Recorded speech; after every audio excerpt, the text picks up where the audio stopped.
Hello, everyone, and welcome to episode 10 of The Journeymen, the podcast on which we usually explore the filmography of an underrated or overlooked filmmaker.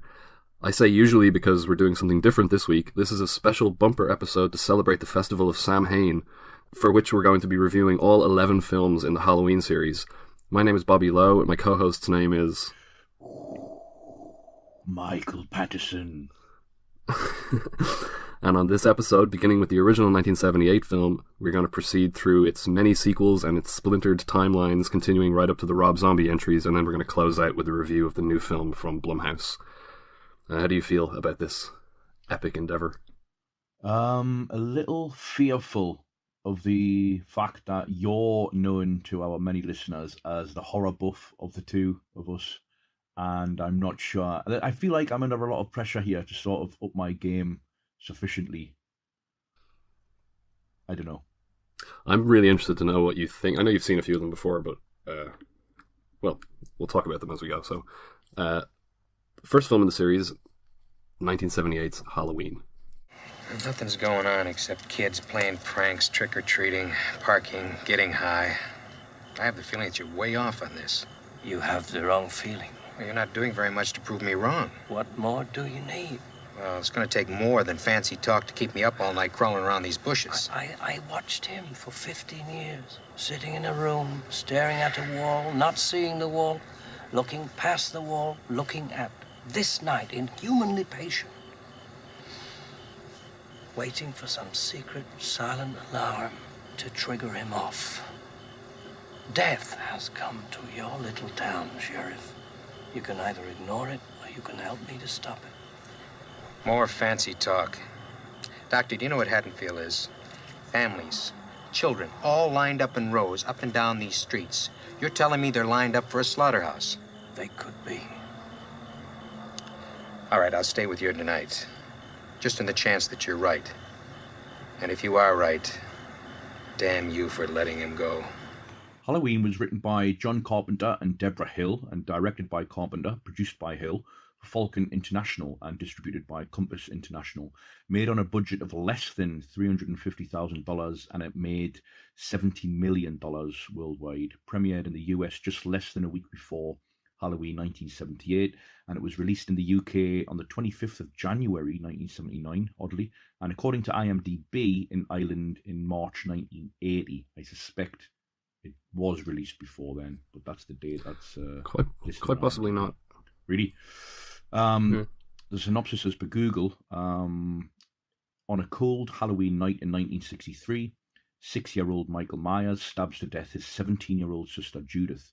After being locked away for 15 years, while being transferred for a court hearing on October the 30th, 1978, 21-year-old Michael Myers steals a car and returns to his quiet hometown of Haddonfield, Illinois, where he looks for his next victims. I should also add to that Michael is followed to Haddonfield by his child psychiatrist, Dr. Loomis, played by Donald Pleasance, and that chief among his targets is high schooler Laurie Strode, played by Jamie Lee Curtis.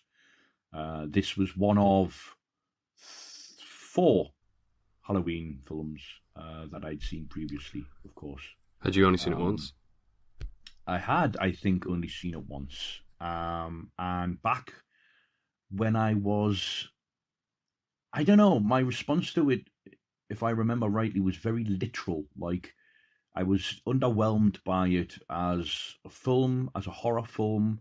I was going through an odd period in my life where horror wasn't a sufficient, legitimate artistic genre, and didn't respond to it very well because of that. We'll get into why that may or may not have been the case in due course, but I really, really love this film, watching it for the purpose of this episode. Really? Yeah. Well, so just what was your standing rating of the film before you rewatched it? 6. A 6, okay. Right. Yeah, that was a standing rating. At the time, it may have been even lower than that. In fact, it probably was. But in watching a few more John Carpenter films in the last couple of years, not this one, but the likes of Starman and They Live, and Prince of Darkness, I had come to really appreciate him as a craftsman and as an artist. And I think just retroactively just bumped my grade for Halloween accordingly. And then, so rewatching it, obviously in the context of knowing that I then need to watch a lot more of these films. There's a lot to love here. And you're obviously a fan. Yeah, I'm a fan. Although, I mean, I saw it first when I think my parents showed it to me when I was a teenager, and they both remembered having seen it when it came out and finding it really terrifying. And I didn't find it scary at all. And but I still liked it. And I'm probably with you in that I enjoyed it more this time than I ever have previously. It's a hard one to know how to even begin talking about, because of all the films that we're going to talk about on this episode, it's the one that's been picked over to death. And obviously it's the benchmark to which all of the others are held and compared. And so, I mean, we could dedicate an entire episode-length segment on this film, and we would inevitably be going over a lot of covered ground, covered by other people, that is. I think I'm gonna open it up somewhat here.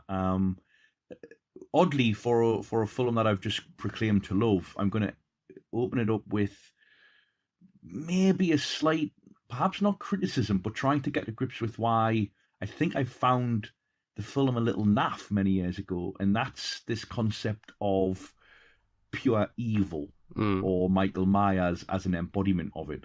I never quite bought that, and I'm still not sure if I do, talking about this film in particular, right? Regardless of what we go on to talk about in the rest of this episode. Like, it doesn't sit comfortably within, like, the supernatural here, this film, I don't think.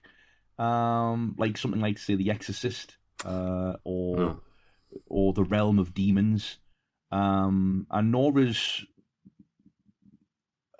I mean, Michael Myers is merely a psychotic killer, right? Nor is he, merely a psychotic killer, because he's got this superhuman strength. He can somehow drive a car straight out of being in prison for 15 years. Like, he was doing very well last night. He's pure evil, but all he does is kill people. Lol. Like, so Pleasance describes him in the clip that we've just heard. In the clip that we've just heard to the sheriff, like, you know, trust me, I've spent years watching him in this catatonic state, and he is evil. For me, he's not. He's sympathetic. He's just a misunderstood guy. No, you know, he's. I don't really know. I'm not really sure what a term like evil means, really, to be honest. And so it would need to be unpacked and historicized, and well, okay. The only character in the film who calls him pure evil is obviously Loomis. And what I think is supposed to be meant by that is kind of the theme of... Okay, so my question was, do you think that Michael Myers would be scarier if we weren't introduced to him as a kid? Possibly. Because the discourse around this film, it makes it like constantly labors the point that he's the shape, right? Yeah. And that he's a couple of the making of documentaries that I watched, people come out and say, you know, he's completely devoid of backstory. No, he's not. I mean, like, unless you skip the first 5 minutes and you know, we're checking your phone through every Loomis monologue, he has loads of backstory. We know everything about Michael Myers. He's not his backstory is not mysterious or opaque at all. His motivations are. And I think that's what's meant by pure evil. It's supposed to be this kind of inexplicable horror that emerged out of, like, the idyllic suburbs. Sure. Yeah. I don't think that there's anything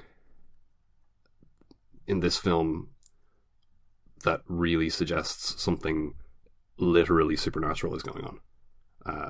Loomis says things like, I told you he isn't a man, or whatever. Yeah. Or is that in Halloween 2, actually? I can't remember. But anyway, yeah, so a lot of the language that Loomis uses in Halloween 1 has kind of overtones of like something sinister and supernatural, but it doesn't become explicit. Yeah, I mean... Kind of becomes explicit in the second one, but yeah. You've said the word inexplicable there, and I think that the chief tension for me of this film, on a scene-to-scene level, especially in the early stages, and which Carpenter nails as a director, is that tension between inexplicable, unknown dread as expressed by the featurelessness or the facelessness of the actual mask itself, and, the bodily gestures that he may or may actually not have, and those being visible in broad daylight, actually, contrary to what we have come to understand, or what is commonly sort of understood as sort of horror-related visual material, and that set against the fact that he's merely a masked killer. Yeah. Do you know what I mean? Which is quite banal, actually, and it's somebody who's so I think also relating to that tension is Carpenter as a director really making use of wide shots, and those being juxtaposed in the later stages of the film against, or countered by, rather than juxtaposed against, countered by the more sort of intimate close-ups of the interiors when, Laurie's trying to run away and escape him. I think all of that works on a visceral level. It may also work on a certain intellectual level. You've mentioned the suburbs. The suburban streets, which are a huge, recurrent factor setting milieu of the slasher genre in general. And in fact, it lends itself to many different interpretations.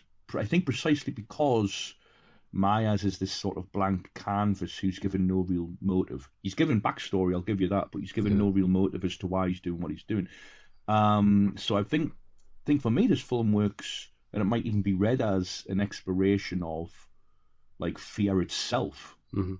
Yeah. Have you read? I want to mention Sean McTiernan of the film podcast All Units wrote a great little piece on Letterboxd. He's on Letterboxd. His username is No Chorus. Writes about the film in relation to even like attention deficit disorder, in the film's juxtaposition between like a complete focus as embodied by Myers and the point of view shots in the film, and then Laurie's sort of distracted mindset, especially early on, which I read to be almost willing Myers into existence, which comes back to the idea that this is a film that's exploring fear itself. Okay, you've just said a lot that I wanted to respond to there. I'll just go back to what you were saying about the masked killer being kind of a banal idea. I think, in the spirit of your thirst for historicization, you have to put that into the context of the time, and that was not the fact that it's a banal thing now, but it wasn't in 1978. It's that kind of thing was, it was, that was innovative. Yeah. Aesthetically. Yeah, conceptually. The fact that he is a killer is itself banal. The mask thing adds an uncanny quality to it. Yeah. That he's physically knowable, Michael. He's not an intangible spirit. He's a physically knowable chap, let's say. Like if you were to, run towards him, which obviously nobody does, he obviously the film makes a point of the fact that he doesn't run, and we'll come back to this in each film, particularly in the next one, Halloween 2. But so that's what I meant by that. Like he has a physicality to it and a humanness, which is obviously offset by the uncanny qualities of the mask and by his bodily movements or lack of movements. And then in terms of the film being an exploration of fear itself, I agree. and I think there's a lot of textual support for that. You know, like it's kind of pitching itself at an abstract horror where, you know, Myers is a physical manifestation of local ghost stories. Like they have the local haunted house, the Myers house, so you don't go up to that house, it's haunted. You have, you know, even the word, the boogeyman, it's like a non-specific figure that, you know, an embodiment of fear of the dark and fear of abduction and fear of domestic intrusion and all these kinds of things. And you also have the scene where Loomis goes to the cemetery and he's talking to the groundskeeper. The groundskeeper tells him this story of this other true crime kind of like local folk, not folk legend, but you know, that kind of the kind of horrifying true crime story that enters local folklore, and says that something like this happens in every town. So again, it is pitching itself at that kind of Myers as an abstraction, right? Yeah, Myers as kind of like Myers is kind of like almost like the Grim Reaper or something like that. He's like that kind of abstraction. So I agree with that. One thing I would wonder about, though. Okay, so would you agree that this film is overrated, or do you think it's even reasonable to have that conversation? Ooh, I mean, having spawned the number of sequels that it has, I mean, it's as the originator of a franchise that obviously did amazingly well at the box office. I think inevitably it's burdened by, you know, a canonical status and a lot of baggage. I mean, I opened up by saying that I love the film. Yeah. I don't know. I love it as well. But here's the thing, okay. Is it a cut above its cash-ins and its own sequels? Yes, I think so. When it comes to teen slasher films, I would take Black Christmas over Halloween personally, but and Black Christmas is the originator of this textual model, even though it's certainly not fair to classify Halloween as just a straight cash-in on Black Christmas, because Carpenter, as you know, many people have noted, is just like inventing horror techniques like left, right, and center throughout this movie. Like the moment where Laurie looks out her bedroom window and sees Myers standing in her garden, and we get this like shot counter shot, and then again, and he's disappeared from the garden. Like that's like such a cliche now, and it's like being invented in this movie. Or the slow back and forth pan when Annie is on the phone and the back door is open, and we pan, and the back door goes out of the frame, and then we pan back and Myers is in the door, and then we pan back again and he's gone. All that kind of stuff. Or the slow pull back that ultimately reveals, it pulls back over the shoulder of the killer, revealing the killer in the seemingly safe domestic space, just watching the couple on the couch. That's with Linda and Bob. And the use of like focus pulls as well. Which is great. I think it was Ebert actually who mentioned Carpenter's use of the foreground to, convey or introduce new information in frames that are otherwise, innocent or free of dread. Right. Ebert was one of two critics who gave this film glowing reviews when it came out. Everybody else panned it, and it was those two. There was those two glowing reviews in, I think, the New York Times. Maybe, I'm not sure whatever the other one was, but it was those two reviews that kind of got everybody talking about it and turned it into a success. And then also the reveal of all the dead friends at the same time. Like really threadbare slasher cliche at this point. But like, so yeah, okay. But here's the thing though. There are two things. Okay, so one is like, how important do you think originality is in the context of posterity? Like, is the film now elevated to its status on the principle that it's an originator? At least in part, yeah, it is. Yeah, Right. and it's also works the other way, which we'll get to with Halloween 3, because originality is a qualifier sometimes. With like, it didn't work, but it's laudable for its attempts at originality or something like that. Yeah. Yeah.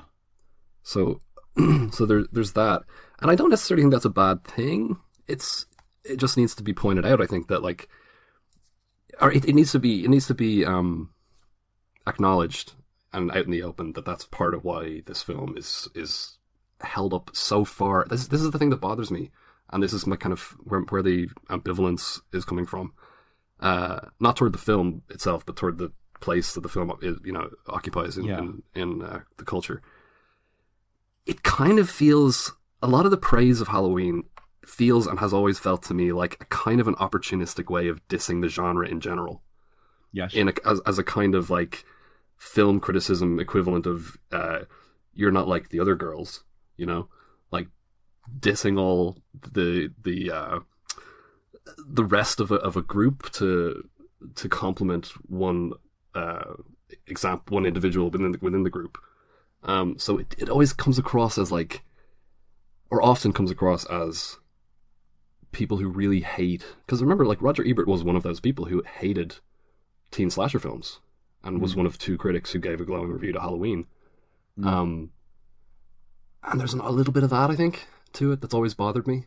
Is it also the fact that, criticism is by and large predicated or built around, authorization, and there's this idea of giving Carpenter like this messiah-like status that the rest of the franchise must suffer because of. And the retroactive elevation of the film on the back of the great films. Like if Carpenter had just disappeared after Halloween, sure, there wouldn't be that kind of auteurist narrative around it. There couldn't be. But I mean, it's really interesting to hear Carpenter talk. Like Carpenter's like famously very kind of frank and like no bullshit. And he basically he says in one of the documentaries, he sounds like he doesn't like the movie. Like he genuinely does. He says, it is what it is. I've made my peace with it, right? And he says, I didn't want to. I wanted to make westerns. I didn't want to make this crap, but westerns died off. So what are you gonna do? Right? Yeah. So like it doesn't sound like he's tremendously proud of it. And whenever he talks about the sequels, he's like, I get to cash the checks, like that kind of thing. Yeah. So, so it's important also not to conflate meta criticism with criticism. Also, so if we're criticizing the critics or criticizing the way that the film has been approached, that has nothing to do with the inherent qualities of the film. The time that the probably disproportionate time that we're allotting metacriticism in this segment is reflective of the cultural position or standing of this film. It's like, how many new things ought to be said about this film. Do you know what I mean? It's we're probably going to spend less and less time as this episode progresses on those kinds of things. Yeah. Possibly. Maybe. Yeah, but it'll probably will be, actually a recurrent thing because of the nature of the critical reception with which the subsequent films were met. Do you have anything major that you want to bring up? I was just going to reassert, how amazing the score is. Oh, the score is incredible. Yeah, I mean, it's just every one of those documentaries goes through the same anecdote about like Carpenter showing an early cut to the executives, and they were like, "It's not scary. It's just not scary." And then coming back, changing nothing but having the music on it, and them saying it's one of the scariest films I've ever seen. It's just like I read a 2017 article by a dude called Matthew Joseph at the Massachusetts Daily Collegian, because I was like, what makes the score so good, right? I'm not a musicologist, I'm not a musician anymore, but he wrote, Matthew Joseph wrote, the opening 4 bars of the piece keep building this crescendo that never goes anywhere. It's so unnaturally dissonant, played in 10/8 meter, with each measure playing the exact same notes that feel like climbing the exact same stairs to nowhere. To which I would add, like, this blaring brass and percussion that comes in and then somehow expands it or amplifies it, all in minor key, with the original bars like continuing to just persist beneath it all, like in this properly relentless fashion. Obviously, the first time we hear that as well, it's a slow sort of track into a pumpkin head, which is seen against a black screen with the credits unfolding. It's just, I mean, it's just it's so evocative in such a simple way. It's amazing. Yeah, I agree. Okay, so I just wanted to run through, actually just very briefly come back to the idea of it being about fear itself. Deborah Hill says that what they initially did was they came up with a list of scares, so like things that would be scary, and they had no connection to each other, and then they wove them into the story. Right. So even in the actual approach to it, and that's partly why there are several moments in this movie where, most notably when Michael dresses up as a ghost. Yeah, puts the dead kid's glasses on and comes and basically like toys with Linda. It's like he has this kind of like sixth sense of humor that's not apparent in any of the sequels as his. Yeah, so it's okay. So there's that, and then there's also the conversation in the classroom about fate, which was directly referenced in It Follows, where. She's sitting in the classroom and she looks out the window and Michael is like standing out in the schoolyard or whatever, just staring at her. And it's all about like fate. You can't run away from fate and all this kind of stuff. And it's like it is a fatalistic exploration of mortality itself. I wanted to just do one little last bit of meta-criticism of a critical trope that has always just really annoyed me. The opening scene of this movie, the relationship between POV as a formal device and psychological identification, is so exasperating. Like the equation of those two things, like there's a mechanical relationship between the character from whose perspective we see and the character with whom we emotionally identify. Sure. Right? That is assumed. It's like a starting point for so many like studies of the slasher genre. And I mean, it's really funny, like I've seen this question put to Carpenter in a kind of like justify yourself kind of way, where it's like, how do you feel about making us identify with the killer, like putting us in their point of view? And he kind of just goes, no, that's not the way it works. If you want an audience to identify with a character, you show the character looking, and then you show what the character's looking at, and then you cut back and show the character reacting to what they've seen. That's how you create emotional identification. And I mean, I'm going to finish up and talk about Halloween 2, but and I'll save the specifics here for that segment. But at no point, you know what? Actually, I will leave that there and talk about it on the next segment because it's better. It's better in the context of Halloween 2. So just some stuff that I really, really like in the movie.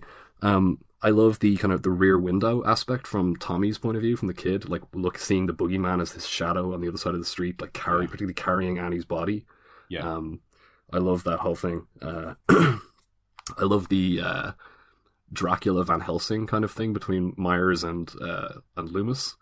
I also love the domestic intrusion theme in the movie, and the way that safe space. I mean, this comes back to Psycho and the idea that the shower is this like the bathroom. It's supposed to be this safe place, and then it becomes this murder scene. But the domestic intrusion theme here, we even end with shots of all of the domestic spaces that we've seen throughout the course of the movie, and they're now tainted and unsafe. I love the ending. And it's not something that's not the focus of the sequels. That theme dissipates as the series goes on. I also love how pleased Loomis is with himself when he scares the kids away from the Myers house. He has this little grin. And yeah, I think I mentioned it, but I love the eeriness of the kind of almost inexplicably abandoned suburban streets. Like you mentioned, that suburban streets are kind of, and we'll come back to this when we talk about some of the sequels that, you know, imagine themselves as being like in the spirit of the original, but miss this completely. That the street scenes are eerie because there's nobody there, and when Michael is stalking the kids, it's because there is no one around. That it's scary or tense, you know. Like when there's like dozens of people milling around, it's not that scary. Well, which actually you've mentioned it follows, but I'll also mention the very opening sequence of Get Out, which plays on that fear of a car driving by and then inexplicably doing a U-turn on that street and pulling up alongside you. Like there's a scene here where Michael Myers drives past Laurie and her two pals and then just stops the car and the engine's running, and there's a certain... Hey jerk, speed kills. Like there's an innate... I think because it comes back to that sort of blank canvas sort of thing of like putting it to you to make the next move. It's like, what are you going to do about it if I stop my car and keep the engine running ahead of you? It's like, oof, horrible. I also love the dialogue in the movie. And Deborah Hill wrote the girls' dialogue, and Carpenter wrote Loomis. So all that like heavy stuff about evil and everything that comes from John Carpenter, and all the very authentic feeling teenage girl dialogue comes from Deborah Hill.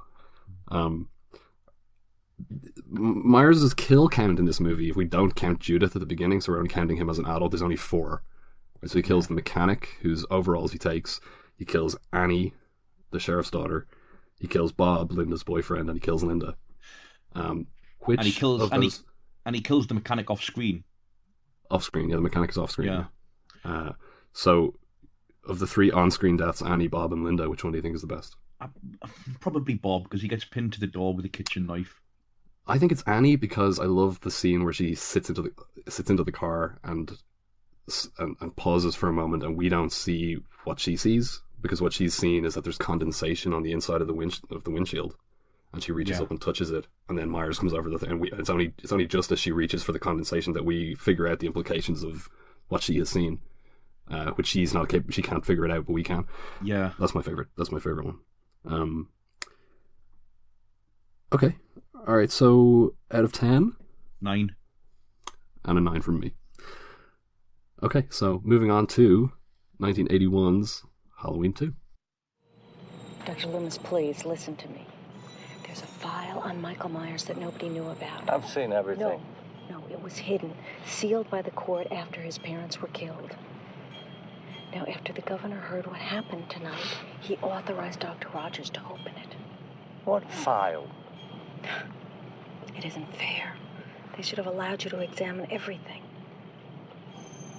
That girl, that Strode girl, that's Michael Myers' sister. She was born 2 years before he was committed. 2 years after, his parents died and she was adopted by the Strodes. They requested that the records be sealed in order to protect the family. Jesus, don't you see what he's doing here in Haddonfield? He killed one sister 15 years ago. Now he's trying to kill the other. Tonight, after I shot him, where did they take her? The clinic. Clinic? Where? Do you know this area well? A little bit. Where's the hospital located? Dr. Loomis, we're under orders from the governor. It's back on Route 17, about 3 miles. Turn this car around now. I can't do that. I've got orders. Those orders just changed. Dr. Loomis! Doctor, you're getting yourself into a lot of trouble. What is it you fellas usually do? Fire a warning shot, right?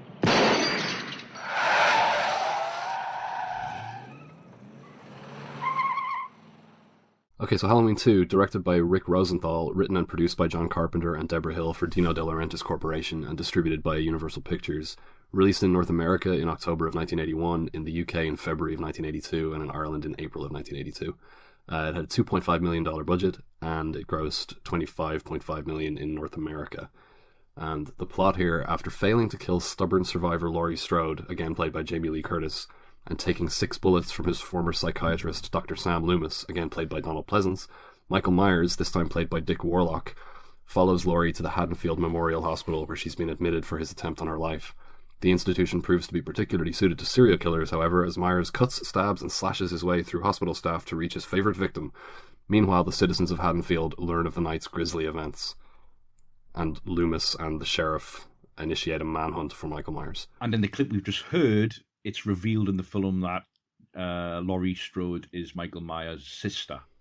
Yeah. Which is an earth-shaking revelation that changes the course of the entire series. Absolutely. I mean, for the worse. I mean, we'll get. all right. We'll get to the retro fitting nature of the sequels, but it should be said at the outset here that was there from the very first sequel. Do you know what I mean? Like that kind of just changing or adding material or adding, revelations that. I mean, this one doesn't change the events of the first film. Yeah, it does. It does? Oh yeah. It totally changes it changes the whole meaning of the first film. Does it? Like in what sense? Yeah, the first film is a random attack. Like the whole theme of like fate. Yeah, okay. Versus caprice. Like the fact that when Laurie goes up to her dad is a real estate agent and she has to post something in the or whatever she's doing, she has to go up to the Myers house. And Michael's in the house, and he sees her, and it's just in that moment that he picks her as his victim for no reason. Well, no, because he picks it because it's his sister. I'm only joking. Yeah. No, I get it. That's what I mean. So it changes the theme of the movie. So instead of being a random attack, it's a targeted attack. Sure. Instead of being an unmotivated attack, it's a motivated attack. It totally changes the meaning of the story if you take these two films as a piece. Yeah. But what I wanted to start with here was a long time ago on the old message boards that we used to frequent. You reviewed this film and you declared that John Carpenter should be ashamed of himself. But I don't remember why. Because you thought it was so bad. Sort of for allowing it to happen. Yeah, well, he wrote it. Yeah. I wrote and produced it. So it's weird, isn't it? Like, so I must have watched this not so long after I first watched the first film. Well, this was on the old message board. So this was like 2004, probably. Yeah. So back when I watched the first one, and not only was I openly derisive of the entire genre, I was also openly derisive of even the idea of sequels. Tarnishing the repute and standing of an originator, a franchise originator. Did you like Godfather 2? Well, yeah, but that's high art, isn't it? So, obviously having seen The Fault in My Ways, rewatching this in the context, again, I hadn't seen this before, since that first viewing. You remember that reaction to the film a lot more than I do. I really like this. I think it's a I don't really want to talk about it as a worthy extension to or contributor to a franchise, even though obviously we're discussing it in that context. And I don't really want to qualify it with taking on its own terms either. I just think it's a really, really good film directed by Rick Rosenthal, who obviously returns with Halloween Resurrection, also directed two very memorable episodes of Buffy the Vampire Slayer, which I will mention again in a later segment. I like it as well. I've always liked Halloween too, and it's one of those. I mean, we've spoken before, at length about certain sequels that we like, that we think have their sort of low standing purely due to the fact that they're not as good as their predecessors. Yes. So you're going from a great film to a good film, which means that the good film must be a bad film. Right. Well, let me just pick up where I left off with that issue of POV. Right. So this film opens literally the moment that Halloween ends, where Michael has just been shot 6 times, fallen over the balcony, and then disappeared. And Laurie has been taken to the hospital, and Loomis and the sheriff are trying to find Michael. I love the first act of the movie, where you're... first, it should be said that Rosenthal and the cinematographer Dean Cundy were trying to replicate the look of the first film, the look and feel and style and form of the first film. So we get this POV shot of Michael kind of roaming around the back alleys and backyards of Haddonfield in the middle of the night, and we're seeing it ties everything together really beautifully. It's like we're seeing kids who are still out trick or treating. Yeah. We're seeing Loomis reconnecting with the sheriff and telling him what goes on. Like, I shot him 6 times. We are seeing Michael is looking through people's windows, and we're seeing people learning of what's just happened. Like, the news is just being reported over the radio,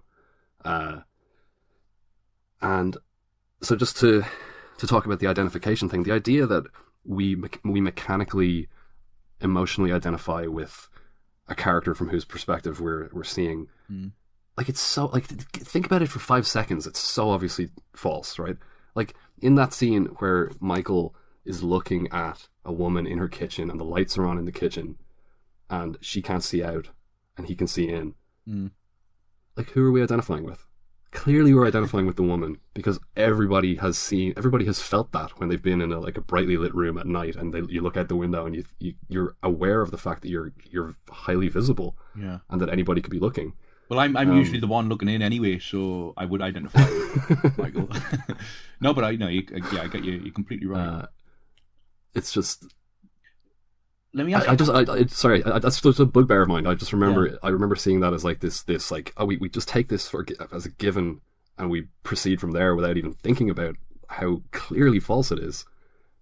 Anyway, let me ask a question though related to that, because I've shamefully forgotten with regard to the first film, because this film, I think, introduces the actor's hands coming into the shot. Did we see that in the first film? Like, we the POV, it's like a film. In the picking up the knife. Did we actually see the hand? Yeah, that's right. Deborah Hill's hands. Yeah, because it's the same thing that happens here, right? He takes the kitchen knife. Well, the whatever knife it is. Yeah, the kitchen knife. Yeah, he takes from the chopping board. He takes the kitchen knife from. Yeah, exactly. Yeah, and leaves a bloody handprint or something there. Yeah. When the woman comes back in, she realizes that somebody's been there. Yeah, no, I love that, and it continues the theme of domestic intrusion and vulnerability in your supposedly safe domestic space. And yeah, like I said, it ties everything together beautifully, and I also love how it flips. Like, the first film is, a slow burn, right? Building toward this violent climax. This is instant, like, chaos. It's like the chaotic aftermath of what Michael has just done that night, like moments earlier. Like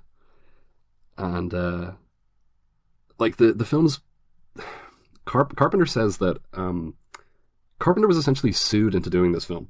He had a deal with Irwin Yablans, who had produced the first one, to do The Fog, and then to do Halloween 2. And then he took The Fog to Avco Embassy, and Yablans sued Avco and Carpenter, and the settlement had Avco keeping The Fog and Yablans, Carpenter committing to Halloween 2 for Yablans afterwards. But, like, so he didn't want to do it at all. And he says, I couldn't think of anything to do, so I didn't do a good job with it. And he says that a late night and too much alcohol was responsible for the sister twist. Right. He should be ashamed of himself. Yeah, he should be ashamed of himself. You're right. Yeah, so the biggest problem with the film is the script. I think Rosenthal and Cundy do a really good job. Yeah, me too. And the problem is once the action shifts to the hospital with the skeleton crew, it's like the second act already, and suddenly we're introducing all these characters. My biggest issue with the movie, aside from the twist, which I don't like in terms of its content, but I dislike it even more in terms of its delivery, because the scene that we just played, that's where the twist is delivered. Yeah. In this scene that feels like an insert. It feels like a pickup. It's about 75 minutes into a 91-minute film, yeah. Right. That's like my issue is that we never see Laurie learning about this. Yeah. There's no reaction. There's no emotional payoff to it at all. You've completely upended our understanding of the story thus far. Yeah. Completely changed the meaning of Michael Myers, and the whole story now, more so than it revolved around. I would argue the story in the first one revolves more around Loomis, even though Jamie Lee Curtis gets more screen time. If you take the first film on its own terms, Michael's relationship with Loomis is meaningful. His relationship with Laurie is meaningless. Whereas now it's completely upended, and it's very much about Laurie, and suddenly, we really want to know what Laurie would think about this, or what how she would react to it. So Loomis is like, turn her out the car. I need to tell her immediately. It's just an incredibly. It's just one of those films where you're like, man, the script is just so lazy. Yeah, and Carpenter just fesses up to it. He put no effort into it? Do you have a problem with the hospital as a setting? No, I like it because I love it. Actually. I like the hospital setting. So you mentioned the home invasion theme. That gets transferred now into a public space, or an institutional space, which it should nevertheless be a place of safety, right? Like there's something about long corridors at night, like the architectural grid on which a hospital is built, like that contradiction between visibility or being able to see your assailant and being able to be seen, like with a finite set of options as regards where to go and how, like in order to escape that assailant. And then relating to that, the interplay between Michael Myers' deliberately sluggish pace, like he's not in any rush to get anywhere, right? And then Laurie's injury, which limits her mobility. I think that's kind of perfect as a setup. Yeah. And it anticipates, the Terminator and the sequel somewhat, which introduced the T-1000, obviously, which can run, which obviously then changes the pace and character of the suspense. So the scene in the basement here, the hospital basement, where Laurie's not aware of the fact that her brother's chasing her, is waiting for the elevator to get from the second floor, and we get those shot, cutting between her looking at Michael and then the shot of Michael walking towards her, and then the shot of her looking at the numbers above the elevator telling her where the actual elevator carriage is. Getting down to the basement with Myers then obviously still marching towards her. The shittest elevator in the world, by the way, because the door closes on his hand. I think he should sue that hospital because it doesn't open when he puts his hand there to stop it. I love all of that. I think it's really great and works really well.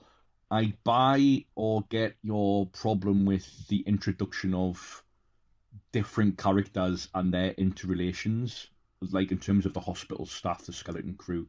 I mean, it's hinted at that Laurie's going to have some kind of relationship during the course of the film with one of the staff members, one of the orderlies, the younger orderly. And it doesn't really develop into anything of significance. No, but it's not even so much that for me. It's just that it's a bit late, because the thing is, like, Halloween is a teen slasher in the sense that it's a lot of teenagers who are, having fun and sort of goofing around, and you've got the different teenagers with the different personality types, but there's a fundamental lightness to what they're doing, and then there's this intrusion into that.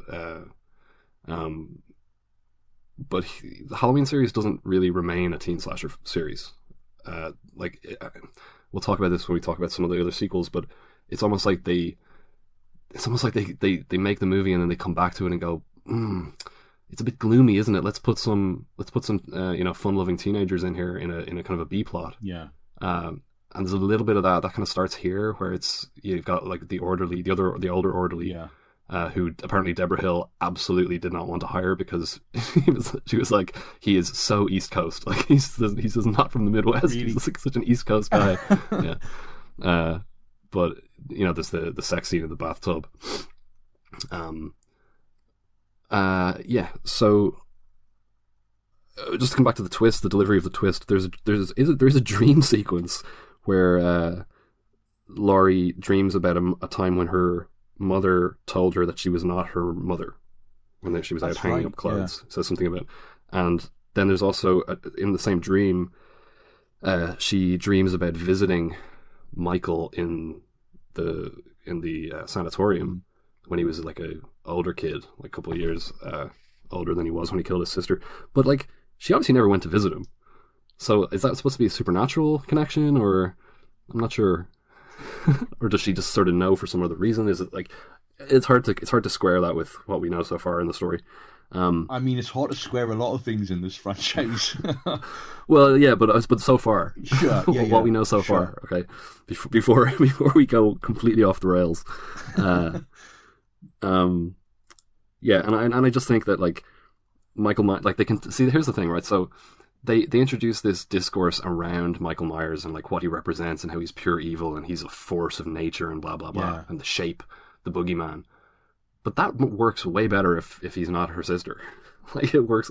Michael Myers is a metaphor. Yeah, it psychologizes for death. Yeah, for death. You know, it works way better with the sister and the killing the bloodline theme that the series leans increasingly heavily into as it goes on. Yeah, and this is the film also that introduces. This is the film that introduces the druids. It introduces them as metaphors at first, right? So it's for some reason in this film, Michael Myers, hunted man on a mission to kill his sister, decides to break into a local school, write Samhain, which everybody in the film pronounces Samhain, on the blackboard in blood.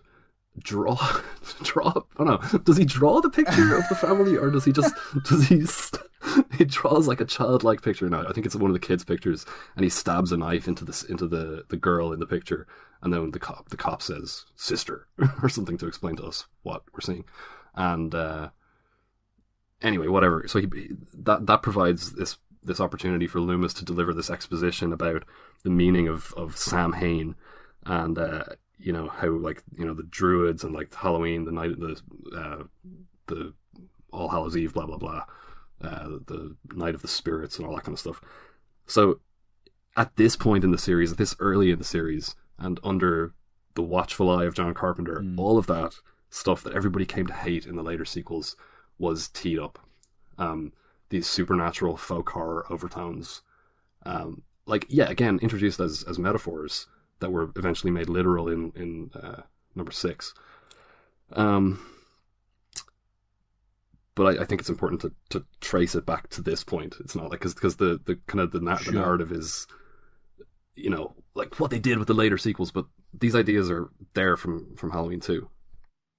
Yeah, and I mean, and they develop in such a way, you know, by, you know, Hollywood being opportunistic, really, in its introduction of features that may or may not be elaborated upon later on. That's certainly how it worked between, you know, the bridge between Halloween 5 and Halloween 6, which we'll get to. Yeah, very much so, but and also the feeling that it needs to honor what came before. Sure.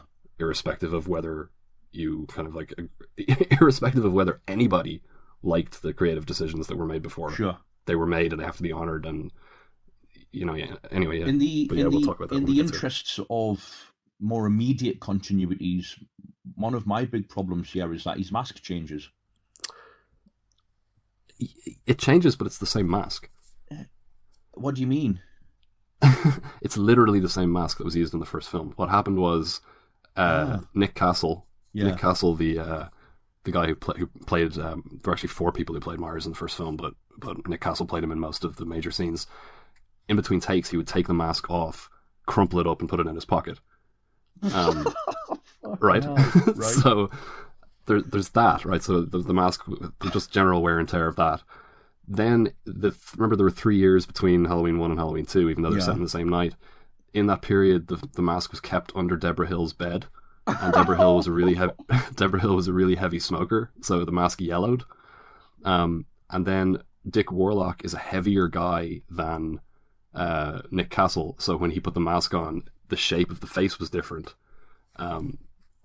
and that's it. It's the same mask. Wow, that's but remarkable. it looks completely different. It looks completely different. Yeah, because I mean, we'll talk a little bit more about the mask as we go on. But you know, lot more. at least this one is meant to be the same mask, and I had no idea that it actually literally was. But it still looks good though in this one. I like the way Michael looks in this. Yeah. I think he looks menacing in this.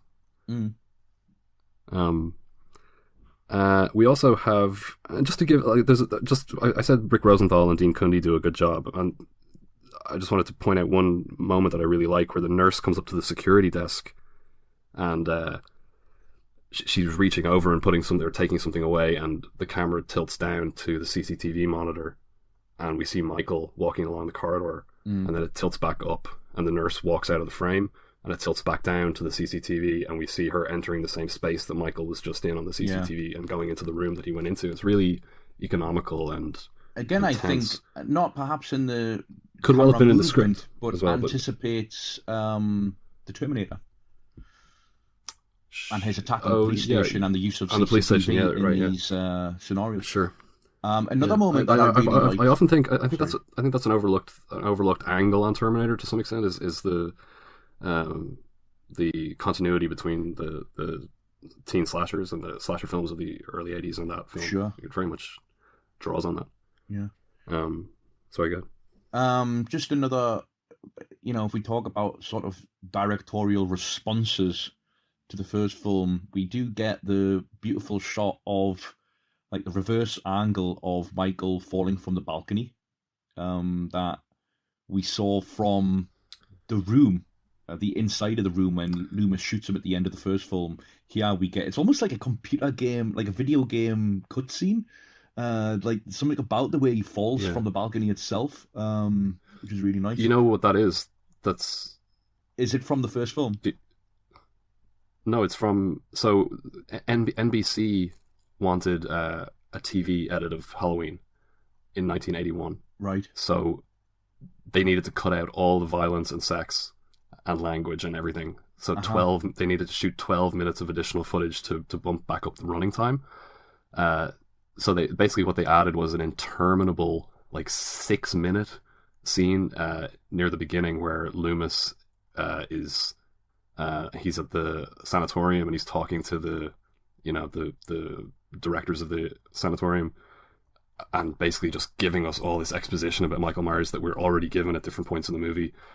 It's when Myers is still a kid and he's trying to convince them to move him to a maximum security facility, and they're kind of saying, why would we do that? He's only a kid. What do you expect him to do? And then he goes back into Michael, and Michael is sitting and staring out the window, and he says, "You fooled them all, haven't you, Michael? But not me." And then there's another scene where Linda calls over to see Laurie and borrow a sweater or something like that, and Annie calls on the phone or whatever. It's pure filler material. But one thing that they did was, apparently the scene of Loomis shooting Michael 6 times was too violent. So they also shot an alternative perspective from outside where we just hear the shots and we see him staggering backwards over the balcony. And then so that was shot for the NBC TV cut. And then they decided when they were doing the recap of the end of Halloween at the beginning of Halloween 2 to just give it a bit of a fresh spin, they would use that, which I think is a pretty cool idea. So who shot that then? I believe Carpenter shot that stuff. For the TV version? Carpenter shot all that stuff, yeah. Right. So I take that back, it wasn't Rosenthal's contribution. It was, it's actually just used from an alternate, right. Okay. But that stuff was shot at the same time that Halloween 2 was shooting. So they had Donald Pleasance there and everything Yeah. One thing that is also added to this, that recurs in Halloween 4 is mob violence on the part of the people of Haddonfield, where they go and trash the Myers house. This kind of like vigilante justice and this kind of like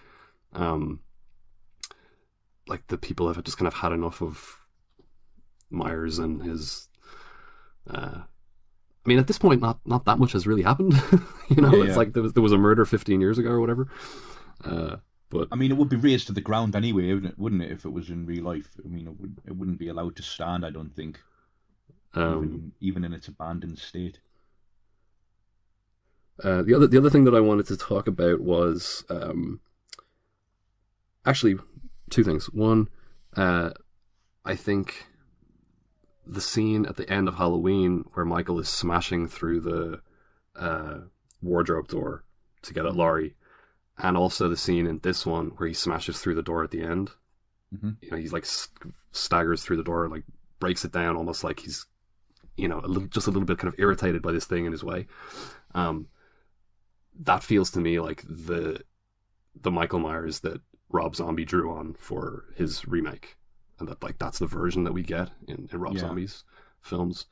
And then the other thing is I wanted to talk about the gore in this, because you know, Halloween famously, and that's, you know, that's the other thing. That brings me back to the point that I was making before about this. You're not like the other girls criticism. It's held up because it's bloodless, you know. It's like a Carpenter did it without any blood, you know, and like people say that about Hitchcock as well, you know, like Hitchcock didn't have to show blood. Hitchcock couldn't show blood because of the Hays Code, and the second he was able to, he made Frenzy. You know what I mean? Like he wanted to make Kaleidoscope. You know, he wanted to make bloody things, and Carpenter has certainly gone on to make very grisly films as well. You know, anyway. That's part of the reason that people look down on the other slasher films, and particularly Halloween 2 in relation to Halloween, because Halloween 2 was competing with the early 80s slashers, which were very gory.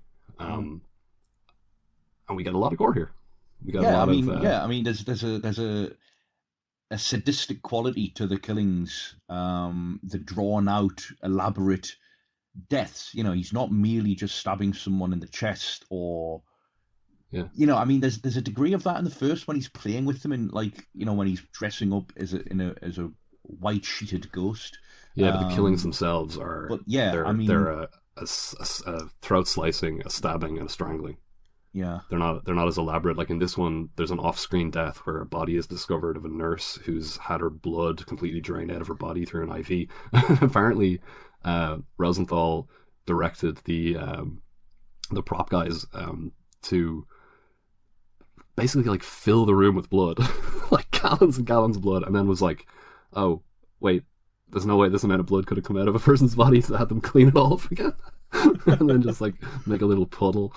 But I love that scene where the orderly slips on the blood, and we have the famous, you know, scalding hydrotherapy tub. Yeah. All right. Okay. So we've got 1, 2, 3, 4, 5, 6, 7, 8, 9 deaths in this one. 9 killings. Yeah. We've got the girl in the house, Alice, at the beginning, who's killed for no reason. We have the security guard, Mr. Garrett, who gets a hammer in the head. We've got Bud, the orderly, who gets strangled, right? Yeah, strangled. Yeah, Karen, the nurse, who gets boiled in the hydrotherapy tub. We've got Dr. Mixter, who dies off screen, gets a needle in the eye. We've got Janet, the nurse, who discovers Dr. Mixter and then gets an empty syringe into her temple and an air bubble into her brain. We've got Virginia, the nurse, who dies off screen from having her blood drained. We've got Jill, the nurse, who gets stabbed in the back with a scalpel and lifted up, and then her shoes fall off, which is a nice little touch, I think. And then we've got the marshal, who gets his throat cut. Which is your favourite of those? None. I'm going to say my favourite is the Myers lookalike, who gets rammed into the van by the police car and burns to death in an explosion that they think is Michael Myers dying, and then go to visit him in the morgue and realise it wasn't him. Ben Tramer. Ben Tramer, yeah, that's right. That's the boy that Laurie says she has a crush on in Halloween. Yeah. That's, dresses up as Michael Myers. Well, he doesn't dress up as Michael Myers. He dresses up in the same mask. Yeah. If it isn't that, it has to be the head in the boiling jacuzzi. I like the air bubble in the brain. I think that was good. Because they also do that thing that actually we should have talked about it in relation to the first film, that beautiful kind of spectral emerging from the darkness shot of like Laurie with her back to the darkened doorway. Yeah. And then they had a very, very small light on a dimmer switch trained on his face that they could just turn up ever so slightly to just bring the white mask into focus. They use the same trick in this one, but in this one, it results in a death. So it's a little bit different. I like this film. Okay, so what would you give this out of 10? It's at least a 7. It could be an 8. Okay. I'm going to go with an 8. So, yeah. I feel like if I gave it an 8, it would be suggesting that it comes close to being as good as the first. And I feel like in certain stretches it does. I mean, like, I totally agree with, like, the opening. The opening is so good in beginning in media res, establishing the chaos that engulfs the town in the aftermath of this. We know a lot more than anybody else does. We're seeing everything from Michael's point of view. We're seeing everything from, Loomis and the sheriff, and then Laurie gets taken to the hospital. And I love, like, what unfolds at the hospital as well. I wish Laurie was given more to do. I wish she wasn't just, like, unconscious for half the movie and then kind of mute and just, like, reduced to this kind of almost like a supporting role and given very little to do and being very passive. But I think that there's a kind of resonance with the different depiction of Michael Myers in this film, where he's kind of like almost like a Terminator kind of thing, where it starts to feel like a nightmare.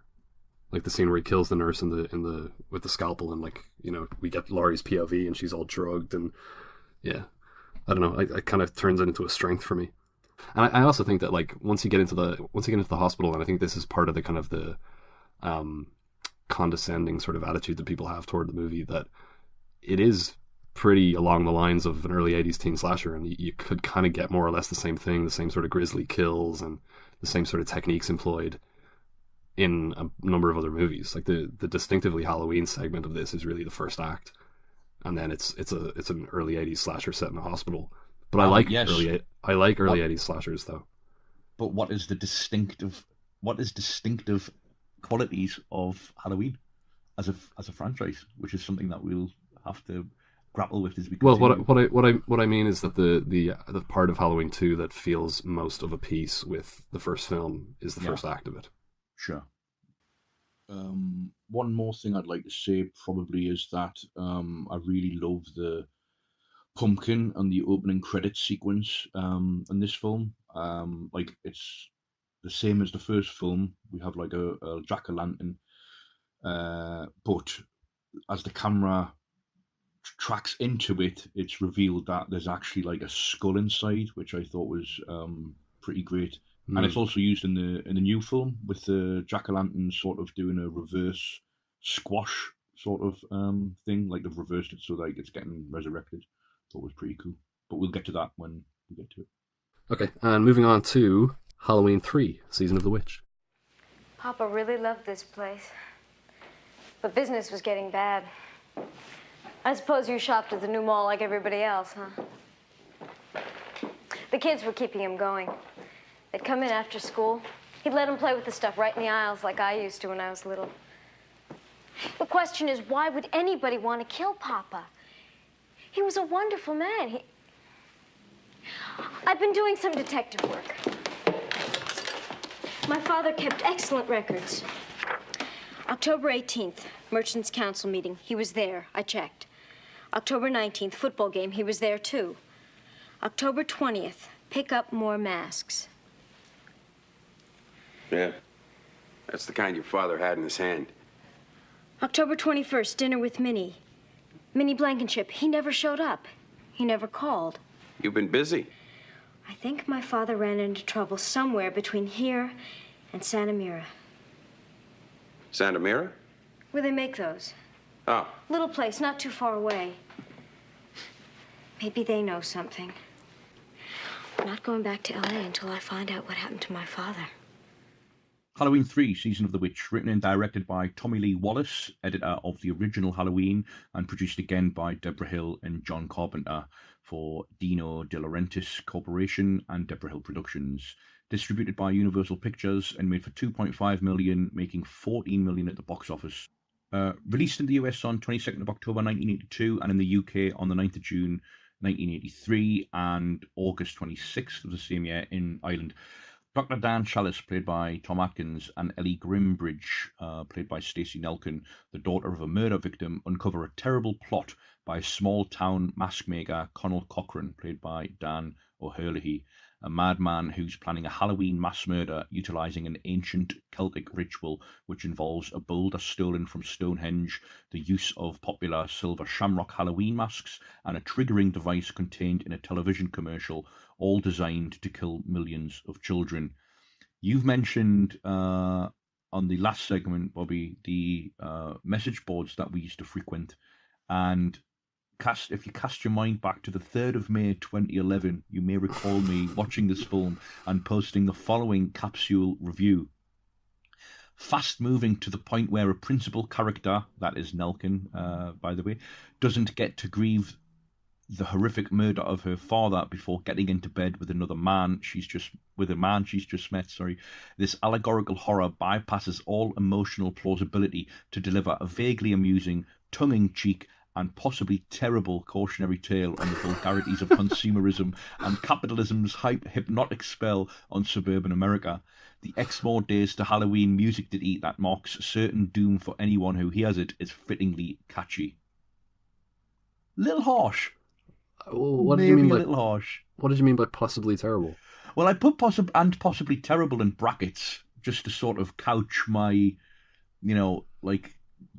I don't know, to sort of qualify my enjoyment of the film, I suppose. But, at the same time, probably, it's possibly terrible, but, meaning that others might think it terrible.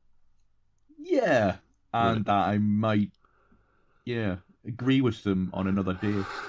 I must say, though, I really like this. I think, obviously, the first thing to say about it is that it obviously ditches the Halloween universe. Or if not the universe per se, then Michael Myers as its avatar of doom. Right, so the idea was they wanted to turn Halloween into an anthology series with various different stories, like kind of Twilight Zone or whatever, Tales from the Crypt, set on Halloween.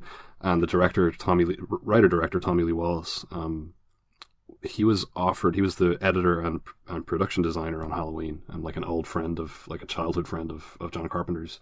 Yeah. He was offered the directing gig on Halloween 2, but he felt that he couldn't bring what he saw as the requisite level of enthusiasm and sincerity to it, because he genuinely just didn't like the idea of doing a follow-up to that. Mm-hmm. But in this case, he said that he could, that like this completely clean slate appealed to him. I actually, only just doing research for this, discovered that Nigel Neal, who wrote like Quatermass and all these sci-fi things for a lot for British television, he's uncredited, but he wrote the original script, and then it was obviously rewritten to such an extent by Tommy Lee Wallace and John Carpenter, also uncredited, that he lost his writing credit. But you can kind of sort of see the residual thing, can't you? The folk horror kind of stuff. Yeah, I think so. Absolutely. And presumably it wasn't set in America, Neil's original script. I don't know about that. Yeah. There's no reason why. I mean, the whole connection to Stonehenge is so funny here. The fact that this small Irish community is in small town America, Santa Mira, California is the town, and Silver Shamrock is the company. It's just weird, right? Santa Mira is the location that was used to shoot Don Siegel's Invasion of the Body Snatchers. So they named the town after that because because there's an obvious kind of Stepford Wives, pod people, body snatchers kind of theme running through this that is very, very, very, very, very secondary. It's such a separate thing going on. It really doesn't have anything to do with the main plot. It's just another thing that Conal Cochran gets up to is making these doll people and replacing human beings with perfect mechanical facsimiles.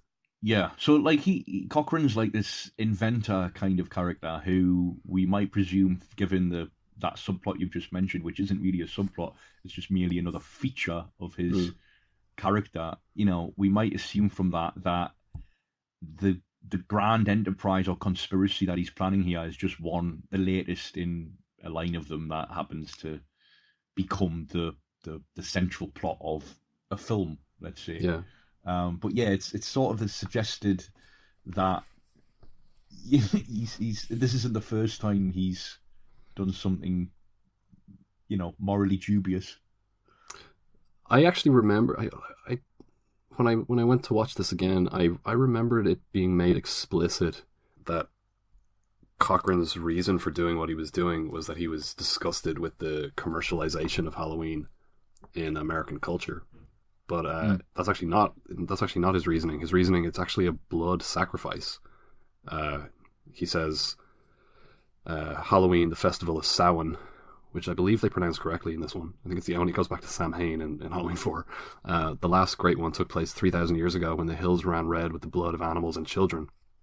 It was part of our world, our craft. And Daniel says, witchcraft. And Cochrane says, to us, it was a way of controlling our environment. It's not so different now. It's time again. In the end, we don't decide these things, the planets do. They're in alignment, and it's time again. The world's going to change tonight, Doctor. I'm glad you'll be able to watch it, and happy Halloween. So it's a blood sacrifice. Part of his... Fair enough. I mean, he's got a point. Yeah, exactly. I mean, you can't argue with that, really. So... yeah, it was kind of funny that I remembered it differently. I remembered it being all about the commercialization of Halloween. Yeah. Because that theme is in there as well. And like the way that the kids are all transfixed by the TV and that irritatingly catchy jingle to the tune of London Bridge. Yeah. 3 more days to Halloween. I mentioned this being possibly set in the same universe. I only say that because it has a very beautifully atmospheric feel to it. Messi_Vector, a user on Letterboxd, said it looks good because of Dean Cundy. It sounds good because of John Carpenter, the cinematographer, and obviously the person who did the score, respectively. But there's confirmation early on here that this isn't the same universe as the other Halloween. In the fact that Nancy Keys shows up as Linda Chalice. Daniel Chalice's ex-wife, and the fact that they're watching Halloween in the film at one point. There's by a the visionary director of John Carpenter or something like that. A trailer for the legendary classic Halloween. The legendary classic, yeah. Something like that, yeah. And that's another thing that I misremembered. Not this time, but the last time that I revisited it, which I think this is my third time seeing it. I thought that what they were watching was a news report about the murders in Haddonfield. So I thought that it was set in the same universe, and then when I watched it for the second time, I was like, oh no, yeah, because they could very easily have done that if they wanted to. Absolutely. Today they would definitely do that. Yeah, I mean it'd be like the Cloverfield thing or whatever. Like So this film has an average rating on IMDb of 4.7 out of 10. Yeah. Like, and I mean I don't think it should be controversial to say at all that is 100% attributable to the fact that it is called Halloween 3. There's like no way is this a 4.7 out of 10 by IMDb standards. Yeah, no, I agree. I mean, it's it falls foul of the same things that you were saying with regard to not only it being. I mean, it works doubly against it. The fact that it isn't Halloween. And also the fact that it is attached to that through name. So, there's no reason why this... I mean, there's no real reason why it has to be called Season of the Witch either, other than a nod to the Romero film. I mean, it is an odd title. Well, I mean, in terms of like what Cochrane says there in the quote that I just read out, that's what he says. How like Samhain is the Season of the Witch. It should be called, Season of the Witch: Blood Sacrifice. And then it would be like an 8 on IMDb, I think. But yeah, no, it's. I mean, how else might we account for its low rating? I mean, it has a kind of a goofy premise. It's. Yeah, I don't know. It's 100% like it. if you go to look at any other non-franchise horror film from 1982, look at like the number of people who've seen them and voted on them on IMDb. Like the inclusion of this film in the broader franchise is drawing people to it who otherwise would not seek it out and would never see it, and are just like outraged and disgusted by it on principle. Like it has nothing to do with the actual content of the movie. But hasn't it swung the other way though, where it's become cool to like this one? To a certain extent, there's definitely a kind of a passionate movement to small but enthusiastic group of people who want to kind of reclaim this film as like a little bit like Heaven's Gate or something like that, where it's like people who want to reclaim it as like a misunderstood masterpiece. I wouldn't quite go that far necessarily, I wouldn't go that far, but it's I do like it a lot though. I think it's a lot of fun. It doesn't quite hold up in the third act, I think, when it becomes a little bit too. It feels a little bit like. It feels like everything's a little bit too compressed, and that makes it feel too easy. You know, like he's tied up and he's put in this position where he's gonna, not only is he gonna die, but all the kids in America are gonna die as well, and his own kids are gonna die. And then he gets out of that situation very easily, and then he kind of figures out how to dispose of Cochrane's Stepford goons pretty easily, and it all sort of goes according to plan. And it's like this, with the exception of the twist that that his girlfriend has been turned into a Cochrane silver shamrock doll or whatever. That's the only, and even when his confrontation with her is not particularly challenging either. It all feels a little bit easy.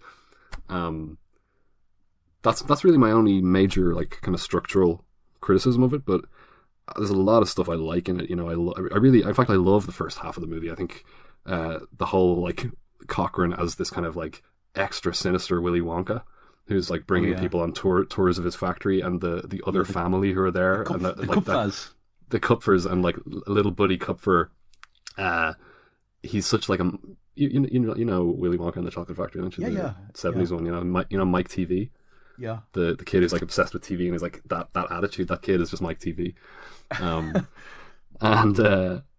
you've got the kind of creepy insular company town with like weird, like everybody's kind of on edge and suspicious of strangers. I love the scene with the drunk guy who's like telling him, like, it's a great way to deliver that exposition, telling him all about Cochrane and what he plans to. You think he'd hire me, a local boy? No, he brought in all his outside people, all his robots. I love the homage to Psycho as well, where they go to the motel, and he goes, they pose as husband and wife, and he goes to check the register to see if her father had registered there, while she distracts him and all that kind of stuff. He doesn't hang about either, does he? They're literally getting shown to their room, and then like Dan's just like, just distract him. And then there's that great shot of like, so Ellie follows the proprietor into the room, but the camera lingers outside of the room, and I would love to know how many times they filmed it, because Tom Atkins has to then run away from the character until he's like basically out of shot. But it's quite a long run that he has to commit to, and Tom Atkins has got this weird like un-movie star like physique and physicality, like kind of, I'm not going to say doesn't have a neck, but like his shoulders from behind, at least his shoulders seem further up than they should be in relation to his head, and so when he's running away, it's got this weird. Wait, what scene is this? Like when they're being shown to their like. Oh, okay. So the Psycho room. reference. Yeah. And, okay, right. Like he's just like, distract him. I'm going to check the register, and he just runs off. I also love the way the movie opens with this kind of mysterious, sinister pursuit of somebody. It's her father, Ellie. It's Ellie, isn't it? Her father. Yeah. I love that kind of opening to a mystery story, that cold open. I've just in reference to the relationship between the two main characters. Tom Atkins makes 2 calls to his ex-wife in this, right? And the first one is after the guy has been murdered in the hospital, right? So Ellie's father is brought in, having been attacked, and then one of the Cochrane's robot goons comes in and kills him in the hospital. and the police are there, and Daniel has promised to pick up their kids that afternoon, and he's going to take them for the weekend, and he has to call up his ex-wife, who he has a very kind of like, fraught relationship with, and explain to her over the phone that he can't do what he promised to do. But he has like a completely legitimate excuse, and she won't hear any of it. But then like he promises to pick them up, like whatever he says, I'll make it up to them. But then his next thing is like he's picking up a 6-pack of beer and taking off on this like adventure with this woman like 25 years younger than him, just like fobbing off his kids and lying to his ex-wife. It's like our impression of the character just like flips on a dime. Yeah, it's very funny. His character motivation is not the most gentlemanly, let's say. Have you noticed? His motivation is a combination of like, just, I don't know, he wants to go off on this kind of like frivolous adventure with this young woman he's attracted to, and also a matter of principle where he says like, I've been working in this hospital for however many years, and somebody doesn't just walk in and kill one of my patients, and you've got his forensics friend who's like, after the guy kills the guy in the hospital, he walks outside, gets into the car, pours petrol all over himself, and lights himself on fire, which is a great scene. Yeah, and the burnt ashes of the guy in the car, she's throughout the movie she's like sifting through them, and trying to figure out why there are all these like weird parts and stuff like that. That doesn't really go anywhere. No, it doesn't. She just gets killed, and we kind of figure out what's going on ourselves. So I don't know, that those two things don't fully kind of click together later. Like she's not ultimately of any use to him. This like she never communicates to him what she discovers, and her death doesn't have any impact on him and his situation. So, which of the 3 masks is your favorite? Well, I like you're going to wear one of them. I'm not to remind you once again of Tom Atkins' physicality, but it actually reminds me of. So when his children show up and they're wearing masks, I like the skull one because I like the fact that. Right, so sorry, there's a witch, a skeleton, and a jack-o'-lantern. Yeah, so the skeleton one is like the size of a fully adult human head, but the way it sits on the boy's head just makes him. Did you ever play GoldenEye on Donkey Kong mode or DK mode on the Nintendo 64? Mm-hmm. So like the outsized heads with like normal sized bodies, it just makes it look weird. Does that make people much easier to shoot? Yeah. So that's the whole point of playing GoldenEye in that mode. It was like a cheat mode. But so my favorite is the skeleton mask. I kind of like the jack-o'-lantern. Yeah? Yeah. Alright, well, okay. We'll wrap it up there with this one. Hugely underrated, I would say. I really enjoy it. Although it's not... sorry. I would give it an 8 out of 10. I would also give it an 8 out of 10. Although I was just going to ask, what's your favourite death, even though it doesn't really apply to the... because it's... that's actually something that we should talk about, because the deaths in this are amazing. So what happens with the masks is that once the signal is transmitted through the television commercial, there's a little receptor thing on the mask that activates it, and it doesn't make any sense what happens, which is why it's so kind of creepy and weird. So the mask kind of implodes, crushes the kid's head, and turns the kid's head into like a swarm of insects and snakes and things that like wriggle out of the mask. And little Buddy Jr. Buddy Jr. His death is the best in the film. I mean, I think it's the most disturbing scene in the entire franchise. Like, the way in which the mask seems to melt to his skull before crushing it. And I have a thing with snakes, right? Like, just, like, not only snakes, but multiple snakes with, like, on a bed of bugs, like, writhing around or slithering about. And those having replaced a human skull. Just creeps the fuck out of me. There's also the very cool suicide scene that you've mentioned, where one of the Silver Shamrock robot henchmen sets himself alight.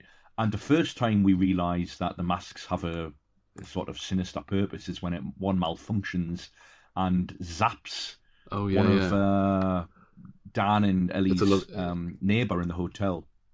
Another saleswoman who's come there to chase up some order that didn't arrive. Yeah, like a laser goes off into her face and completely like obliterates the face. Cuts off her lips, like, cuts her face in half, yeah. Ooh. That's very cool as well. Yeah, I really like that. Yeah, I mean, there's probably too much going on in the movie. There's probably too many ideas that they could have focused on a few more, like maybe a little bit more of the focus on the masks and what they can do. Yeah.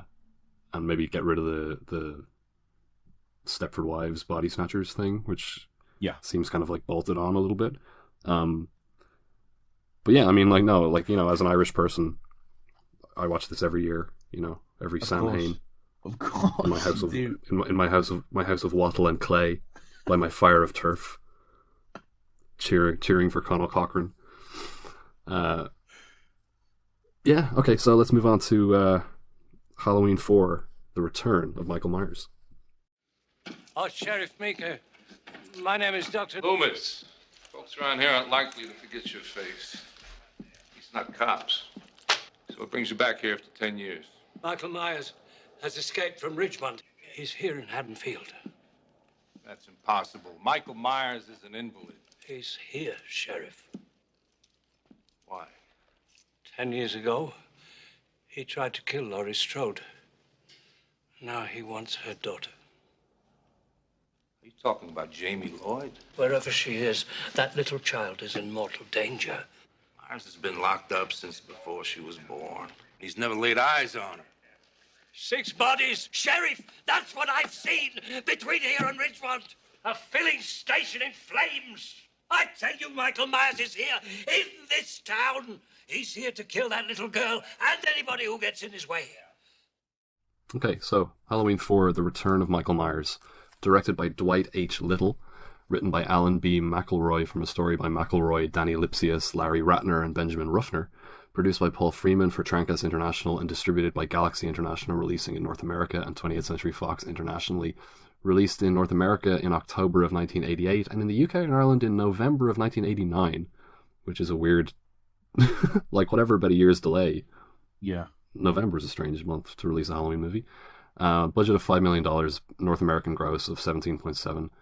And in this one, the apparently comatose Michael Myers, this time played by George P. Wilbur, is being transferred from one hospital to another, but he wakes up when the ambulance crew talks about his surviving niece, Jamie, played by Daniel Harris.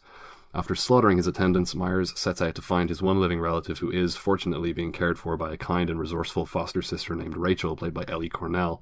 Meanwhile, the ever-cautious Dr. Loomis, again played by Donald Pleasance, remains on the killer's path. So this is the first one that we've talked about that you never saw before. And this is a weird entry in the series, just in terms of the way that people respond to it, because I don't like this movie. Do you not? Nah, I don't have strong feelings about it, but I think it's probably, like, it might be just the most kind of like blandly workmanlike entry in the series that, you know, whatever about, like, it's certainly preferable to some of the ones that we're going to talk about next, but like it does what it does, and it does it to a kind of like okay standard, I suppose.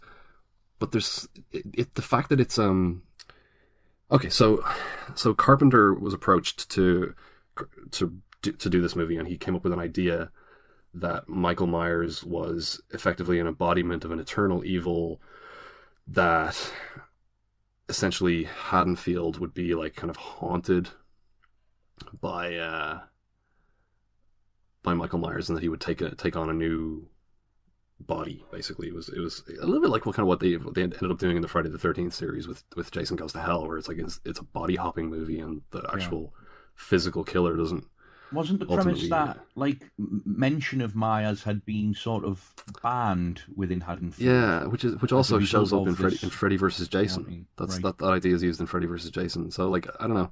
Yeah, so anyway, Mustafa Akkad wanted to go back to the basics. So what we get here is, you know, like the title says, The Return of Michael Myers. It's essentially like what would today be called a soft reboot. Yeah. And it's like spiritually, it's very kind of along the lines of something like The Force Awakens to A New Hope. It's like literally the same plot. It's Michael Myers a number of years ago killed a bunch of people in Haddonfield. He's been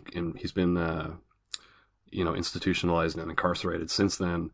Now he's broken out of the asylum and he's coming back to his hometown to kill, this time not his sister, but his young niece. Yeah. But his young niece is being babysat by her foster sister, who's the same age as his sister was in the first film. So the dynamic is more or less the same. You've got a babysitter protecting a young child. The only difference is that Michael is now targeting the child. But you got to assume that in Halloween 1 he would have killed Tommy and Lindsay as well. He doesn't kill them though, right? In the first one, because that little kid falls with his pumpkin, and like there's that pan up shot from his feet of Myers up. Well, yeah, but there's also the shot in the second film where he's kind of just walking around in the street, and that was actually one of the reshoots. They figured out that Michael had no way of knowing that Laurie had been taken to the hospital, so they went back and it was one of the scenes Carpenter shot. Is the scene where the kid is walking through the street with the boombox, and Michael overhears so he doesn't kill everybody that he comes in contact with. Yeah, so yeah, but whatever. Either way, certainly the way that those scenes play out in Halloween 1, Laurie is acting as is Loomis acting as though he would kill the kids. So the point of departure from that premise really is the split between the protagonist's point of view, because there's more of an emphasis, as you said here, on Danielle Harris, on the baby city, as well as the babysitter. Whereas in the first film, it's very like Laurie's very much the protagonist, who happens to be a babysitter. Whereas now we've got Ellie Cornell as Rachel and Danielle Harris as Jamie, as sort of like the joint protagonists. Yeah, but and so then the other thing that right, and the other thing that you have is like what I mentioned in relation to Halloween 2. You have this mob reaction to the return of Michael Myers, where we get this. Actually, Michael Myers in this one kills the whole police force, and off screen, he's then that results in a militia forming of like Haddonfield residents who go out to try to find Michael Myers, but they're also kind of playing with the idea of like that mask, right? Which it's kind of like something that like they do it in Scream. That this is like a commonly available Halloween mask, and like people wear it to kind of mess with each other. Right. But the film doesn't have the tone of Scream or anything like that. It's a very kind of gloomy, miserable sort of film, and kind of portentous. It's like it doesn't there's not much humor in it, and so you get all these people wearing the Michael Myers mask. Yeah. Like because that was also in, like you mentioned, Ben Tramer, his death in the second film. He's wearing the same mask that Michael wears. Yeah, and somebody gets killed here as well, because of the resemblance to the killer. Or do we see that person though? I don't think we see that person. Somebody just shouts, "Oh, it's him," and they just start shooting at the bushes. Yeah. And, yeah. I don't even know that he's wearing. But there is a scene early on when 3 or 4 people kind of like show up. Or is that in Halloween 5? No. I think it's in this. Where they're fucking with them, like with the when there's 3 of them like together. Yeah. I think it is because it's also Jamie's also seeing Michael in the mirror and stuff, isn't she? And like there's that bit where she wakes up in the wardrobe and he's like there, and I remember connecting the two as part of the same film. Like this idea like that there was more than one Michael Myers sort of appearing, but then when it happens in the street, it's just like some kids fucking about. Yeah, that's right. Okay, so, and also, I was wondering, like I mentioned, the dream that Laurie has when she's in the hospital in the second one, and like, is it supposed to be supernatural? Likewise, again, the dreams that Jamie is having in this one don't seem to be really very normal. Like, she never met Michael Myers. She never had an encounter with him before. She probably doesn't know what he looks like. Yeah. There are no photographs of him.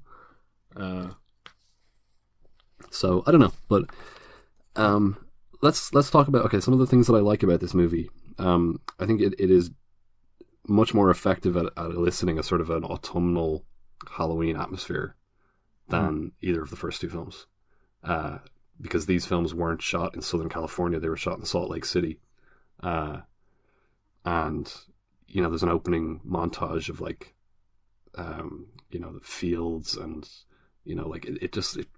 it feels very kind of harvesty. Yeah, the opening sequence is great without any music, or at least very minimal music, and like shot at like a potent magic hour, or you can sort of see or sense like a fog on the fields, and like there's pitchforks and weird, as you said, like harvesty sort of things dangling from farm jack-o'-lanterns and scarecrows and all that kind of stuff, and it's very it is. It's very eerie, and I actually love the opening montage, because they don't. This is one of the Halloween movies that doesn't open with the famous theme. It doesn't play the theme until like 6 or 7 minutes into the film. Yeah.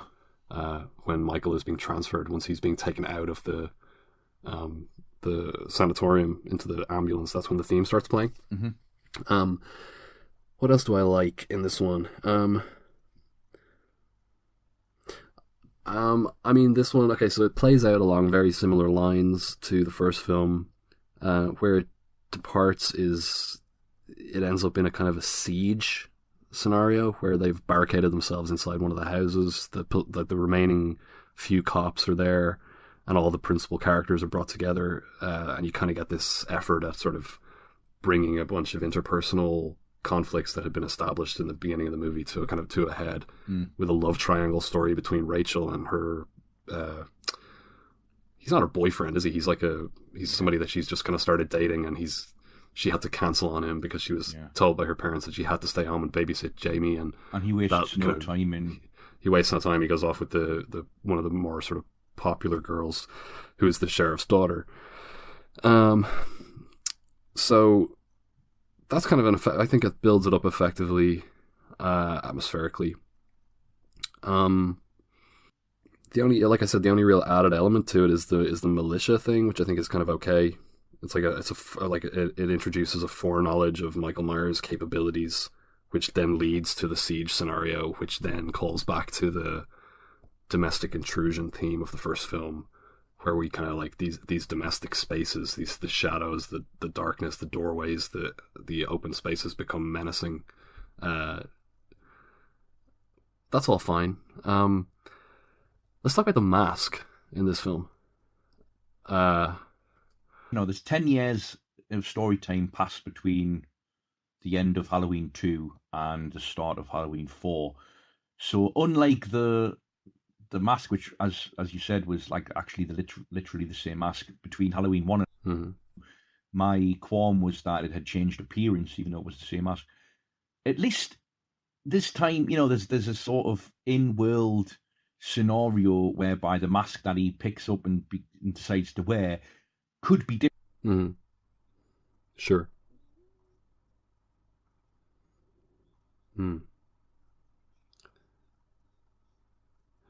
Yeah. Right. So do you know what happened here?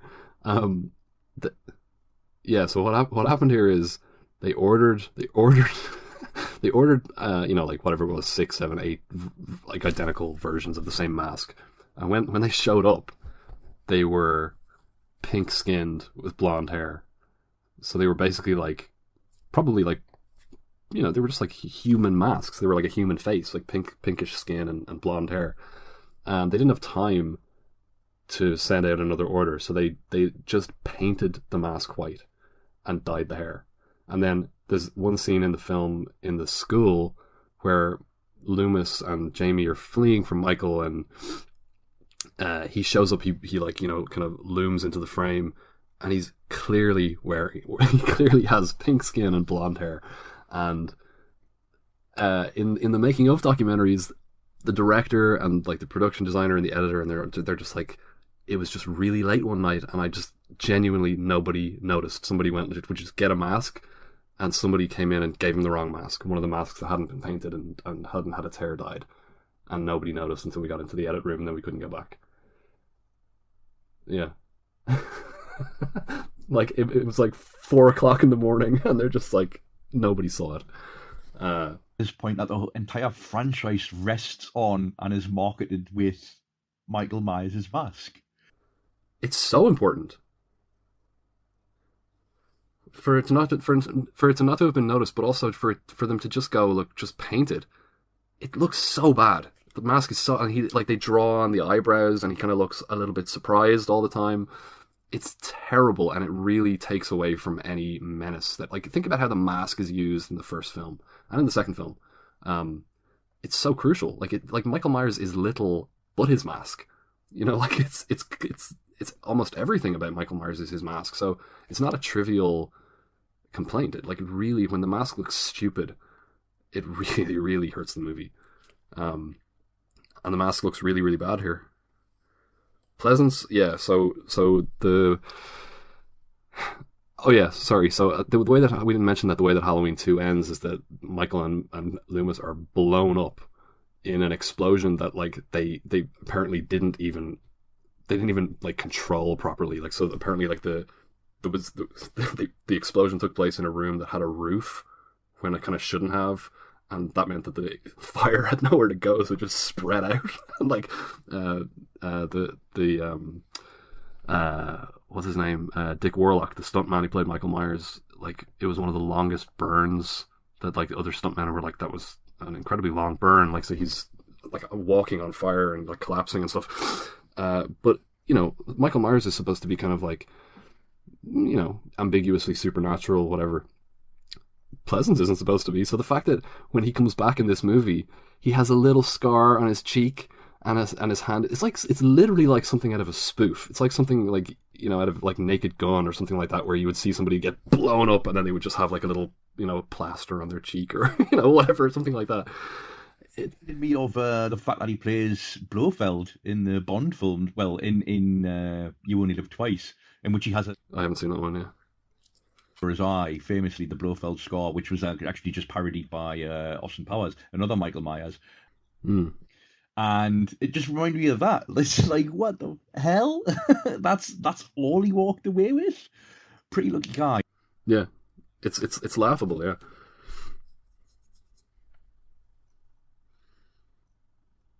Myers, after, by the way, a terrific rooftop chase on the slanting slates in the late October, autumn.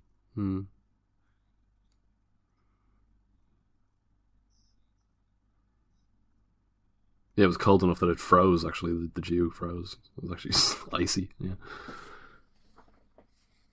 Running away from Michael into the street, she's obviously completely petrified, and then walks, like, so the camera follows her, and she walks to the edge of frame and walks into Loomis, but Loomis sort of grabs her and is like, "What are you doing out here alone?" Yeah. Well, yeah, we'll get to that. Like, this is the kind of the big, like, these two films, like 4 and 5, that are like right back to back. They mark a sort of a. Actually, you can go back and look at Halloween 2 as well, where the way that he talks in this really arch kind of way. Like when they pull up outside the people ransacking the Myers house, he says, "One of their tribe has been butchered." They're, you know, like, what are you talking about? It's yeah. So Loomis kind of gradually becomes more and more unhinged, and then it kind of comes back down to earth a little bit in the sixth one, I think. But in the compared to number 5, I think by a considerable margin, he comes back down to earth and is a little bit more sane in the sixth one. But yeah, now 4 and 5, he's increasingly unhinged, increasingly trigger happy, you know. Okay, so this movie was written in 11 days, right, to avoid a writer's strike. They wanted Jamie Lee Curtis to come back. They couldn't afford her because she was now a big star. Changes to the, like, taxes and stuff in California made California too expensive, and that's why they went to Salt Lake City. So, like, a lot of that is just like the decision to focus on a child. It makes it kind of miserable, don't you think? Like a teenager can kind of be resourceful and defend themselves and kind of psychologically respond to what's going on. But, like, imagine Halloween where he wasn't trying to kill Laurie, he was trying to kill Tommy and Lindsay. Yeah, yeah. Like it's kind of it's miserable, isn't it? There's something like she just spends the whole movie, and this is even worse in number 5, just like crying and like screaming and just like helpless. And there's something the fact that she can't fight back, and she's just so completely helpless. Even the teen melodrama in this is kind of dour and angsty. Like I mentioned that they kind of try to fit a little bit of teen frolics into these movies. Yeah. They kind of go, oops, Yeah. like we need to inject a little bit of life into it. So they have the love triangle thing, but it's still it's still a bit miserable. Yeah, it doesn't help that the little fuckboy's pretty ugly as well. He looks like like, what's up with his face?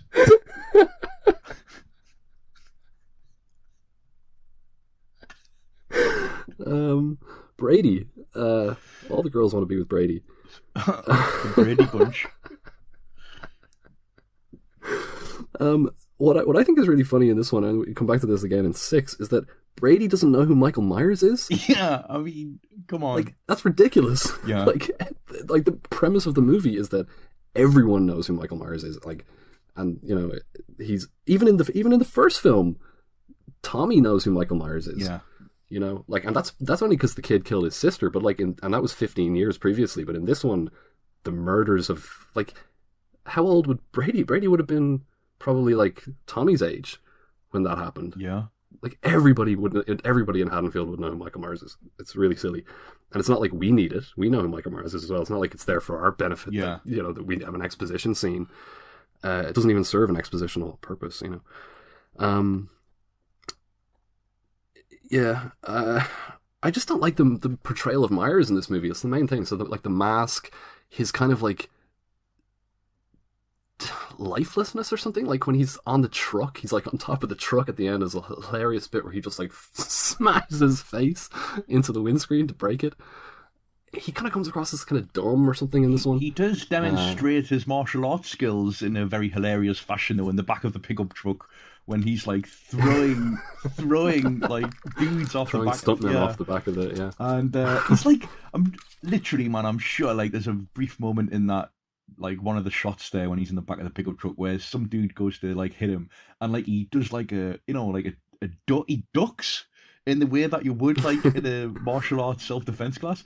It's funny you should pick up on Myers here, because when I was watching this film and that rooftop chase sequence in particular, when he's just like sort of clambering out of the window to get onto the roof, it reminded me, or it made me realize how much in retrospect the WWE wrestler Kane was branded as a Michael Myers like character. Like, he was masked, he was oversized, sure, he was unfeeling, formidable, but then also surprisingly agile for a big man, referred to as the Big Red Machine, of course, and introduced as the evil brother of The Undertaker. Like,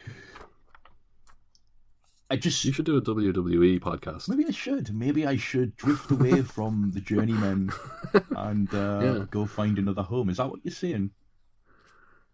I think you could have like a secondary podcast about WWE, and just that it could live there. All right. Mr. Simpson's references over here.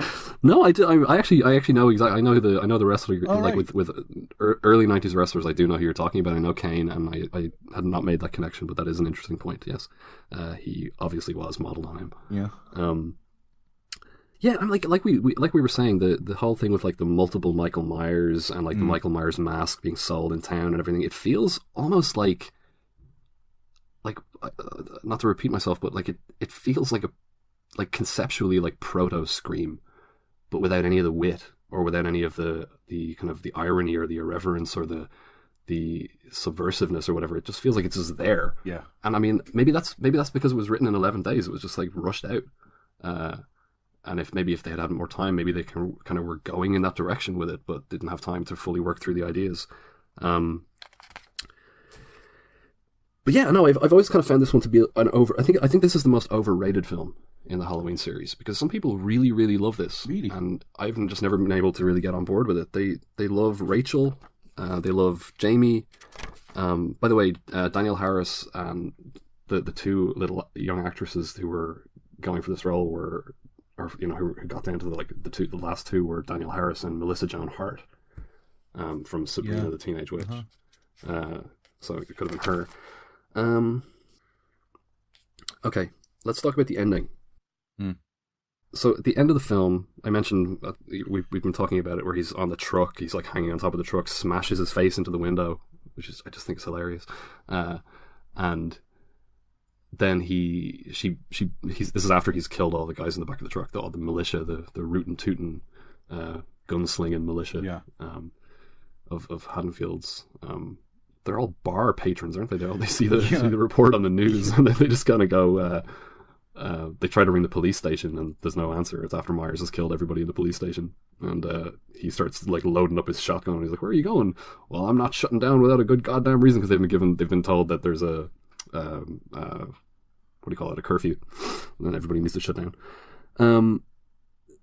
So they're all dead, or most of them are dead, and Myers is thrown off the front of the truck, and then he just kind of stands up, and Rachel runs him over, and that's kind of what I mean, where it's like he's just standing there. Yeah, like is that scary? It's kind of dumb. It's daft. Like he's I don't know. It's almost like cartoonish or something. And then he's thrown off the road into the field, and Jamie suddenly is like drawn to him. Yeah, and goes over to him and takes his hand. And it's like, I don't know. Is that kind of like a residual element of the John Carpenter idea that the evil would pass to Jamie? Because then Michael wakes up, and the remaining cops and militia guys and all, they blow him away in this like hilarious show of excessive firepower. Yeah, I mean, and he falls down a mine shaft. He falls down into a mine shaft, and that we'll pick that up in number 5. We'll pick this up as well. Really, what you're going to say about we will, because there's a shock ending here. I don't know. I would love to know if it was originally in the script. I think it was, but if so, it's not. There's no groundwork laid for it at all. Commitment to it. I mean, so no. Well, whatever about commitment to it after the event, after the fact, but it's just like comes out of nowhere at the end of the movie. So she goes home, and like we were saying, this is kind of like a riff on the original, and like they wanted to kind of bring it full circle. So this film ends the way the original opened, with a child putting on a mask and murdering their, in this case, foster mother. So Jamie goes home, puts on her clown mask that she's been trick-or-treating in, picks up a knife and goes into the bathroom and murders her foster mother.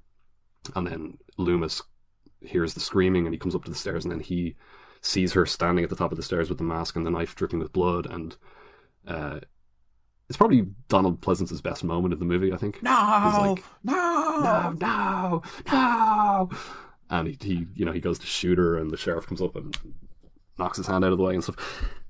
It's a kind of cool ending, I suppose. Although it does leave you scratching your head and kind of going, well, they kept doing these things where they'll, for the sake of a shock ending or whatever, and then having to sort of deal with that and the detritus of that afterwards and the ramifications of it, which we'll pick up in the next segment. One thing to just note is that I think what's meant to happen is that's all of this, like, sort of telepathic connection or whatever, or like passing on the baton, is at least teased that through Jamie seeing Myers before she's even like seen him in the flesh. So like seeing him in the mirror and waking up in the wardrobe and seeing him looming over her and stuff.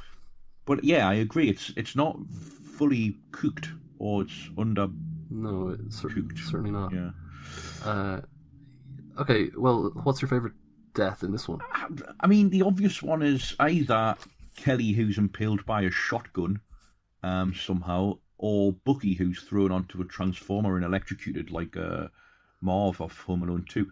But I'm going to go with the dude who's thrown from the pickup truck at the end because of Michael Myers' suddenly revealed martial arts skills. What about you? So Michael kills 17 people in Halloween 4. I'm not going to go through them all. I would say, I guess the one they went back and added some gorier scenes, and one of them was when he kills the driver of the truck at the end, where he's on top and he reaches in and grabs his neck and tears his neck open. Yeah, that was pretty pretty sweet. Yeah. All right, well, what would you give this one out of 10? I'm going to go with a 6. 6? Yeah. I mean, I get what you're saying, but I don't respond to it as negatively as you obviously do. I like Ellie Cornell. I think she's a good final girl, or would be final girl. I like Danielle Harris in the baby city role. 6. A 6, okay. It's interesting because I've seen this movie now, I think this is my 4th time seeing it, and Right. I've liked it less each time, and I would have probably started out where you are, so you need to watch it a couple more times. I'm gonna be generous and go with a 5 here. Okay, so let's move on to Halloween 5, The Revenge of Michael Myers. How could they? When are they going to realize that she is not him? She's just a child. They know that Michael Myers is her uncle, and that she attacks her stepmother. That's why they fear her, especially on Halloween. I never should have let my parents talk me into leaving. I don't know what I was thinking. You're afraid. I am not. You're afraid the whole thing might start to happen again. There's nothing wrong with being afraid. And I suppose there's nothing wrong with just leaving my little stepsister here alone. You can telephone her from the cabin. She'll be properly looked after. Then why do I still feel guilty? Halloween 5, The Revenge of Michael Myers, written by Michael Jacobs, Dominique Authin-Girard, and Shem Bitterman. Directed by Authin-Girard and produced by Rick Nathanson and Ramsey Thomas for Magnum Pictures and Trancas International. Distributed by Galaxy Releasing, and it was released in the US on the 13th of October. Only ever got a video release in the UK. The date for which I have is August 1990. Made for around $5 million, and it made $11.6 million at the box office, the lowest overall gross for any of the Halloween films to date, including the latest. And in the context of its rivals at the time, Nightmare on Elm Street 5 and Friday the 13th 8, it was down 34% from its immediate predecessor, Halloween 4. Set against, just to give some more context, Nightmare on Elm Street 5 made 55% less than Elm Street 4, and Friday the 13th 8 made 25% less than Friday the 13th. But both of those other sequels made more than this one did, just to, I guess, as an indication of diminishing popularity of this genre in general, although it was still making profits. Yeah. Sure, yeah, no, that's definitely, the late 80s is definitely, like, it's a fallow period for slashers. You know, the only ones that were making any money. I mean, it should speak for itself that an entry in, you know, like, arguably, like, the most famous slashers franchise went straight to video. Yeah, sure. Like, I had to look for box office information for the UK for number 4. Because, I mean, if 4 had done well in the UK, there's no way 5 would have gone straight to video. So it mustn't have done well. Yeah, sure. So this film, as per Google once more, after lying in a coma for a year, Michael Myers awakens and stalks his way back to Haddonfield, intent on killing his niece, Jamie, again played by Danielle Harris, who has been confined to a mental institution since Uncle Michael's last attempt to slay her. Suspecting a psychic link between Michael and Jamie, Dr. Loomis, played by Donald Pleasance, joins forces with Sheriff Ben Meeker, played by Bo Starr, and attempts to stop Michael's latest rampage. So this picks up, again, it shows what happened to, like Halloween 2, showing what happened to Michael in the immediate aftermath of Halloween 1. This shows what happened to Michael at the end of Halloween 4 when he fell down a mine shaft and, like, somehow ends up in this, like, cave-like abode of a guy, of a local. So it's like a hermit. Yeah. So they kind of slightly retcon the end of Halloween 4, and they have the cops throw dynamite into the hole as well. That's right. Up. So he gets flushed out through some sort of, I don't know. He flushes out the edge of some cliff or whatever into the river. He floats down the stream, and it's really funny. And he ends up at, okay. So this is the interesting thing, right?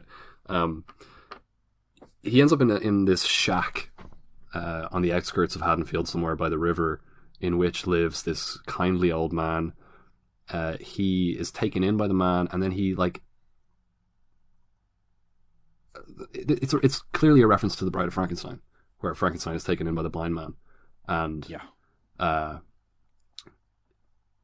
he lies down on the bed, and then it cuts to 1 year later, and like again, like I said about Loomis's scars in Halloween 4, it's like a joke, it's like a spoof, like he's just lying there for a year, right?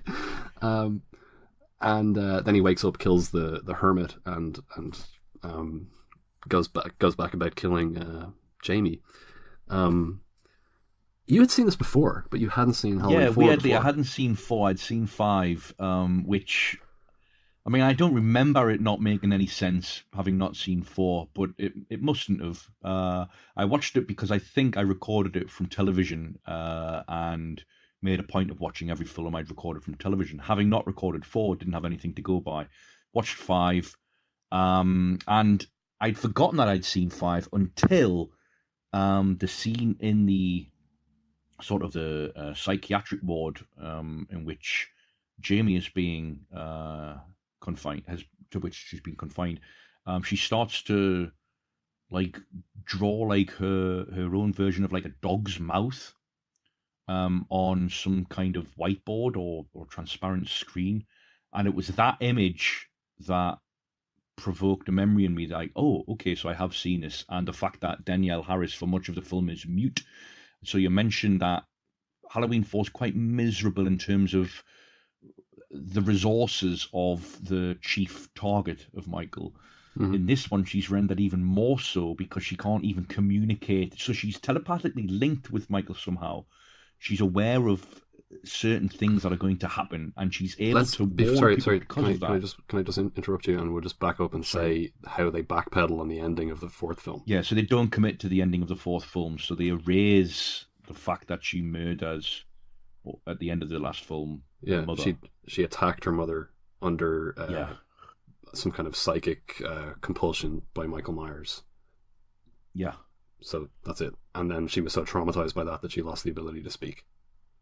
That's true. And yeah, so she's aware of Michael's sort of presence and intentions and people who are in danger because of it, but she has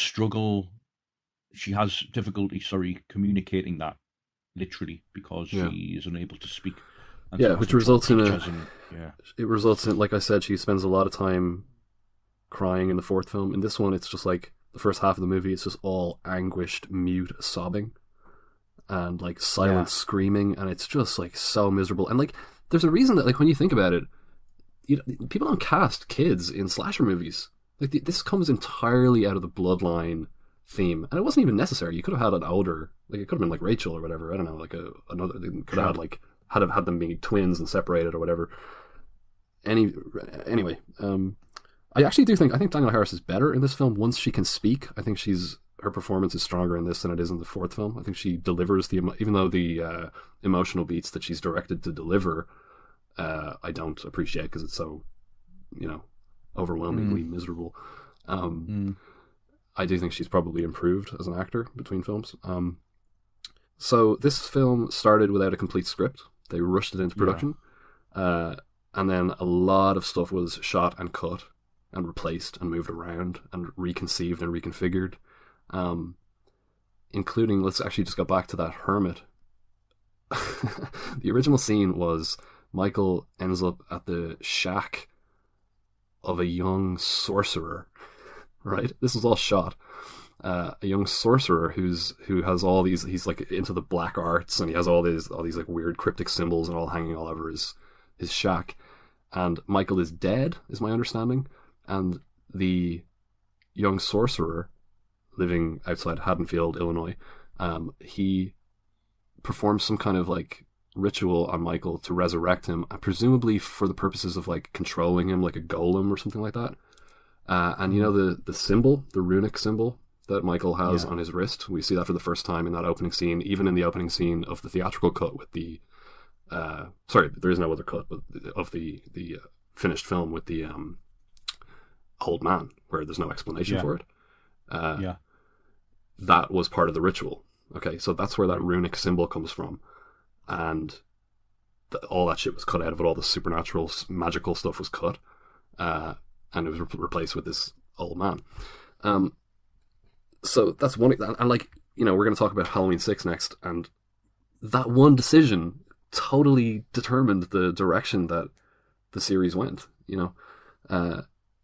So, well, I'll just come out and say I absolutely hate this film. I think it's absolutely unwatchable. Really?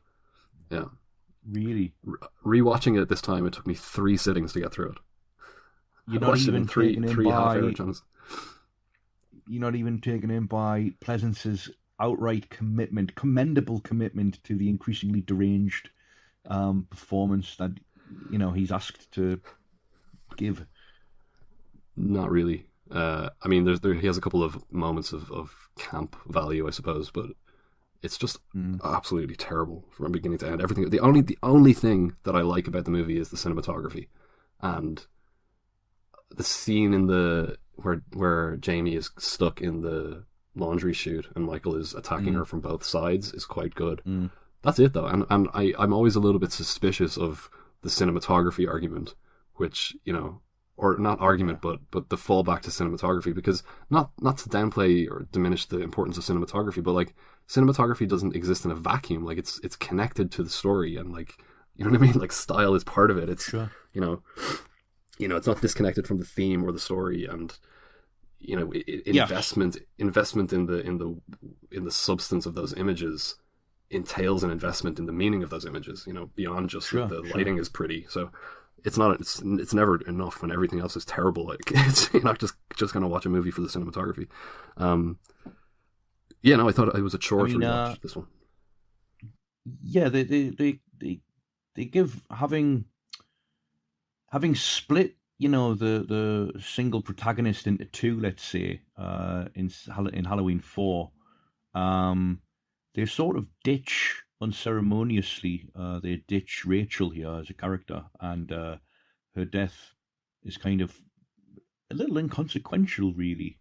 It's completely inconsequential, yeah, because actually, like the Ellie Cornell, isn't it, who played her later? Ellie Cornell, she actually pushed back against the producers because the original death scene had her being stabbed down the throat with a scissors, and she was like, "That's just, I'm not going to do that. That's too undignified a way for Rachel to go out." So they changed it slightly. She just gets stabbed in the chest. But yeah, so in this film,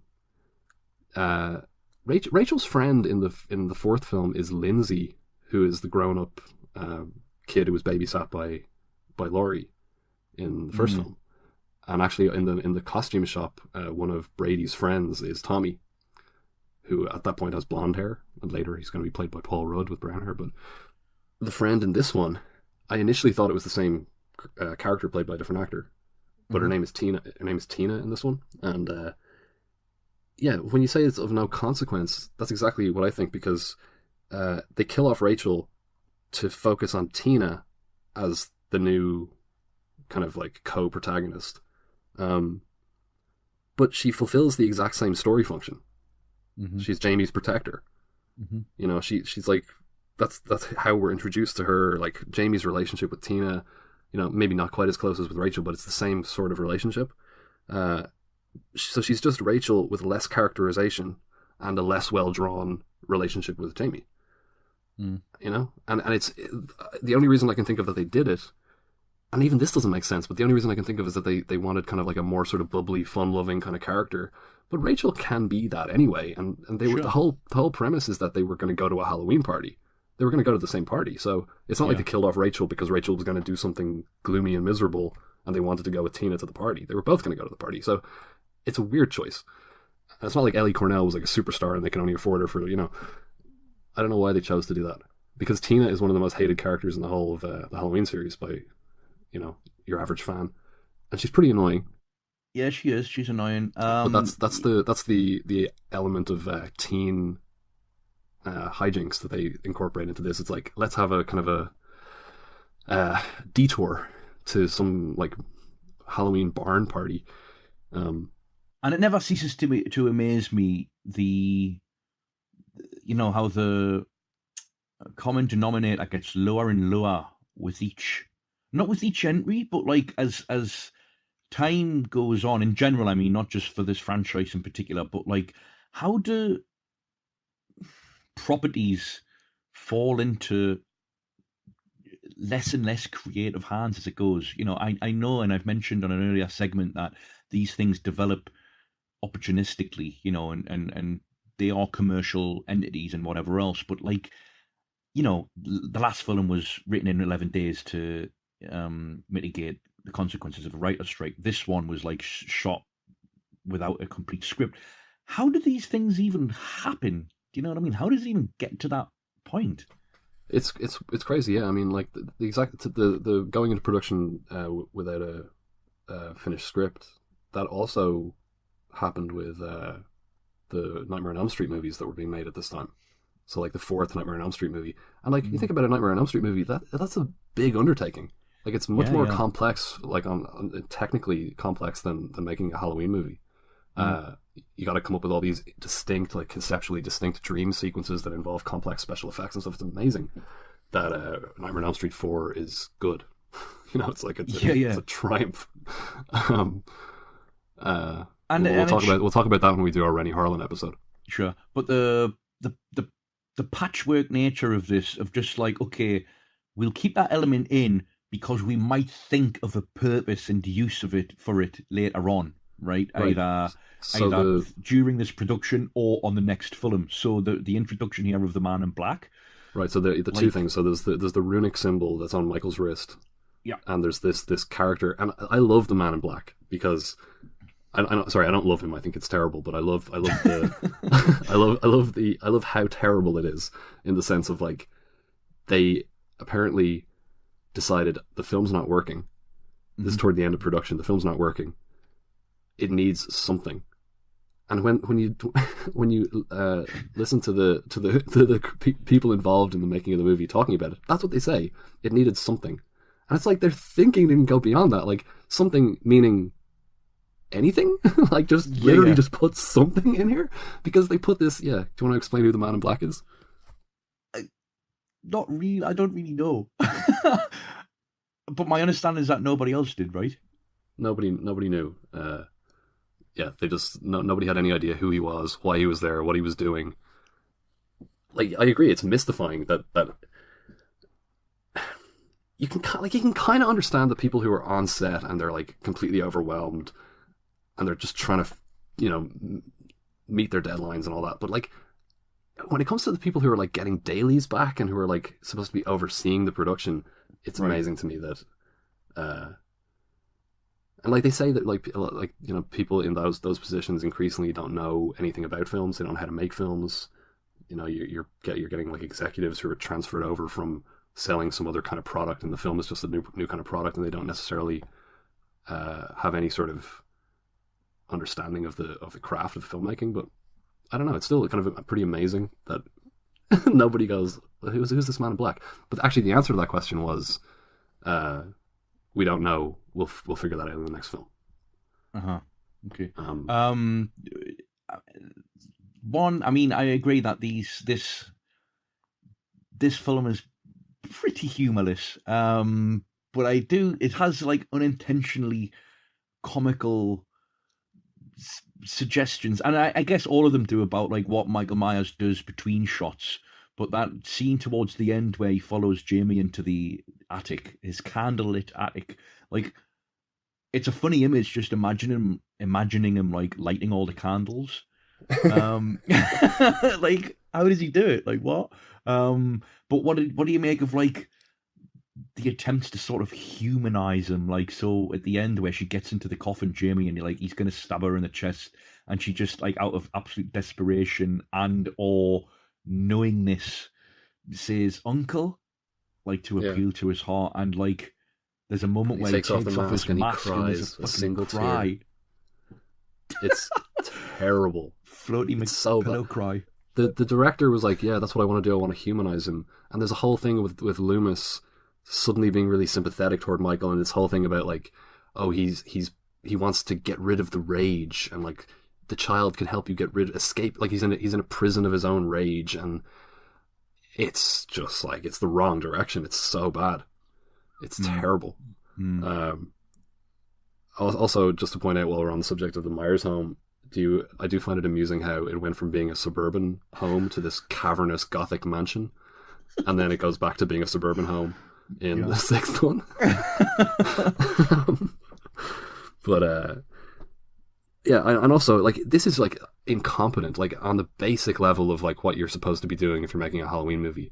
Like I talked about on Halloween 4 that I don't like the portrayal of Michael Myers, but it's even worse here. Even though the mask is better, he's like so. Actually, I mentioned it when we talked about the first film and the eerie, empty suburban streets. Here, Michael Myers is just milling around in broad daylight in crowded areas, like standing in plain sight, watching like a crowd of teenagers in a car or something. That's not scary at all. Like, there's no sense of foreboding or vulnerability or like eeriness or uncanniness or anything like that. It's just ridiculous. And there's like a scene where Tina and her other friend, the blonde girl, they're in the park and Michael is like in the background just under a tree. It's so shit. It's so terrible. And he's not even standing still. He's kind of like milling around a little bit. Yeah. And again, it's like, just the lack of talent that is staggering, that this sort of material fell into the hands of. It's just... You've actually seen another film by this director, though. You've seen The Omen 4, haven't you? The Awakening. Oh, yeah. Yeah, I have. Can't remember what I think of it. Is it as bad as this? I haven't seen the 4. I've only seen the first 3 Omens. We'll do the Omen series next Halloween. Let's. Be a lot shorter episode. I guess the only other thing I have to ask is, favorite death. Probably Mike, stabbed in the face with a garden claw. What about Spitz, who's impaled through the back with a pitchfork? Yeah, it's okay. That barn sequence is terrible, though. It goes on forever. Yeah, and it has no tension at all. Yeah, it's like these people just didn't know what to do with the idea. I mean, how that's the thing. That's to fuck up like a sex scene. Do you know what I mean? Well, I mean, like that's the thing, and that's why, that's why we talked about Halloween in terms of being an exercise in style, because the premise is incredibly thin, like and incredibly repetitive, and it's all about the way that it's framed. And it's like when I think about it now, I'm like, would I know how to do it? Like we're gonna do like a scene in a barn, and we've got like 3 prospective victims, and we've got a killer, and like that's all you have. That's all you have to work with. So how do you stage that in such a way that it's eerie and tense and frightening? It's probably not very easy, but I think there's an assumption that it is. And that it doesn't get any respect, and it's like, I think it was Quentin Tarantino talking about like action movies as well. Like, there's just no respect for the craft of like putting together an action scene. I like Eddie the police officer's death when Michael punches through the car window and bashes his head into the steering wheel. We don't see most of it. We only hear it through the walkie-talkie with the other cop on the other end. Do you like the cop's theme? Bonk, honk, squelch. What? The actual circus music that plays whenever those 2 cops are on screen. Oh, Did you not notice that? No, I don't. No, I hadn't. I noted it, but I didn't note it in relation to like them appearing. It's a bizarre choice. Yeah, strange, isn't it? Yeah. And what do you make of the puppy love storyline between Jamie and the other kid? Yeah, I don't really care. Yeah. Okay, so I think this is absolutely unwatchable. 1 out of 10. Really? I'm gonna go with a 7. Just kidding. Nah, I mean, I can't go lower than a. It's weird because I'm watching them in such concentrated fashion and with a certain purpose that maybe it's a little bit like watching the all of the Avengers films as I did earlier this year. Gives a certain purpose to the whole thing. Yeah, for me it's I guess a 4, which is probably surprisingly high for you.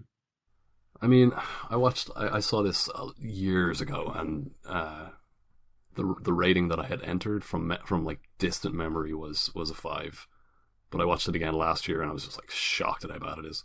And watching it again, like I said, it was a chore to actually. In fact, I watched Halloween 4 with no hesitation, with the intention of watching Halloween 5 the following night, and it took me 2 weeks to get around to watching it.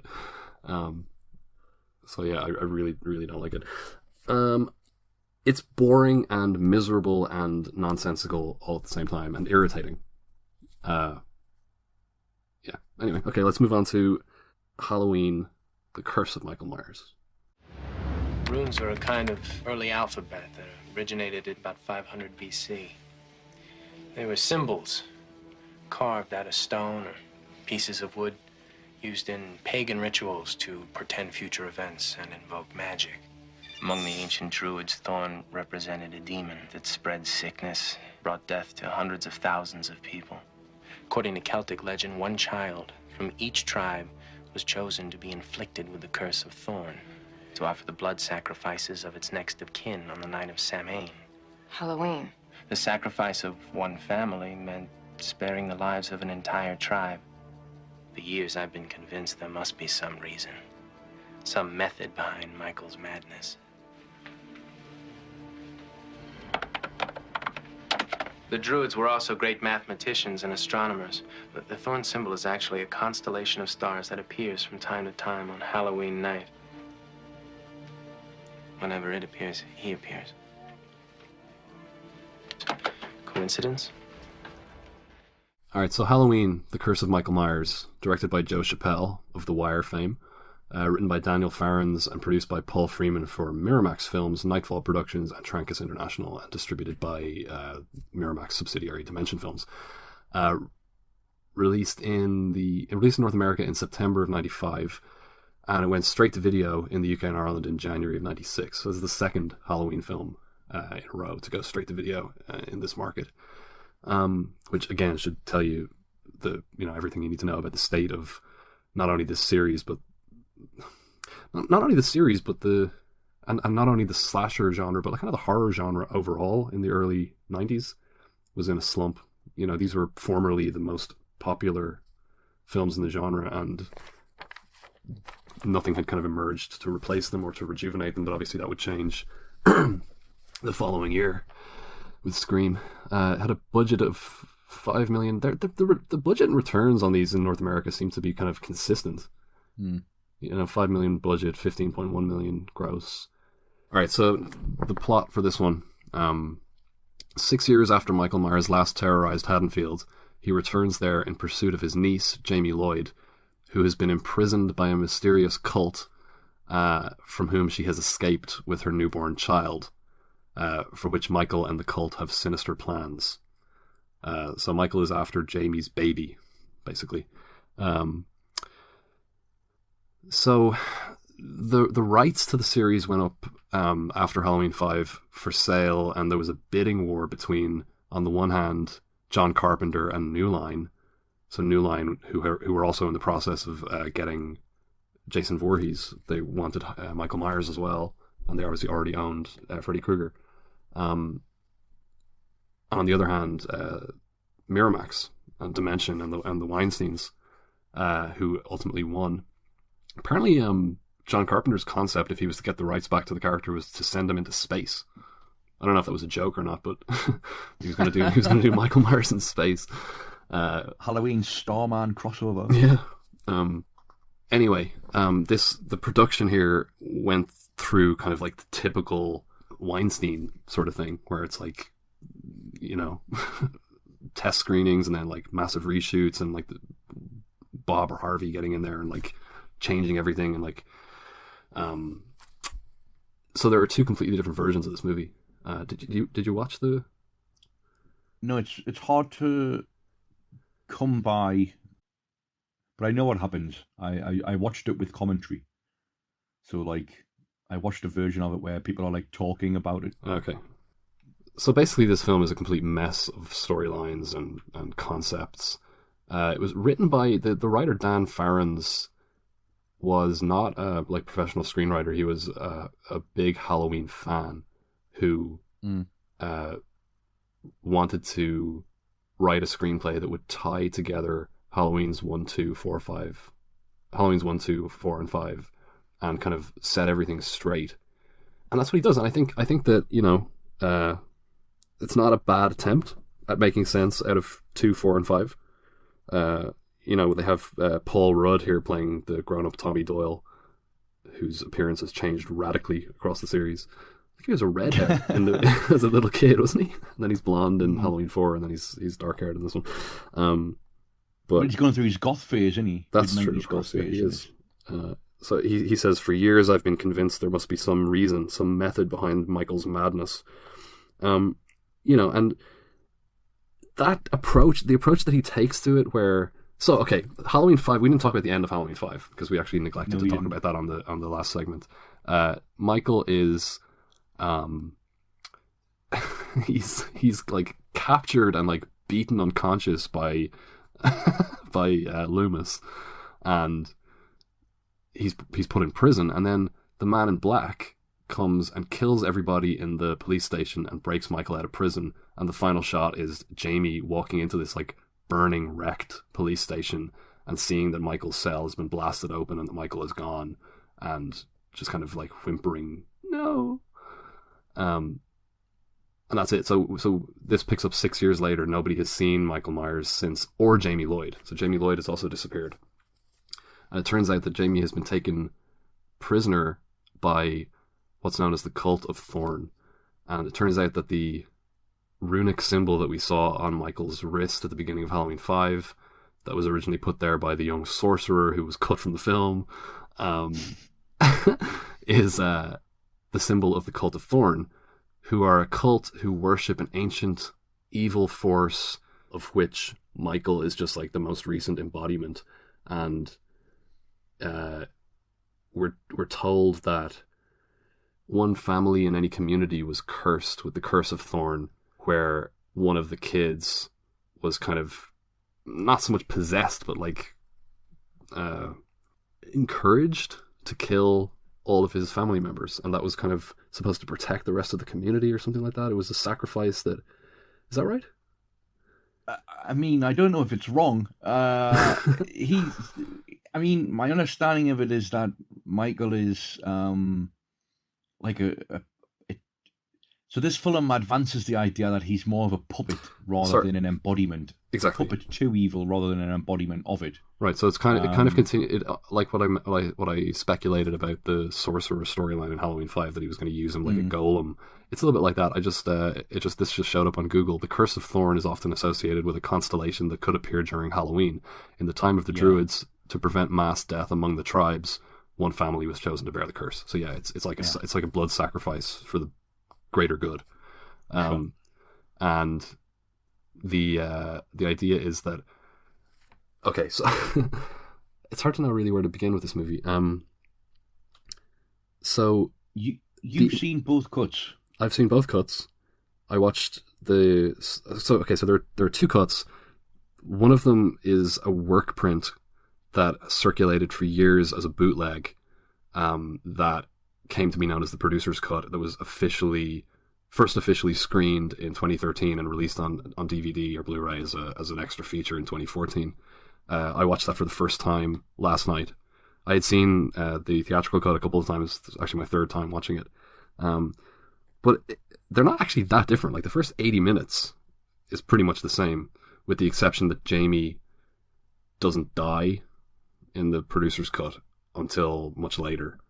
So in the part of what the Weinsteins went back and changed was that they wanted way, way, way more gore. The producer's cut's relatively tame. So in the theatrical cut, Jamie... Oh, by the way, Danielle Harris wanted to come back for the movie to play Jamie, but she was 17, and they didn't want anybody. They wanted an actress who was over 18, so that they didn't have to abide by child labor laws. So they said that if she got herself legally emancipated from her parents, that they would cast her in the film, because then she would be legally an adult. And she did that, and it cost her like a few $1,000s to the legal fees and stuff to do that. And then they said that they were only going to pay her like $1,000 to do the movie, and because she gets killed off in the first reel, and she's like a day player or something. She's not. She gets paid scale for that. And she was like, but I just spent like $6,000 or whatever it was. Just, fucking hell. You know. Fucking hell. Anyway, so she passed on the film, and the role of Jamie was recast. in the original work print version, Michael pursues Jamie when Jamie escapes with her baby from the cult. Michael pursues her, and Jamie manages to hide the baby in the toilets of a bus station, and or train station, and Michael pursues her to this barn, and he in the work print he just stabs her, and she doesn't die. She gets taken to hospital, and then she gets like executed later on, point blank gunshot by one of the druids. But in the theatrical version, Michael impales her on some kind of like thresher or some sort of like farm machinery, and turns it on, and it disembowels her. It's very, very gory. But I would say, like, my first reaction watching this movie is instantly like, what the hell is this? Like, what am I watching? You know, instantly it's all this like druids and like some sort of weird, like, you know, occult rituals, and like, almost like wondering, like, did you put the right film on? You know? Yeah, I mean, it feels. I mean, even the opening image, it looks like the wrong aspect ratio. Like the head, it begins in media res with, I think, Jamie being with her birth, stretchered to her birth, and like, because it's like a sort of a flashback. They've done this weird optical filter on, and also the lens that they use, they've just stretched the head a bit, and I was they've squashed it down so that That actually, I actually noticed that, and I was thinking how, you know, the way if you go back and look at a film like Nosferatu, they use fast motion to create a kind of an eerie feel. Yeah. But that later became associated with comedy, so now it's sort of unintentionally funny. It's a similar kind of thing here, where before the advent of widescreen televisions and like interactive TVs where you could change the aspect ratio on your TV, you see that in quite a few films in like the 80s and 90s, where to create a sort of a sense of uncanny or sort of like off-kilter subjectivity, they use like distorted images like that. Yeah. But it's like, you know, mathematically distorted. It's just like squashed by a certain percentage or whatever. But, you know, everybody now associates that with people who just have the wrong settings on their TV. Yeah, you know, so it just looks wrong. I was like, It actually this anticipates. I said on Halloween 2 segment that we would that I would mention once again Buffy the Vampire Slayer. This film anticipates that series by 2 years. It's released as anyway, but it very much feels like an episode of Buffy. Like, well, bear in mind that the Buffy movie came out before that. Sure, but I don't know the Buffy film. Sure. But in terms of the, like, that sort of very sort of mid-90s, late 90s horror television look to it, like, it feels like the top lighting on actors' faces, the very harsh white lights that sort of light people from the top, juxtaposed against like an almost cold blue neon in the background of scenes, and then like a very sort of shit brown feel to the interiors of sets. All of that, plus the idea of druids, plus the idea of some sort of ancient like sect that, you know, is controlling things to the degree that this is. It feels for me like very much like an episode of Buffy the Vampire Slayer. I must say, there's a battle here between gore / formula, or at least the formula that the template that they'd established since Halloween 2, which upped the death rate considerably from the first film, against this new direction and the mythologies and going into going beyond the history of Michael Myers as an earthbound antagonist. I like the idea. It's at least trying to rejuvenate or go into new directions after the trudge of Halloween 5, arguably Halloween 4. It is a mess though. It's a difficult one. Like I want to try and resist that unfunny, above it all, ostensibly purist snark with which all of those horrible American YouTube nerds lay into this film, because I think it's low hanging fruit and very easy to do. I think it's just a victim of, I keep returning to it, but that simultaneously opportunistic mode of production, but also the fact that they didn't really have any governing plan here. And it just seems to be a victim of that. Well, when you say they, are you referring to everyone involved in the production? Yeah. Yeah, because really it was more like a bunch of different conflicting plans, rather, because I would say 5 had no governing plan at all. Things added with no purpose, whereas everything here is purposeful. Yeah. And like I said, it's not if your project is to make sense of 1, 2, 4, and 5 and turn them into one unified, internally consistent story, particularly with the little bits and pieces that you're left with at the end of 5 that just don't have any. Apparently Dan Farron's actually called the writers of Halloween 5 and asked them, what was the Man in Black about? And they were like, we don't know. That was just, I didn't write that. That was just somebody came up with that on the set. Or the Thorn thing, and it's like, oh, that was from the Sorcerer. We cut him out of the movie. But this is such a typical late entry in a series where, this is becoming a trend now with the new Halloween, with the new RoboCop movie that Neil Blomkamp is doing, with the new Terminator movie, to just kind of go, look, we don't like the creative decisions that were made past this entry in the series, and we're not going to be beholden to them forever just because, why would you? And yet there was a time, and there's still some people do think that it's history or something like that, as opposed to fiction, that you can't just erase it.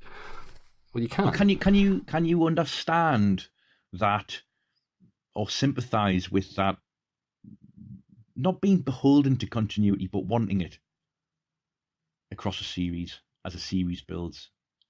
I think it's silly to demand it, but I can see the appeal of it.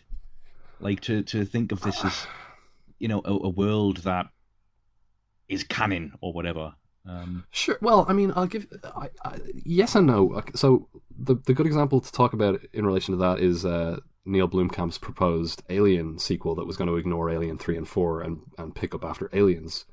I remember being on the IMDb message boards and people saying, well, a lot of people complaining about it on principle, but one person saying that, just admitting that they hated Alien Resurrection, but still, you can't just change history. I'm like, I like Alien Resurrection, but I know most people hate it, and nobody likes Halloween 6 either. So I could understand if, let's say you were a huge fan of Alien 3 and 4, and the idea to retcon those two and start from Aliens again meant that you were never going to get a 5th film in that timeline. Then I can understand being upset. But if you hate Alien Resurrection, why do you care about why would you want something that picks up after this movie? You hate it. And the same thing with The Curse of Michael Myers. When we talk about H2O, we're going to talk a little bit about what they were going to do. Yeah. Because, it wasn't until Jamie Lee Curtis agreed to come back that they decided to wipe this storyline. They were going to continue it. Yeah. So, no, I understand valuing continuity to a certain degree, but I don't understand valuing it above quality, which many people clearly do. They'd I hated that movie, but I still want them to honor it and continue all those storylines. Why? Yeah. Yeah. So this is vastly superior to Halloween 5. I can't get on board with the idea that this is the worst film in the series. First of all, there is a raw kind of brutality to Michael Myers in this. There's no gentle weeping because he can't escape the prison of his rage. There's no ridiculous mask. The mask looks fine. Not the best mask, but it's certainly no. I think he's used like JHDs on the hair of the mask, because he's got pretty good hair in this film. Michael Myers, or the mask does. Makes for a good silhouette. Anyway, yeah. I do think he's kind of tufty, isn't he, in this one? Yeah, he is. Yeah, he's had a makeover. Well, it's the 90s. So I do, like you mentioned, turning Michael Myers into a puppet, and I don't like that. Like turning Michael Myers into a puppet or kind of like a wild animal to be controlled or tamed by an evil organization. It shifts the focus and repositions Michael Myers. Completely. Yeah, it turns him into exactly. And okay, so there are way too many plot threads here. Okay, so you've got Donald Pleasance and his relationship, or Sam Loomis rather, and his relationship with his colleague Wynn, who turns out to be the leader of the Cult of Thorn. You've got Kara Strode. So you've got this secondary storyline where Tommy Doyle is living in this boarding house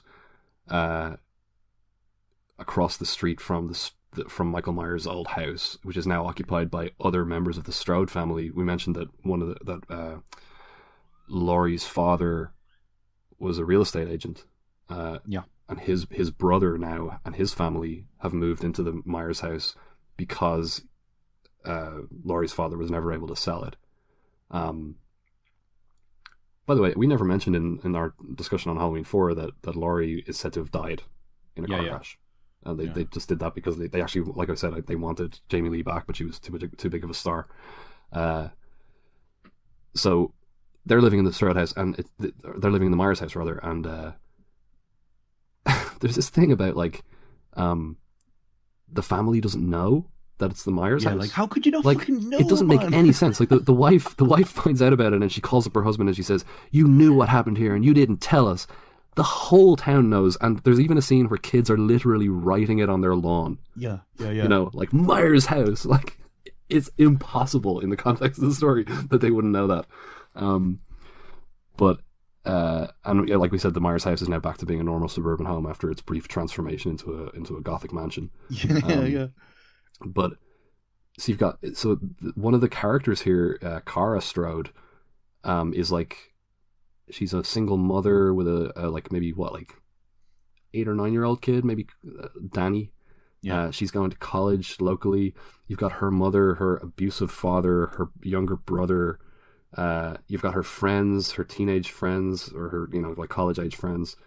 Halloween has been banned in Haddonfield for the past 6 years, and they're trying to revive it. They're basically putting on a demonstration. They're doing a kind of a Halloween party as political demonstration to get the holiday re-legalized.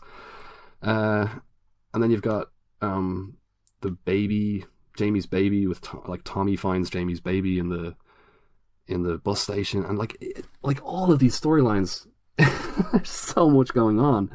And the whole thing with the teens reviving Halloween is like that thing where we need teenagers in here frolicking to be killed by Michael Myers. We need something because it's just too miserable. It's just too gloomy. It's like we are ultimately trying to make something that recalls the original Halloween to some extent, beyond just the presence of Michael Myers. But so that B plot about reviving Halloween I thought was kind of pointless. I think the characters are a lot better in this. I think they're reasonably likable. I think, like I said, Loomis is more down to earth this time. He's his performance is better here than it is in 5. It's probably better than it is in 4 as well. His last film, he died less than 2 months after they wrapped filming and more than 8 months before it premiered. Yeah. And his absence is significant from the end of the theatrical cut, because in the producer's cut, my understanding is, the way the film ends is that Myers is being syringed with, injected with this sort of corrosive acid by Tommy. You need to back up. A little bit. Sorry. The babe. It turns out that the mother or or whatever you call it, the woman who owns and manages the boarding house is also a member of the Cult of Thorn. Yeah. And so they all get ambushed in the house, and they all get taken to Smith's Grove Sanatorium. and the baby is going to be... See, the theatrical cut doesn't like... They reshot the whole ending. So in the theatrical cut, they're trying to... they're going to sacrifice the baby. They're doing some sort of weird scientific thing in the theatrical cut.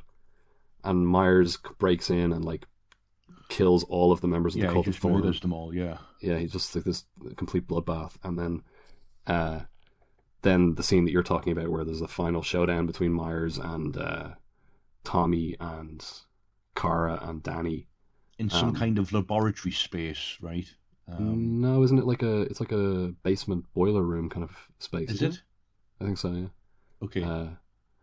And just because Cara sees that like silhouette of the baby against the green screen in that room, and the syringes about, and that's before though. That's when he slaughters everybody in the room on the other side of the on the other side of the window. It's kind of hard for me to remember because I watched both endings. He's anyway, whatever. It's a kind of standard like final showdown with the slasher. He's eventually beaten kind of like into submission by Tommy, and then Cara and Tommy and the baby that Tommy is named Stephen, they are leaving and they ask Loomis if he wants to come with them, and he says he has some unfinished business, and then it cuts inside to where Michael was lying and the mask is lying there, I think.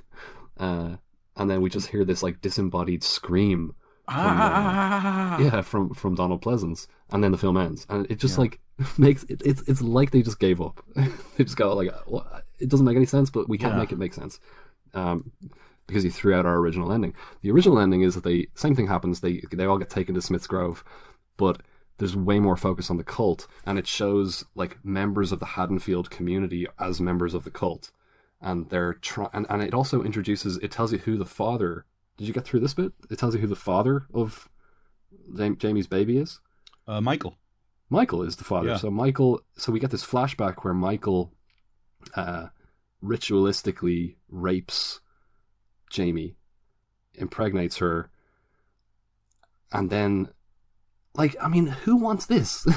Like, yeah, where are they going with these stories? Yeah. It's they don't actually show this in the film, thankfully, but you know, in this scene, like Myers is just like standing there like a robot in the background, like completely under the control of the druids, and they're gonna have him kill the baby, that's the last of the Myers bloodline, and then they're gonna have Danny, who hears voices, and he's like, it's suggested that he is gonna be the next bearer of the Curse of Thorn, and he's gonna have to kill everybody in his family. I mean, it's such a mess, isn't it? Like, when you think about like the impetus behind all of these creative decisions being John Carpenter drunkenly tossing out a script at like 3:00 in the morning, 15 years previously, you had to flush this continuity, and just start fresh. It's so bad. But it's not just, I mean, it can be traced back to that, but it's the patchwork nature of, I mean, like, even the decision to refer in dialogue to Laurie's death, like, if that was to happen today, they would leave for commercial reasons, they would leave it open, right? They wouldn't actually say the character had died. You mean in Halloween 4? Yeah, because then, as we'll get to H2O, like, what? Yeah. The very end of the film then has in the producer's cut, it has Tommy Doyle, played by Paul Rudd, suggesting to Loomis that he thinks that because the symbol of thorn is an evil symbol, that runes that represent the light could potentially neutralize Michael's evil. So he starts like setting out these little like acorn like runes all over the corridor of the hospital, and it works, and Michael just stops in his tracks. It's such a bad ending. Like, so for like 80, and then what happens then? He kills Wynn, or he puts the mask on Wynn and he takes off. So Loomis's scream is no longer disembodied. Loomis returns to the hospital, finds Michael lying there, in the circle of pulls the mask off him and realizes that Michael has put his mask on Dr. Wynn, and in order to assist his own escape from this vicinity. And then Wynn dies, but not before saying to Loomis, "It's not your turn now." It's your burden now, or whatever it is. And Loomis looks at his wrist and sees the mark of thorn appearing on his wrist magically. Yeah, and that's not a tattoo at all. It's some sort of magical birthmark kind of thing. Yeah, and it's that means, and then that's where the disembodied scream from the theatrical cut comes from. He's like, but like he's now ironically become Michael's guardian, right? It's terrible. Like, I totally understand why they went back and reshot it, and the theatrical cut is way better than the producer's cut. I mean, if only by virtue of the fact that it's 10 minutes shorter, but like I was watching the producer's cut expecting it to be radically different, and for the first 80 minutes, with the exception of the way that Jamie doesn't die until later on, and like that's trivial, it doesn't have any story consequences. It's the same film, you know? Yeah. Like, you can see loads of little minor cosmetic differences that don't matter. And like obviously things like gore and stuff like that, but and there's a little bit more exposition as well in terms of what the cult is and what they're doing and everything. But that's only because they decided to, like, that was trimmed out of the theatrical cut because they had trimmed all the cult stuff from the end of the film, so they didn't need that exposition. So it's it feels probably like a more coherent film, but it's really boring. I mean, and 80 minutes in, I was like, why would people bother to bootleg this? Like, why would people pass this around and like talk about it and like, you know, petition for its proper like restoration and release? And then you get to the end and you go, oh, okay, so this is radically different. So it has a completely different ending, but it's such a shit ending. Yeah, it's terrible. That's kind of all I have to say about it, really. It's, you know, like I said, not a bad attempt at doing what they were trying to do, I suppose, but... Favorite death? Well, see, so in the theatrical cut, it has to be the abusive father who is electrocuted in the basement. In the producer's cut, he's electrocuted, and we just cut outside to the lights going on and off outside through the basement window. We don't see his head explode. We don't see him explode. His head explodes. It's so funny. Probably that, you know, that's probably the best death. I like, so towards the end, you got that great moment when they're all running along this sort of maintenance corridor, lit in red. Mm-hmm. The walls to which are like adorned with, like, you know, pipes and stuff like that. It's the kind of thing that you run along in a video game.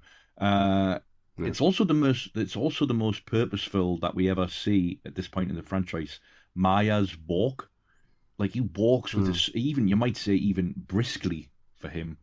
Along this corridor, and Tommy and Cora and Danny and Stephen get beyond this gate, but there's this doctor also like running between them, and Maya's running after them, not running after them, but like following them, also wanting to escape. And they close the door behind them, and so the doctor's just like, "Oh, help, please open the gate," and they don't. They decide not to. And Michael catches up with him, and he sort of bashes his head against the gate to the point at which the gate falls, right? But there's to sort of edit out what should be a great death, because when it cuts to the reverse shot, the gate falls open, and he's obviously like beheaded the guy, or it looks like he has in the reverse shot. But he's slamming his head against the He's made sort of, he's slammed it in such a way where it's sort of grated the head into slices through the vertical bars of the skate. So he's like made him into like a fleshy T-1000. But it's such a botched death. I mean, I don't know what happened there. One last thing. One other thing that's in the producer's cut that isn't in the theatrical cut is there's an explanation as to why Loomis has no scars anymore. He got plastic surgery so that he wouldn't scare children anymore. In reality, they cut 76-year-old or 75-year-old Donald Pleasance a break, and he didn't have to sit in makeup. But he explains it to Win when he visits him at his house. He says, oh, you look good. Yeah, plastic surgery. Whatever. Yeah, it's that kind of thing where like they haven't obviously thought things out from the very start. So the cul-de-sacs that their discontinuities lead them into, and their throwaway, explanations for stuff. It's just, it's self-defeating. It's like out of 10, 5. 5. Yeah, 3. Nah, I think honestly, I like ultimately, even if they pulled it off, like even the direction that they would have had to then persist with going into a 7th film, wouldn't have been a direction that I ultimately liked. But at this point in the franchise, it's at least something sufficiently different that you feel like, okay, at least it no longer feels like they're trying to just return to like the template set out by 1 and or 2. If you know what I mean? In the way that 4 and 5 did. It feels like they're trying to just keep their head above water. Just drowning in botched continuity. Yeah. All right, okay, we'll move on to the next one. So, The 7th film in the series, Halloween H2O, 20 years later. Do you think it's possible that something so tragic can happen to somebody that they never recover from it? I'd like to believe that recovery is always possible. There's a little backstory that I haven't been completely successful with. I know. I've tried everything. I really have. I've tried everything. 12 steps, self-help, group therapy, shrinks, meditation, everything. That's not everything. Oh, yeah? What else is there? I'm a really good listener. Maybe. Some night by a warm fire. Halloween H2O, 20 years later, directed by Steve Miner, written by Robert Zapier and Matt Greenberg from a story by Zapier, which in turn took its starting point, I understand, from a story by Kevin Williamson, which I'll come back to. Produced by Paul Freeman for Dimension Films, Nightfall Productions, and Trancas International, made for $17 million, and it made $85 million worldwide. Released 5th of August in the United States and on the 22nd of October in the UK and Ireland. 2 decades after surviving Michael Myers' attack, Laurie Strode, played by Jamie Lee Curtis, yay, welcome back, finds herself hunted once again by Michael Myers. Laurie now lives in Northern California under an assumed name, where she works as the headmistress of a private school. But it's not far enough to escape Myers, who soon discovers her whereabouts. As Halloween descends upon Laurie's peaceful community, a feeling of dread weighs upon her with good reason. I should also add to that synopsis from Google that among the pupils at the high school Laurie works at are John, her teenage son, played by Josh Hartnett, his girlfriend Molly, played by Michelle Williams, and I should also mention that Laurie has a colleague and romantic interest in Will Brennan, played by Adam Arkin, and that the on-site security guard, Ronnie, is played by LL Cool J. So the first thing to say here, and I'm glad it comes up because I failed to mention it in our segment on Halloween 2, is that this opens with Mr. Sandman by the Cordettes, which directly harks back to the first sequel, and which I think is a great song anyway, but it imbues Halloween 2, the first sequel, with like that weird otherworldly past or sense of a past, and obviously in starting this film with that, I don't know, it feels like a statement of intent, because related to that, I think, is also like the on-screen personnel. Jamie Lee Curtis is back, and it's also directed by Steve Miner, who had directed the second and third entries of the Friday the 13th series. So the first thing to say here, other than that, is that this does away with Halloween 4, 5, and 6 in terms of the events depicted in those films. It's easier and probably advisable, I think you'll agree, to just forget about Thorn than it is or was to continue it. And as I said in my introduction, the script had its origins in a story by Kevin Williamson of Scream fame, as well as, I think, I Know What You Did Last Summer, am I correct in saying? Yeah. And also Dawson's Creek, and so on. So Williamson's script here retcons Laurie's announced death at the start of Halloween 4, obviously reveals here that was in fact faked. So the film retains that premise. Right.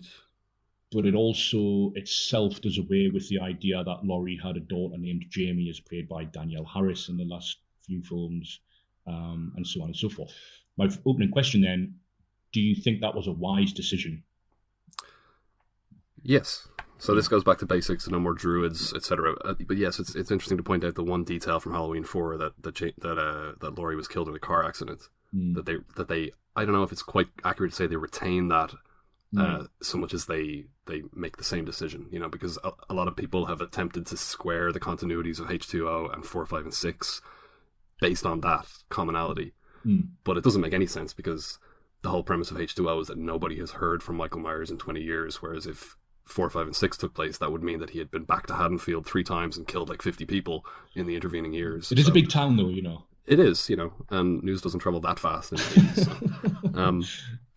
But yeah, so it was actually the original idea was to continue with a banked storyline from Halloween 6, which you can see little elements of that in the producer's cut, where we've got we've got some of the faces from Haddonfield in the Druid cult at the end, in the Cult of Thorn, and it was supposed to be about Haddonfield citizens being involved in the cult, but it was the success of Scream that nixed that. It was supposed to go straight to video as well, and when Scream was a huge success, that made it financially viable to pay Jamie Lee Curtis what she was asking for to come back.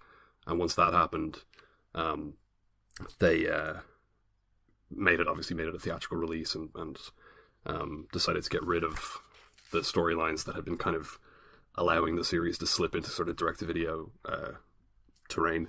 There was also a script called Halloween 2 Faces of Evil, which was sort of Silence of the Lambs-esque.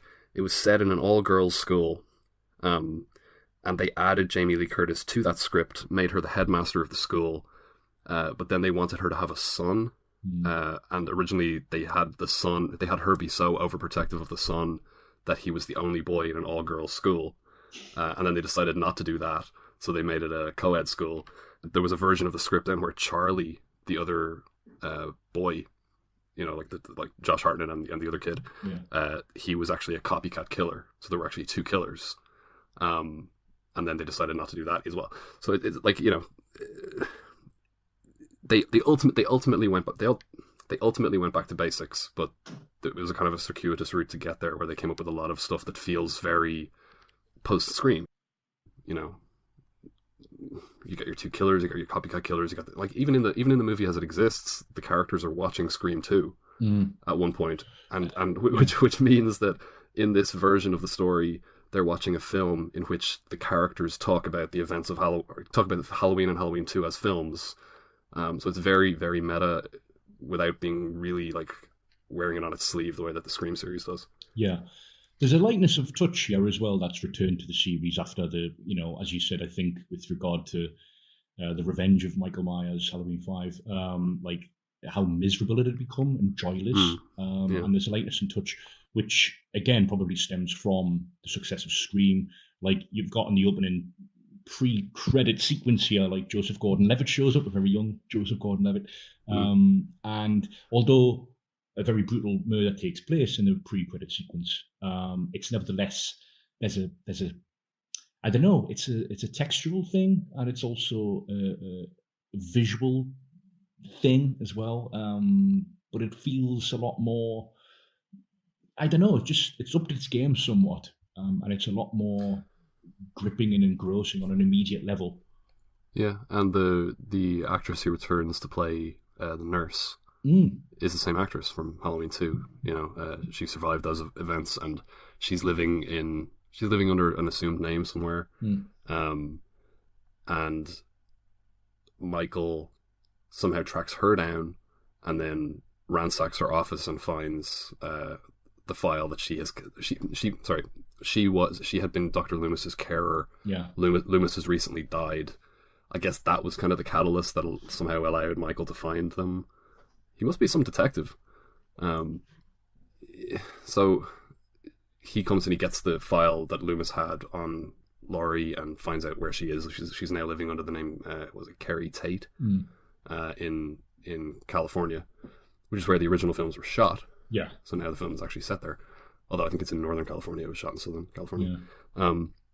So one thing that this film doesn't retcon, although it had the opportunity to do so, was Carpenter's, as you alluded to, drunken decision to reveal that Michael and Laurie are siblings. So they do retain that. And it gives Michael a purpose here, which might account for why the whole thing feels very lean and neat. Like it runs for less than 90 minutes. Like it has a final chapter sort of feel, although obviously it was made and conceived with, commercial continuation. They've revitalized, they've resurrected the series in a way that they hope will allow it to continue. No, that's the next one. But in order to do that, they've given it a certain truncated final chapter feel to it. Do you know what I mean? Yeah. Some people refer to 1, 2, and H2O as the trilogy. Right.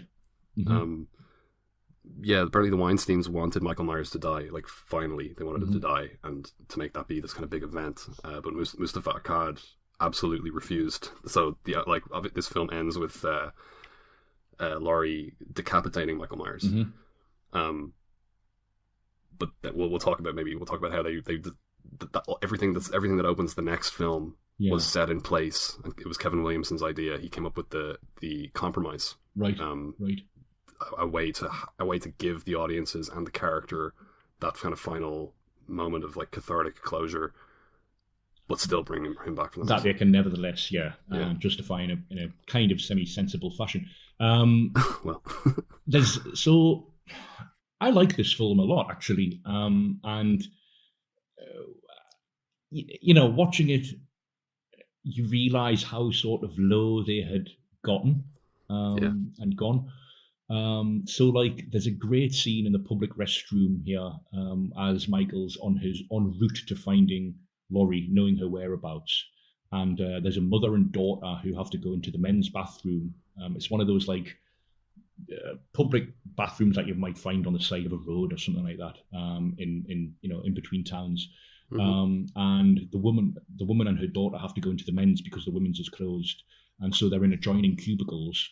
And Michael comes in there, but the Minor doesn't reveal the outside view of the cubicles. It just stays within that one cubicle of the mother, which is obviously referenced in the new one, but we'll come to that.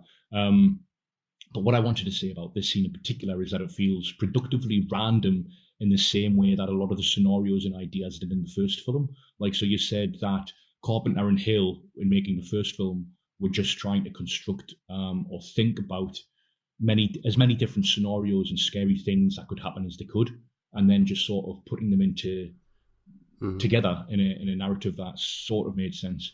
And in this one, like a strange figure entering a public space that nevertheless grants people within that space a certain privacy. And so the point of view shot from inside that cubicle with like fleeting glimpses of Michael outside or like a strange man outside, which may or may not be him. It's one of those like, false start scares, if you like, that horror fans have come to anticipate in films before the first proper like killing. I know obviously a murder's happened at this point in the film, the pre-credit sequence that I just said, but he's not in the narratively meaningful space yet in terms of where Laurie is. And so you get that false start scare, or the equivalent of one where the daughter screams, but it's because of spiders in her hair, and so the mother runs out. So it's not like, that cliched thing of like the intrusion of an innocent bystander into the frame with like the sudden elevation of the shock music that otherwise might happen. I thought it was very effective.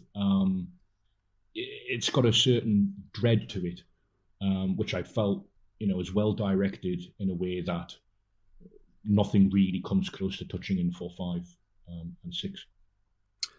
Yeah, I agree. I mean, like you said, Steve Miner had, experience with this kind of material doing Friday 2 and 3. He also directed one of the House movies, and he directed Jamie Lee Curtis in Forever Young, and that's where the connection comes from, that she brought him on. Right. Yeah. I think, like, we talked about how in Halloween 2, the weakest aspect of the film is the script. The strongest aspect of this film, I think, is the script, and the way that it takes the kind of novel approach of looking at the final girl 20 years later suffering from PTSD and everything, which is it's a little bit of that in Scream 2 as well, with Sydney. I can't remember Scream or any of its sequels at all. It's not as severe as it is here, or obviously when we get to talk about some of the other later Halloween films as well. The Halloween series kind of becomes characterized by this notion of like trauma. Yeah, but it's and I know what you mean. We'll definitely get to it in more depth with at least one of the later films. But so the scene that we've just heard where Laurie's at least 2 of them. Yeah. Laurie's talking to Will Brennan, her colleague, and as I said in my introduction, her romantic interest in the cafeteria. And like it explores that in a very economic way. It's not dwelling upon it like in a way that some of the later films do. But it establishes it, and Jamie Lee Curtis is very, very good at pulling it off in a way that, advances the plot without it necessarily having to, get bogged down by it. Yeah, it doesn't get into the kind of very dark territory that like Rob Zombie's Halloween 2 does, or I would say it doesn't even get anywhere near as dark as the new Halloween either. Even though it has a lot of the same things, like she's an alcoholic, she's well, we'll talk about those films when we get to them. But so what's interesting here, I've mentioned the fact that this film is so economic, and I agree that I hadn't thought of the script as being the strongest thing about the film, but I agree that it is strong. But what's interesting here is like the actual like proper propulsive carnage, if you like, the Halloween stuff doesn't start to happen until about an hour in. So you've got like the final 30 minutes, an exponential rapidity to the murderous proceedings there. But so it's interesting that there's a relatively slow build to that, where we spend time re-establishing Laurie as a character, but also catching up with her. And I think the relationship that she has with her son, played by Josh Hartnett, is particular. That's the core of the film, right? Like her protectiveness of him.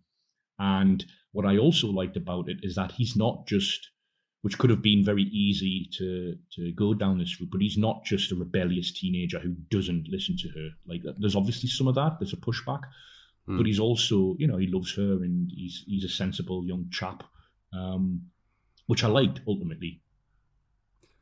Yeah. What did you think of the sort of the quality of the final 30 minutes, where it's kind of ratcheting up, and in terms of the kills and the scares and the atmosphere and the dread and everything? I think it might be let down, if anything, by Michael or his mask. His masks. Sorry. There are four masks in this film. The first mask that they had was made by a company called KNB, and it was kind of like blank and white and featureless. And they shot, I think, like half the movie with that, and then the Weinsteins were shown. They were like they were seeing like dailies or whatever, and apparently one of them stood up and just pointed at the screen and said, "That's not Michael Myers. That's not Michael Myers' mask," and demanded that they get a different mask. And so they didn't know exactly what to do, so they had a replica produced of the mask used in Halloween 6, and that shows up at one point in the movie. I think it's in the opening scene that he wears that mask. And then meanwhile, Stan Winston was producing another mask that they were going to go back and reshoot all the close-ups throughout the whole movie that they had already shot. They were going to use the Stan Winston mask for the close-ups. So the mask is different in the close-ups than it is in the wide shots. And again, this is a little bit like the moment in Halloween 4 when, you know, nobody can explain why that happened with the blonde hair and the pink skin. Yeah. But there's a CGI mask where there's a close-up, and it's like, it looks terrible, right? What moment? Remind me. Do you know? I think it's when Michael first bumps into, like, it's with the kids. So it's like it's with Josh Hartnett or maybe Charlie's girlfriend or whatever. It's in that kind of area. It's in the kitchen, I think. I'm not 100% sure, but it's at that point. You can Google it, you'll see it. There's only one shot, and it's the like art director or whoever was interviewed on the documentary that I watched. He said, "Yeah, I'm not sure why we didn't go back and shoot that one with the Stan Winston mask. I think it might have been because we had already destroyed that set. They had already shot with like the scene where they're like smashing everything or whatever, so they just went in and just like CGI'd it. But it doesn't look like the other mask, Yeah. so it's Again, so as I there's said, four like, masks here. obviously it's a different ballpark, this film, but again, like, how do these things even happen? You know, the planning that is required of a feature film that, you know, has a $17 million budget. It flattens me every time when I learn about such oversights. But what do you think of the so the K&B mask is only visible in wide shots, and Stan Winston is only in one shot, and the CGI mask is only one shot as well. So really, when we talk about the mask in this film, we're talking about the K&B mask is wide shots. Yeah. The Halloween 6 mask is one scene. The CGI mask is one scene. So it's really the Stan Winston mask that we see in most of the shots. It's so there's that moment where Laurie kicks Michael in the balls, and there's a close-up of his shot, like, reacting to it, and it looks daft. It's like, you know, so like, you can see his eyes. Yeah, you can see his eyes. That's what's kind of very distinctive about this. Not only can you see his eyes, but his eye, the performance of the eyes is emotive. It's like they haven't. It's also the eyes on the Stan Winston mask are a little bit too far apart, so he looks cross-eyed. He does. Yeah. So moments, and he has like fuzzy hair as well. They can never get the hair right. No, they can't. So obviously the money shot, if you like, of the film is what it's been leading up to, is the decapitation scene at the very, very end. So we get a close-up of the head rolling towards us, and then it obviously settles frontally so that we can see the face. And even that, it just doesn't look. I mean, it looks like, I was reminded immediately of that brief moment in Aguirre, Wrath of God, where they decapitate one of the conquistadors, and that head, I mean, speaks after it's been decapitated. But it felt like that. It felt like a. That's funny because I didn't see this in the cinema, but a couple of my friends did, and I remember being told by one of my friends that she decapitates him at the end, and then his head rolls, and like he blinks. And when I finally saw the movie, I was like waiting for him to blink. Yeah, I mean, it's the mask is daft enough that it wouldn't not make sense if that was to happen. But there are some effective suspense and or horror moments here in those final 30 minutes. There's a really great moment in particular when Hartnett and Williams are trying to get into Laurie's home, and there's like an outer gate, like a cast iron gate on the porch, and then the door itself that leads to the house. And they've managed to lock themselves between the gate and the home, but the keys to the gate are on the outside, and there's a bunch of keys as well. It's not just one. So Michael's firstly trying to stab them through the gate, and then secondly he bends down and gets the bunch of keys, and he's trying to unlock it, and they're just trying to get heard from somebody inside of the house. And I love that sequence. And the moment where they finally get in, just as Michael opens the gate, and then she shuts the door, and we get this face-to-face moment between Laurie and Michael, which was kind of the big trailer shot. Which I guess you can kind of understand the rationale for being able to see his eyes, even if only for that shot. Yeah. But again, though, it makes more sense if the eyes are blackened, and because it's still a face. The mask's not like a hood. Yeah, yeah. You know what I mean? There's Sure, still exactly, facial features there, and the whole thing is that the eyes are blank. Right. I mean, there are, but like in some of the, like in the Rob Zombie films, we see his eyes as well, but it doesn't have the same kind of goofy effect it has here. You're right. It's handled differently. Yeah. Yeah. I mean, I suppose I kind of see this as being a sort of an inversion of Halloween 2 in terms of, I think both Halloween 2 and H2O have stronger first halves, but for different reasons, because Halloween 2 has a style-based opening, and this has a script-based opening, and the style is really the saving grace of Halloween 2, and the script here is the saving grace of this. So, another very post-Scream kind of thing is the presence of Janet Leigh in the movie, playing Laurie's, or Carrie's rather, secretary, Norma. Obviously a reference to Norma Bates from Psycho. There's a reference in the dialogue to Psycho, something like he's becoming an Oedipal enabler, Josh Hartnett, and he's going to end up like living in the sticks, running a creepy motel with his mom. And you've got Ronnie calling someone a psycho at one point, LL Cool J. And when Janet Leigh talks to Jamie Lee Curtis as a conversation scene, she says, "If I could be maternal for a moment," and she gives her some advice. She has the car from Psycho, and then as she walks away, I love this. You can hear a little bit of the Psycho theme playing. I love that moment, but I mean, it's just kind of pure fan service. Sure. But, it's nice to see them together. But what do you think of LL Cool J in this? I like them. I mean, there's that sequence when Michael arrives at the school, which is obviously gated, and Ronnie, the security guard, is in the sort of outhouse that is at the gate, and he's like calling his wife, like telling her that he's going to like write like poetry. He's writing erotic novels. Erotic novels. One person's erotic novel is another man's poetry collection. And But, at the end of the film, because of his experiences, he's decided that he's going to write an erotic thriller. That's right. It's funny, actually. You know, when I was a teenager, I used to listen to a lot of Chino XL, and he has a line in one of his songs. He says he's the type to rent Halloween 4 8 times just to laugh at LL's head. And then I saw Halloween H2O, and I expected LL Cool J to get decapitated or something like that, but nothing really happens to his head. I mean, he gets shot, but it's also Halloween 7. Yeah, sure. Yeah, I mean, like he is in the climactic carnage, left presumed dead, and he actually reappears to prevent Laurie from delivering the final death blow to Michael inside the school.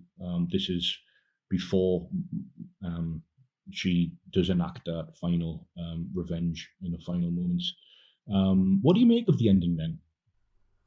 The final scene? Yeah, sure. Like when she does decapitate Michael. I like it. Yeah. It's good. I mean, it's cathartic, and it kind of delivers on there's a whole theme, like the scene in the first film where they're talking about fate in the classroom and stuff. There's a similar kind of thing here about facing the monster, and she's teaching the class about Frankenstein. Yeah. And at that moment, it's Michelle Williams' character, isn't it, who looks out the window and sees it is Michael looking through the gate. So yeah, you've got her. She's facing the monster. She's Dr. Frankenstein. Whatever. Yeah, it's good. I like it. It's good. The one thing that another post-Scream thing is that there's an awful lot of knocking Michael down in this. In what sense? Like literally the knocking him down, like making him fall down. Like hitting him and he falls down and then he gets back up again, which is something that's kind of very reminiscent of Scream. Do you think that undermines Michael as a physical presence? Yeah, to a certain extent, but it's more that it just sort of feels like Scream. Right. It just doesn't kind of feel like Halloween, what we've sort of come to know Michael Myers as, which is not to say that you can't reinvent him or whatever, but like in terms of the continuity with the first and second film. I mean, we'll probably come back to his physicality in the zombie films, because they go the other way. This is also the only film I'm pretty sure in which Michael jumps. He jumps? When does he jump?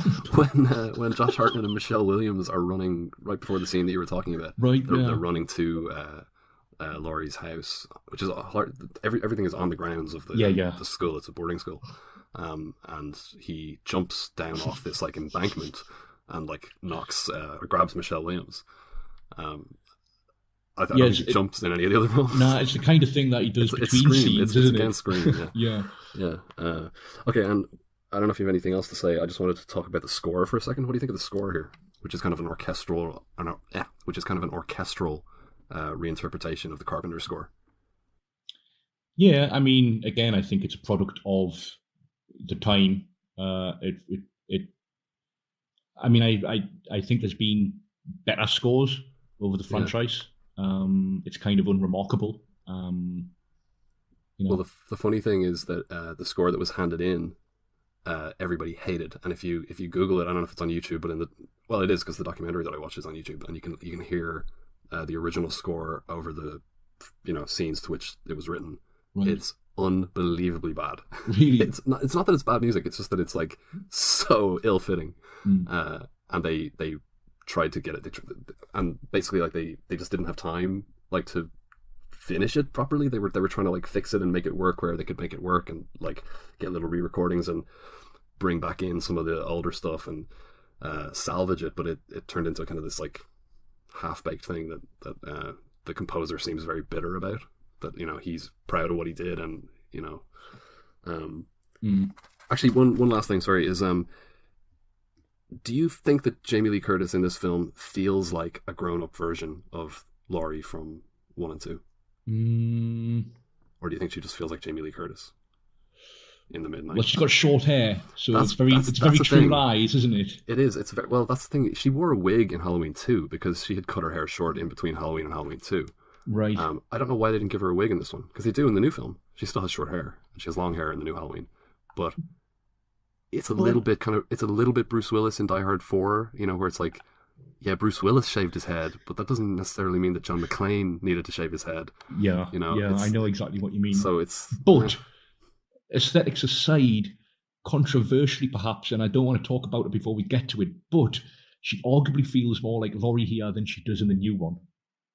But we'll take that back up when we get to the new film. Yeah. Okay, so last thing, what's your favourite kill in this one? It happens off screen, but it's the first one, I think. The ice skate in the face of, is it Joseph Gordon-Levitt or the other guy? Yeah. Yeah. I like that. Yeah. What about you? I would probably go with Sarah. She gets her leg crushed in the dumbwaiter, and then she's stabbed to death. Yeah, we didn't mention the dumbwaiter. That's a great spatialization. Yeah, it is. It's well constructed. Yeah. Floors. I like that. Yeah. Okay, and what would you give the movie then out of 10? 7. I go with the 7 as well. Yeah. Yeah, I like it round about the same as Halloween 2. Okay, I like it a little less than that, but let's move on to the best film in the series, Halloween Resurrection. Okay, I'd like to start this off by saying the search is over. You 6 have been selected to explore America's worst nightmare. Tomorrow night, Halloween, live in front of the whole entire internet universe. You 6 will enter the birthplace of evil in its purest form. The childhood home of our most brutal mass murderer, Michael Myers. Thank you. So what do you hope to find in the house tomorrow night? My way into network broadcasting? I just want to say that Michael Myers is not just a man behind a mask. He's a legend. I'm interested in how Michael Myers embodies the politics of violence embedded in pop mythology. Never underestimate the effect of a poor diet. Too much protein, not enough zinc. Next thing you know, you're cutting up bodies in your bathtub. I mean, look at Hitler. He was a vegetarian. The brother was seriously malnourished. You don't have to go far to find Michael Myers. He's the great white shark of our unconscious. He is the dark-eyed child of our spirits. He's every murderous impulse we've ever had. He's the little voice that whispers to us to strangle the old lady taking too long at the checkout counter. Get to know him, baby. He's you. All right, so Halloween Resurrection, directed again by Rick Rosenthal, coming back from Halloween 2, written by Larry Brand and Sean Hood from a story by Brand, produced by Paul Freeman for Dimension Films, Nightfall Productions, and Trancas International Films, and distributed by Dimension. Released in North America in July of 2002 for some reason, and in the UK and Ireland in October of 2002. It had a $13 million budget. Presumably most of that went to Jamie Lee Curtis, and it made $30.4 million in North America, plus $7.3 million internationally, which seems like a low number. I'm not sure that's what Box Office Mojo gives, but that seems like maybe they're only counting certain territories. It seems like a very low number. Yeah. Okay, so the premise here, there are really two premises here. The main one is the original House of Horrors, the dilapidated home of infamous serial killer Michael Myers, has now become the set of a webcam reality show. But when the veteran slasher discovers that a group of university students has taken over his old killing grounds, he decides it's time to bring the Blades out of retirement. That's the main premise of like the bulk of this movie, but what we actually open with is sometimes referred to as a prologue, but I don't think it really meets the requirements of a prologue because it doesn't have anything to do with what follows. It's a delayed or held over epilogue from H2O. It's what I referred to when I was talking about Kevin Williamson's elegant solution to the the clash between the Weinsteins and the Akkads. That the Weinsteins wanted to kill Laurie and H2O, and the Akkads wanted to ensure that they could continue the storyline in further films. So we get this essentially, I mean, I don't know if you would even classify it as a retcon because it was determined in advance. It's a reveal, I suppose it's a reveal. Yeah. Or a twist, I guess. So we open with Laurie in a mental institution, which is not Smith's Grove, I'm pretty sure it's a different place, and she's been there since the events of the end of H2O when she decapitated Michael Myers, because it turned out that actually wasn't Michael Myers, and we get a flashback sequence where Michael kills the paramedic who comes in to, take his body away or to just confirm that he's dead or whatever in the mess hall in the school, and he crushes the paramedic's vocal cords and then puts his mask on the paramedic's head. Yeah. And then what? It's revealed that they pull the mask off the decapitated head. Yeah, but in between that though, because he ends up in a body bag. So how does the guy who's just had his vocal cords crushed end up in a body bag when he would still be moving around? We don't see that, but as far as I remember, we don't get an explanation for that. But anyway, he ends up in the body bag in the back of the ambulance that we actually didn't really detail the exact specifics of the ending. So what happens at the end of H2O is that Jamie Lee Curtis actually hijacks the ambulance, or the ambulance that's taking Michael's body away in a body bag, and drives off a cliff. Basically drives off a cliff. There's a throwback to the end of Halloween 4 where she slams on the brakes and he goes flying through the windshield and stands up in front of her and she runs him over. And they both go over the edge of the cliff, and then that's when she decapitates him. So it turns out that the way that he was behaving at the end of H2O, where he's clutching his head and for some reason unable to pull off the mask, I don't know, he's able to, his hands are free but he doesn't take his mask off. Instead he kind of reaches out to her, and it turns out that what we thought was kind of like a trap that Michael was trying to get Laurie to come close to him so he could kill her, it turns out that it was actually the paramedic reaching out to her to try to signal to her that, but his vocal cords were crushed or whatever. We've already spent too much time on this. It's anyway, so it turns out that she's overcome by grief and guilt that she killed this guy, father of 3, we're told, and she hasn't said a word in 2 years or whatever it is. 3 years. She hasn't said a word in 3 years, and this is all given to us by 2 nurses who are coming to give her medication.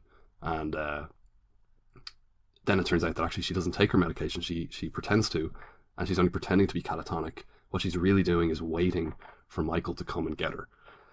And then we get, that sequence plays out. Michael does come, and she's ready for him, and she kind of leads him up. She tricks him into coming into her room. She has pillows underneath her duvet. He stabs that. She uses that to get away. She uses that time to get away. And they end up on the roof. She has a trap for him somehow laid out on the roof. She's been in her cell for 3 years, so I don't know how she knows the building that well, or knows how to set up these traps. But she manages to pull this I don't know, like, what would you call that thing that they're playing with? It's some sort of crane thing? I don't know what's going on, but anyway, he ends up hanging upside down over the edge of the building, and she's about to cut the rope and finally kill Michael Myers. But then he starts clutching his head and, like, reaching out to her, and she thinks, oh no, what if I'm about to make the same mistake again? So she goes to take the mask off him, and he grabs her and pulls her over the edge with him and stabs her. And he stabs her. And not before she gives him a little kiss. No, after that is before she kisses him. Oh, is it? Yeah, and then she kisses him and says, "I'll see you in hell," and then she falls and dies. It's terrible, like that. It's not only terrible; it takes 15 minutes. 17 minutes. It's 17 minutes. It's 17 minutes. So bad and so stupid and so like. And Jamie Lee Curtis said she had to come back for contractual reasons to do that. But like, why did she sign the contract? To do that? Why was that? Like, it's so bad. It's unbelievably terrible. It's probably, it might be like, outside of Halloween 5, it's probably the worst material in the series. It's not helped by the fact that the fall to her death is all fucking horribly CGI'd. Like, she falls like through the trees, and it's like there's no real sense of depth to anything, so you don't know if she's landed or if she's still falling. Because she's not getting any further away from the camera, and she's falling from the trees, and we're watching from a sort of a top-down view from Michael's angle or perspective, and it's like, well, has she landed or not? Like, you're waiting for the sound of the thud, the landing, to sort of confirm it, and eventually, like, she has landed, but like, it's just silly. I mean, you can understand why there was a massive sort of, not even backlash, but just a negative response to the treatment of Laurie Strode as a character and of Jamie Lee Curtis as I mean, of the films that we've discussed so far, this is only her 4th appearance in the Halloween franchise, 5th if you count her voice in Halloween 3. But right, like it's she's still a massive part of it. She is the face of what we take to be Halloween as a series. Yeah. Also in that sequence, you have this other inmate who's obsessed with serial killers, and he's like reciting off. He dresses. When we meet him, he's dressed up as John Wayne Gacy, and he's like rattling off the number of people that Gacy killed and the way he killed them and so on. And then he finally meets Michael Myers, and Michael gives him the knife or something. Like, it's so bad. It's terrible, and it's almost like Michael is retiring now. He's finally killed. He's finally killed his sister. He's finally eliminated the last member of his family, so he's just going to go home. And that's where it picks up. So Michael is now living in the basement of his childhood home in Haddonfield, and two kind of reality TV hucksters played by Busta Rhymes and Tyra Banks have recruited 6 university students, 5 of whom are kind of like, fame hounds, kind of like, it's at the onset of the likes of Big Brother and whatnot, and that kind of. I mean, it's webcam based, right? They reference the Osbournes. Yeah, they're going to be bigger than the Osbournes. Yeah, and you've got the characters all have kind of like sort of mildly amusing, I suppose, like character quirks. Like, you've got the kind of the pretentious critical studies student. Who probably delivers the second best line in the film. I think Busta Rhymes gets the best one, but when she's about to have sex with the musician guy, I think he's a musician, the guy that she describes as a Lothario, he's like, I don't know what that means. He tells her to say something smart, and she just blurts out, "Existence precedes essence." Anyway, so the plot of the movie is basically, I'm sorry, I say plot, there is really very little in the way of plot here. So they get into the house, they have cameras strapped to their heads, and the idea is that they're going to wander around the house and like try to uncover the secret behind the Haddonfield murders and Michael Myers and the legend of Michael Myers and everything. And Busta Rhymes has planted loads of fake evidence around the house that they're supposed to like. It basically, it feels a bit like an escape room or something like that, where they have to figure out. They find a key hanging from this like high chair that has, shackles attached to it, and they're like, oh my god, do you think they kept him in this chair? Right. And then they find some sort of like trapdoor, and they go, oh, the key goes in here, and then they get into the trapdoor, and then the wall collapses or something like that, and all these body parts fall out. But then when they look more closely at them, they realize that they're fake. Yeah. And basically, I don't know. The movie just plays out like a series of those kind of little scare moments, or kind of comedy, tongue-in-cheek kind of scare moments. Right. I think, yeah, you're right. There's no real plot. It's just a premise.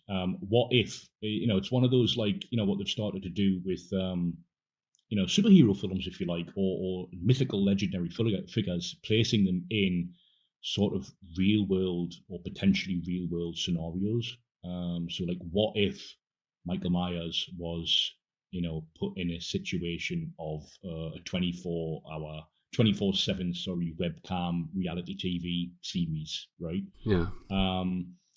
That may be interesting in itself. I don't find it particularly interesting in itself. So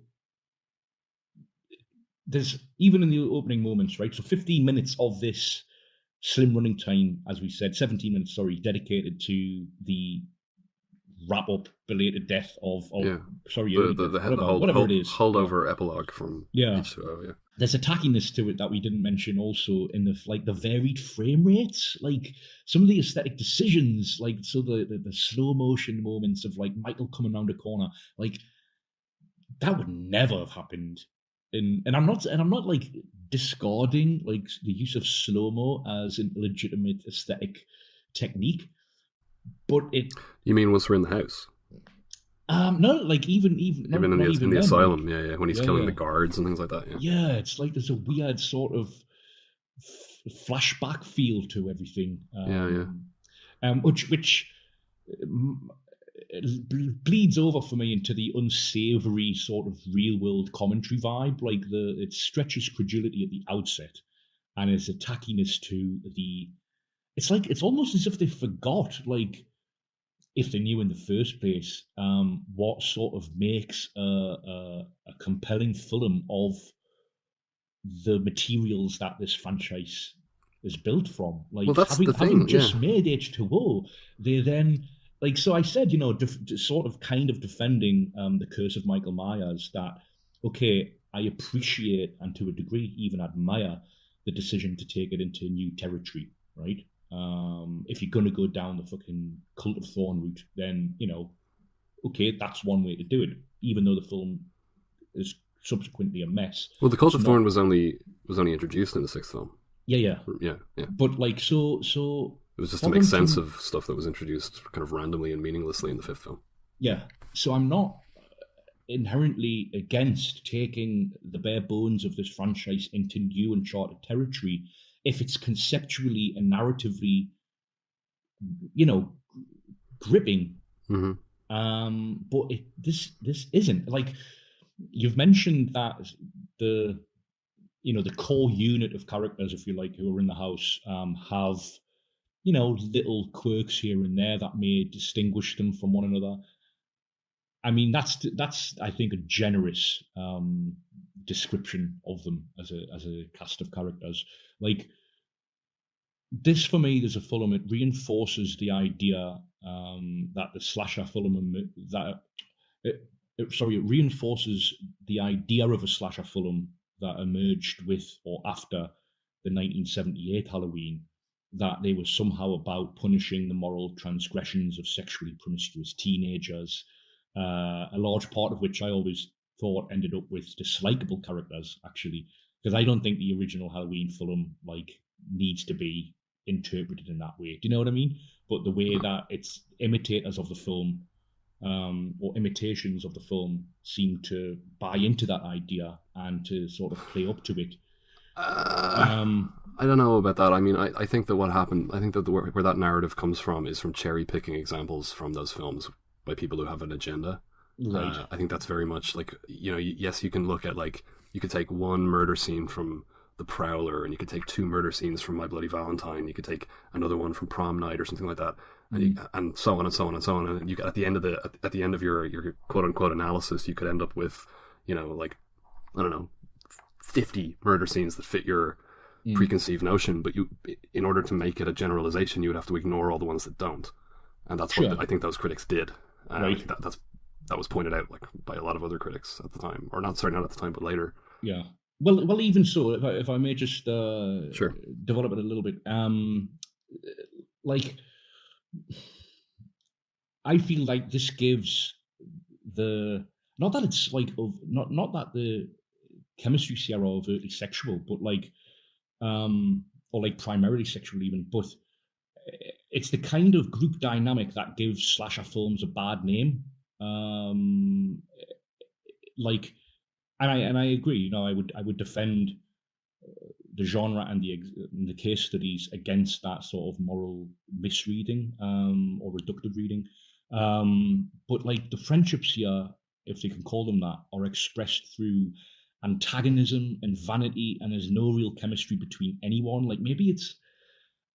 I mean, when I was watching it, I was like, "Is this like a late '90s thing, an early 2000s thing? Like, you know, is it a damning reflection of what was in vogue at the time in terms of like how young people are characterized and depicted on screen in these kinds of films? Because you know the target audience here are the same age, kind of, as the protagonists in the film, right? Yeah, more or less, maybe a little younger, but there's no reason for them to be so stupid. No, yeah, I know. I agree with you. I think you're right. It is a reflection of kind of the post-Scream slasher era bottoming out, and you know, because I mean, there's a whole theme that runs through, particularly the first Scream film, that the teenagers are incredibly callous and cynical. Like when they hear that the principal has been found butchered and hung from the goalposts, they kind of start cheering, and they're going to go and like. I can't remember what they're going to do, but you know, their reaction is excitement, and that kind of thing.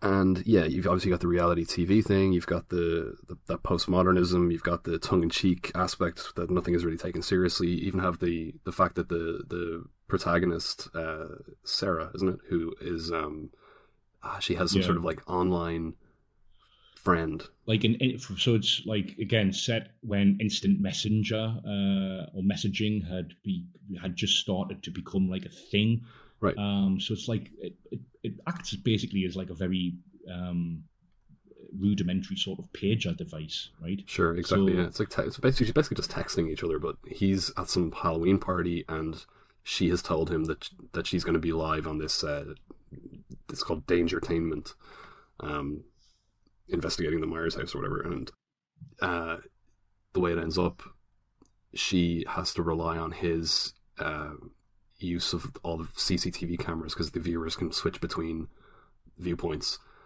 to help her stay one step ahead of Michael Myers when kind of she's become the final girl. That's very like of the time as well, you know.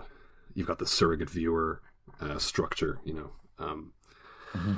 But yeah, I mean, and you can see the calculation in it as well. Apparently they did market research into the, like Dimension did market research into this and discovered that these films are, or at least were in the mid-90s, were really popular with African American audiences, and that's why they cast LL Cool J in H2O. LL Cool J doesn't really do anything in H2O. He's like his thing is a B plot. He's not really at any point really integrated into the story, even on a basic sort of plot level, let alone in terms of character or theme or anything like that. And that's why Busta Rhymes and Tyra Banks are in this one. So you've got the two core, or what are seen as the two core demographics, kind of like overtly catered to. You've got the college-age teenagers, and you've got the African American audience. Sean Patrick Thomas as well, fresh from Save the Last Dance. Yeah, you've got Thomas Ian Nicholas from American Pie as well, and a girl who looks really like when I started rewatching this film, I was like, I didn't think Brittany Murphy was in this. Yeah, I know what you mean. Yeah. She really looks like Brittany Murphy. Yeah, I mean, one of the other kind of character quirks that I did find mildly amusing was Sean Patrick Thomas's obsession with food and diet, and attributing like Michael Myers is just eating too much protein. Yeah, like we heard in the clip just now. Yeah. It's pretty funny. One thing that I noticed this time that I hadn't before was when they're poking around the house. One of the first things he does is go to check out the kitchen, and he takes something off the spice rack and opens it and sniffs it, and he asks Sarah, "Hey, you want to smell what a 30-year-old or whatever 20-year-old fennel smells like?" And they smell it and they're like, oh, it kind of smells fresh. And like, yeah, it does. And I was like, is Michael Myers going out and buying fennel? Like, or is he like, what's going on? Is he like cooking himself delicious? Because later on, when we get down into the basement, we find out that he's like eating live rats. So like he's making himself this like, you know, you got to spice up that rat meat. Rat on a bed of fennel. Yeah. But do you know what I mean when the people in this film are stupid and they're sort of flippant, irreverent navigation of the world. I find really grating, but it's not just that, because I think, which stems from that. I think the films are simultaneously. I say films. This film is simultaneously like above stupid people and expressive of their stupidity, if you know what I mean. Like we're supposed to kind of be looking down on the characters. Yeah. Sure. Like, so even like little things that grated on me, like Tyra Banks like dancing through the first kill, like she's making coffee, then singing into the walkie-talkie, because like, so we see the death happening on, and we can see that she's oblivious to what's happening because she can see it on the, well, she can't see it because her back's turned, but she's surrounded by monitors that are depicting this death. And then she goes back. Michael's just left like the camera at a particular angle, and then she says into the walkie-talkie, "Oh, look at you, Charlie. That's a nice angle, boy." Like, oh, come on. I mean, it's just, I just find it silly. Like, there was never anything like that, or if it was somehow charming in the first and second films. Right. Okay. So that's true. Okay. So this one is the only one of the series that is overtly tongue-in-cheek and not taking the premise seriously, and not taking Michael Myers seriously, and you know, it's also the only film until it's also the only sequel until this latest film to not lean on the bloodline concept. So we have the termination of that storyline in the opening sequence, and then it's a question of, well, what do we do now with Michael Myers? You know, what does Michael Myers do now that his mission is complete? Oh, he goes home and lives in the basement of his childhood home in Haddonfield. Doesn't kill people anymore. Yeah. Just like lives in the basement with his childhood possessions and things like that, and lives on rats and fennel. Until people invade his house. So it's like almost like this kind of weird like reverse home invasion kind of thing, where Michael Myers is like, you know, defending himself against these annoying teenagers. And you could have played that. I mean, that could have been a funny way of doing it if you wanted to do it. But I agree that it's not. I don't mind if they want to make a comedy Halloween movie. Sure, yeah. But it's not funny enough for that. It does have its moments. I like the famous "trick or treat, motherfucker" line from Busta Rhymes. And when Busta Rhymes kung fu kicks him, he's obsessed with like kung fu movies. Busta Rhymes is generally quite funny in this, I think. Like when he's watching the kung fu movie in his motel and he's kind of whooping everybody's ass while he's smoking a cigarette. Yeah. All this kind of stuff is pretty funny. But I don't begrudge anybody the opinion that this is the worst film in the series. I don't think it is personally, but I think it's a bit dull. It's very lazy. Yeah, like it doesn't it's even watchable though. It doesn't even like commit to or interrogate further or explore. Like it's brief, cursory like reference points such as peeping Tom, like the first kill, like I've just described, where Tyra Banks is oblivious of it. Like earlier on, you've got a character saying cameras are so phallic, and then like Michael Myers literally like stabs his first victim with like the leg of a tripod, which happens to be sharp enough to put through someone's neck. Like, okay, but it's just sort of decoration rather than like an actual scaffold on which to explore anything in any real depth. Like, and I agree. Like, I wouldn't begrudge a more sort of comic approach to this franchise, because, and especially because like being comical isn't necessarily mutually exclusive with you know, taking things seriously in a way. No, I mean, like Scream is takes itself seriously and is comic, you know, and it's just like, that's what I mean when I say it's lazy. They don't walk that line or balance those elements with any kind of like thoughtfulness or grace or, you know. Yeah. But yeah, I mean, like its strengths are in its comic elements. I think, like the kind of halfway between amusing and irritating character quirks, and the and Busta Rhymes is the kind of the campness of some of it, and yeah, you know, I mean, like you mentioned Michael Myers taking a knee to the groin in in Halloween H2O. Here he gets electrocuted in the groin, you know, so they take it up a notch.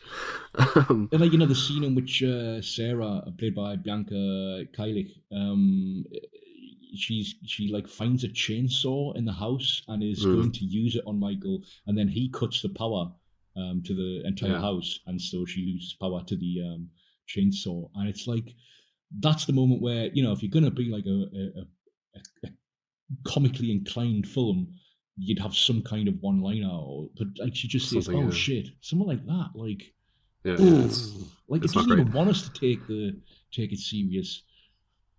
Yeah, and you mentioned the way that it switches between like its native, you know, wide aspect cinematography and what is presumably 4:3 video footage that they've simply stretched out to the same aspect ratio.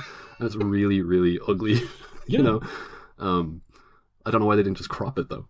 Like, you know, it's a strange choice. This is actually until the new one, this was the only Halloween film that I'd seen in the cinema. Oh right, I hadn't seen any in the cinema. I didn't see. Like I said, I didn't see H2O, and I skipped the Rob Zombie one because it got really bad reviews, and then didn't see the second one in the cinema because I still hadn't seen the first one. But yeah, I mean, I was probably still not even of age to see this, legal age, in 2002. I would have just before I turned 15. Yeah. So like, they came out in October. So yeah, so the first one that I was legally able to see, gone to see it for your 15th birthday. The Rob Zombie. Yeah. Okay, all right. So, what's your favorite death in this one? Probably the aforementioned peeping Tom moment, the tripod going through the cameraman's neck. Probably. I like Jen's death, where she's beheaded with a kitchen knife at the top of the stairs and her head rolls down the stairs. Oh yeah, that's pretty funny. You see, like it's like that. It's if they had leaned into the humor or the splatter or like kind of given full focus and like a sense of commitment or enthusiasm to any real aspect of the movie, because you know there's no reason why you couldn't make a kind of a funny reverse home invasion movie with Michael Myers or a bunch of annoying his not just annoying teenagers, but like his traditional prey kind of. Yeah, I mean, like if they weren't waiting so long to you know release another one, it would feel a little bit like a missed opportunity or like a waste of a feature. But yeah, I mean, if after the new one, which we'll get to in due course, they start to release them more regularly, then sure, like I'd like to see a more comic take on it. But yeah. Okay, so out of 10 for this one. I mean, for me, it's the worst in the franchise. But you said that you wouldn't begrudge anyone of that opinion. But it's a 3 out of 10. No. Yeah, it's a 3 out of 10. Okay, I'm gonna give it a 3. It's 3. Okay, and moving on to the next one, the remake, Halloween 2007. So, Halloween, written and directed by Rob Zombie, produced by Zombie with Malik Akkad and Andy Gould for Dimension Films, Nightfall Productions, Spectacle Entertainment, and Trancas International. Distributed by MGM and the Weinstein Company. Made for $15 million, and it made $80.3 million at the box office. Released end of August in 2007 in the US, and a month later in the UK and Ireland. Nearly 2 decades after being committed to a mental institution for killing his stepfather and older sister, Michael Myers, played by Tyler Mane, breaks out, intent on returning to the town of Haddonfield, Illinois. He arrives in his hometown on Halloween with the indomitable purpose of hunting down his younger sister, Laurie, Scout Taylor Compton, and the only thing standing between him and a Halloween night of bloody carnage is psychologist Dr. Samuel Loomis, played by Malcolm McDowell. The first thing to say about this is that it's half an hour longer than the average length of all the other films that we've been. The first thing to say is that for both this film and the next film, we watched the director's cuts. Right, so Yes. the theatrical cut of this is about 105 minutes. Right, which is still 15 minutes longer than most of the other ones. Yeah, it is, although it's shorter than the new one. But okay, so as is common now on the Journeymen podcast, you've seen or made the effort to watch both versions of the film that we're going to discuss.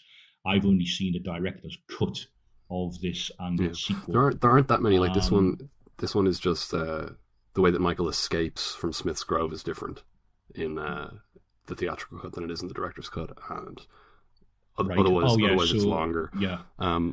There's a horrible rape scene in this. In the exactly. director's cut. In the other one, it's just they're transferring him, and he escapes and kills the people who are transferring him. Okay. I'm reading this from layerofhorror.tripod.com, and it's just information about the various kind of ideas that were tossed around before they settled on Rob Zombie doing a remake. So originally, this film was going to be the 9th installment of the Halloween franchise, titled Halloween Retribution. It was rumored that both Bianca Keilich, is that how you pronounce it? Who played Sarah in Halloween Resurrection, and Brad Laurie, who played Michael Myers, were initially asked to reprise their roles from Halloween Resurrection, and that Lindy Booth from Wrong Turn was one of the rumored cast additions. Josh Hartnett was rumored to return to Halloween Retribution as John, reprising his role of John from Halloween H2O. The story would have centered around him returning to Haddonfield, looking for Michael, whom he believes is still alive, seeking revenge for his mother's death. Another idea was to bring back Jamie Lee Curtis for one final cameo, this time revealing that she didn't die when she fell off the roof in Halloween Resurrection, but rather the bushes cushioned her fall. And she... So that puts paid to your criticism. And she fled.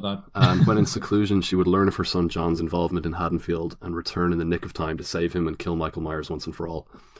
When the Halloween Retribution idea was tabled, another idea surfaced to pit Michael Myers against Pinhead from the Hellraiser series, banking on the success of Freddy vs. Jason. This idea initially had legs, but fan response was so negative that no official script was ever commissioned. One of the other ideas tossed around was to do a prequel titled Halloween: The Missing Years, concentrating on Michael's early years and incarceration at Smith's Grove. This, however, became a central part of Rob Zombie's story and was intricate in his remake re-envisioning. Director Oliver Stone was rumoured to be attached to Halloween before he decided to make World Trade Center instead. And Rob Zombie did not agree to direct Halloween until it was made absolutely clear that this would not be Halloween 9, but rather it would be his own unique remake or re-envisioning. So this remakes the first film, but takes it as at the outset that they're siblings. It continues the bloodline story, Laurie and Michael, whereas obviously in the first Carpenter film, as we said earlier, that wasn't the case. That was only retconned after the first sequel. Yeah, thematically it owes more to the sequels than it does to the original. Yeah, but it's like it's like asking, okay, what if Carpenter had thought that at the outset? I mean, there's a lot to say here. The reason why I was going to open with regard in reference to the film's length is that it gives, I think, the biggest sort of difference here, and we'll come to like style and violence or its approach to it or depiction of it. But the biggest thing for me with watching it is that it obviously fills in the years. In the first film, it's 15. We cut from the opening sequence to then 15 years later. Whereas this fills in the gap. Right. So it's actually longer. It's actually longer in this one because, first of all, one of the most interesting decisions here is to make Michael older when he kills his sister. He's 10 years old instead of 6. And the early scenes take place in 1990. And then we cut forward, after he kills his sister, we cut forward 10 months. And so he's been in Smith's Grove for 10 months. And then I think there's a non-specified passage of time then in terms of like his slow sort of mental deterioration while incarcerated. And then we cut forward 15 years, right? So it's set in 2007. So it's like 17 years after the murder in 1990. Yeah. And Okay, so this film was pretty badly received on its release, and a lot of it had to do with a lot of it was kind of like on the basis of principle. It was like, you know, Rob Zombie doesn't understand Halloween. He doesn't understand Michael Myers. He doesn't, like, that's not Michael Myers. You know, Michael Myers is supposed to be this and he's supposed to be that, and we're not supposed to know this or that or whatever. And we talked about this in relation to the first film, this idea that, like, we don't know anything about Michael Myers when we do. We know his entire backstory.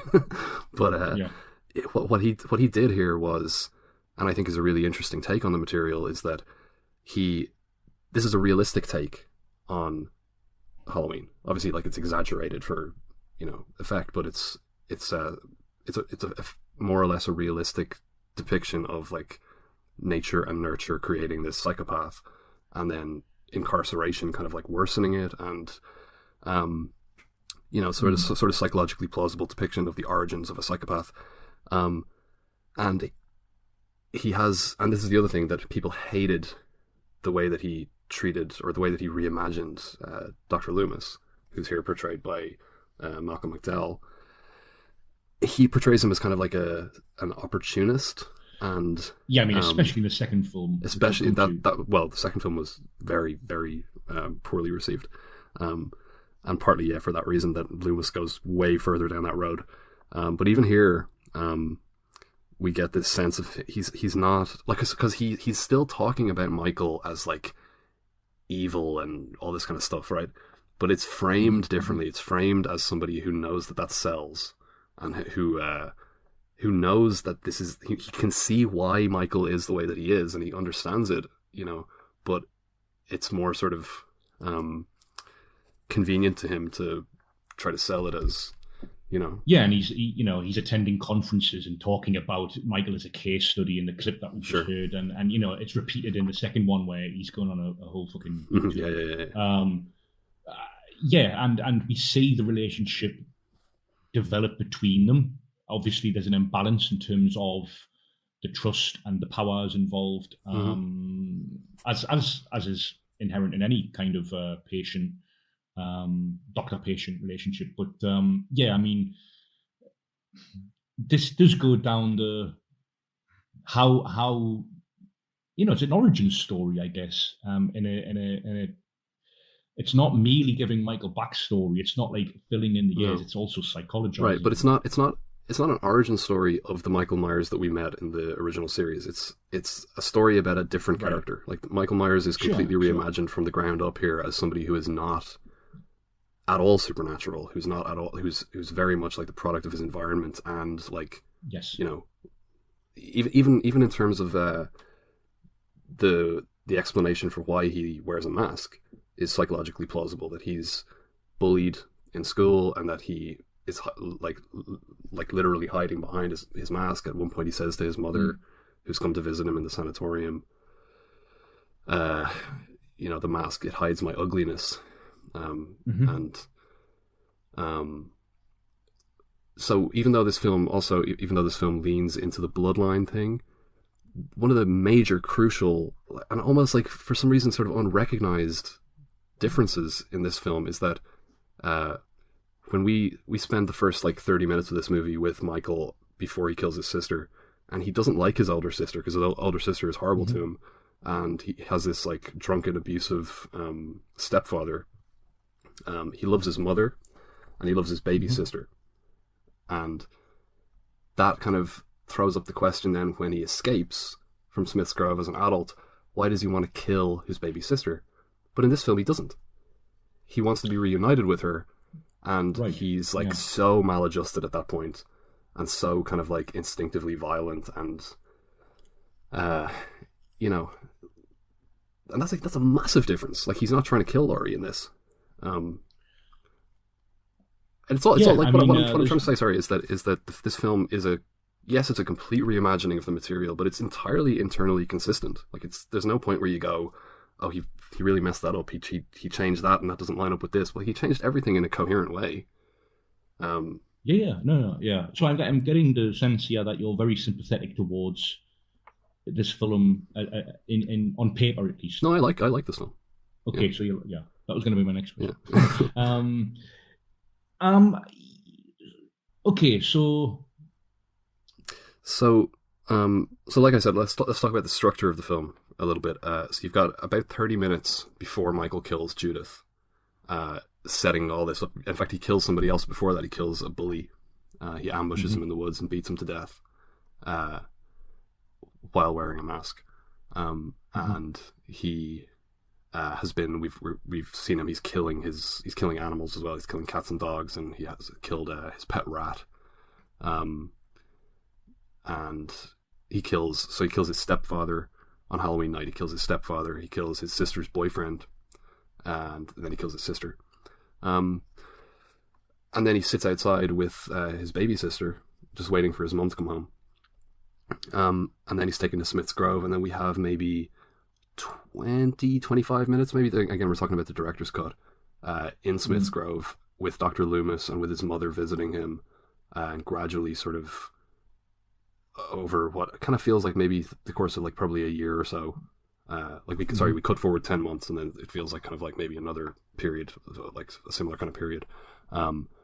We get to the point where Loomis is giving up on Michael, or he's on the verge of giving up on him, and then Michael kills another nurse in the hospital, and at that point his mother kills herself. And then we cut forward to Michael as a grown-up, and he's played by Tyler Mane, who is 6'8", and he's like really like physically imposing in a way that Michael has never been before. He's got long hair that covers his. Yeah, he hides behind his long hair, but face, he also makes masks. He has masks all over his cell.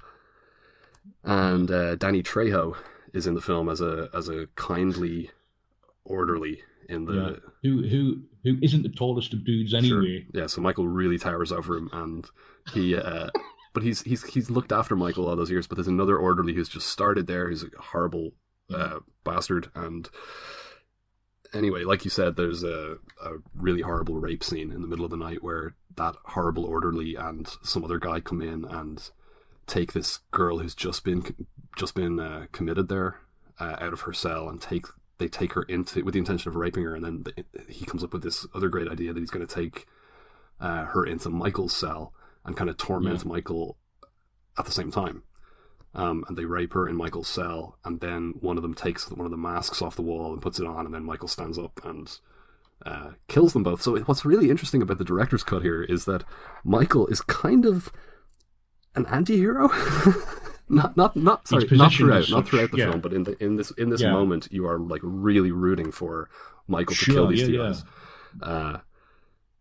It's like how do you humanize a psychopath? Well, then you position him against people who are morally worse. Because like Michael's just like he's completely cut off and detached from any kind of emotional sympathetic mechanisms or something that would allow him to be. Certainly since his mother killed herself, and that was like his last connection to any kind of like human emotional connection. So you're sort of placed as a viewer in this weird scenario whereby you're sort of not necessarily rooting for Michael, but waiting and anticipating the cathartic release of the two gods getting their comeuppance in some way. So why do you think? I mean, I can see why it didn't fly in the theatrical cut. Why they wouldn't include such a scene. Why do you think somebody like Zombie was sort of included that scene? How do you mean why? Well, like he doesn't. It doesn't. Michael sort of escape from the asylum is sort of catalyzed by this external thing, this event, which is a very, very horrible one. But it doesn't have a horrible effect on Michael. No. It has no horrible effect on us as viewers. And it's just a weird decision to sort of have that as the means by which Michael escapes. Well, the alternative was that he was being transferred, and he escaped while he was being transferred. So I mean, in either case, you could take the the idea that he just sort of impulsively decides to do it, because the opportunity presents itself. Although given his size, he could kind of imagine that he could have taken many opportunities. Yeah, it's not like a high security. They just open the door and walk in. Like you think he could just turn around and just walk straight out if he wanted to. Yeah, he's a bit like Chief in One Flew Yeah, Over the yeah. Cuckoo's Nest. Throwing the sink through the window.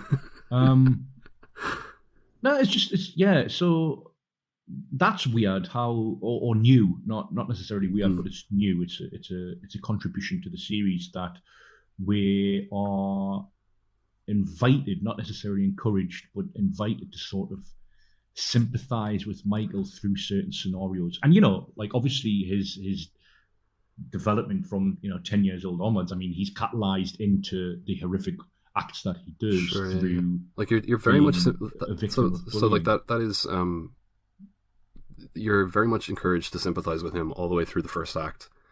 And then you have that moment where he's like almost positioned as an anti-hero for just one like brief scene.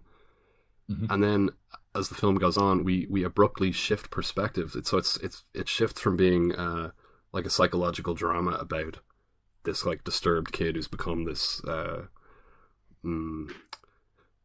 incarcerated, dangerous psychopath, to being a slasher film. So we get introduced about 40 minutes into our Laurie Strode, played by Scout Taylor Compton, who in this film is played a little bit more like Annie is in the original film. She's kind of like mouthy and sarcastic, and and she is Angel Myers. She's the baby. She was we learned that Sheriff Brackett, Annie's father, was called to the scene of Michael's mother's suicide and found the baby there, and then he decided to bring the baby to, what does he say? He brought it to the hospital or something, whatever it was exactly. He didn't want the child to go into like the care system or whatever.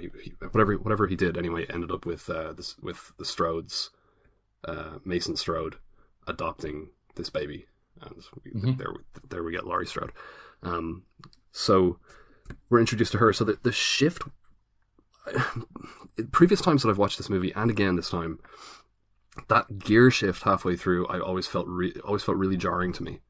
Like we suddenly our relationship to Michael Myers is inverted. It's like now we're kind of identifying with Laurie, and from Laurie's point of view, it doesn't matter to her why this man is attacking her.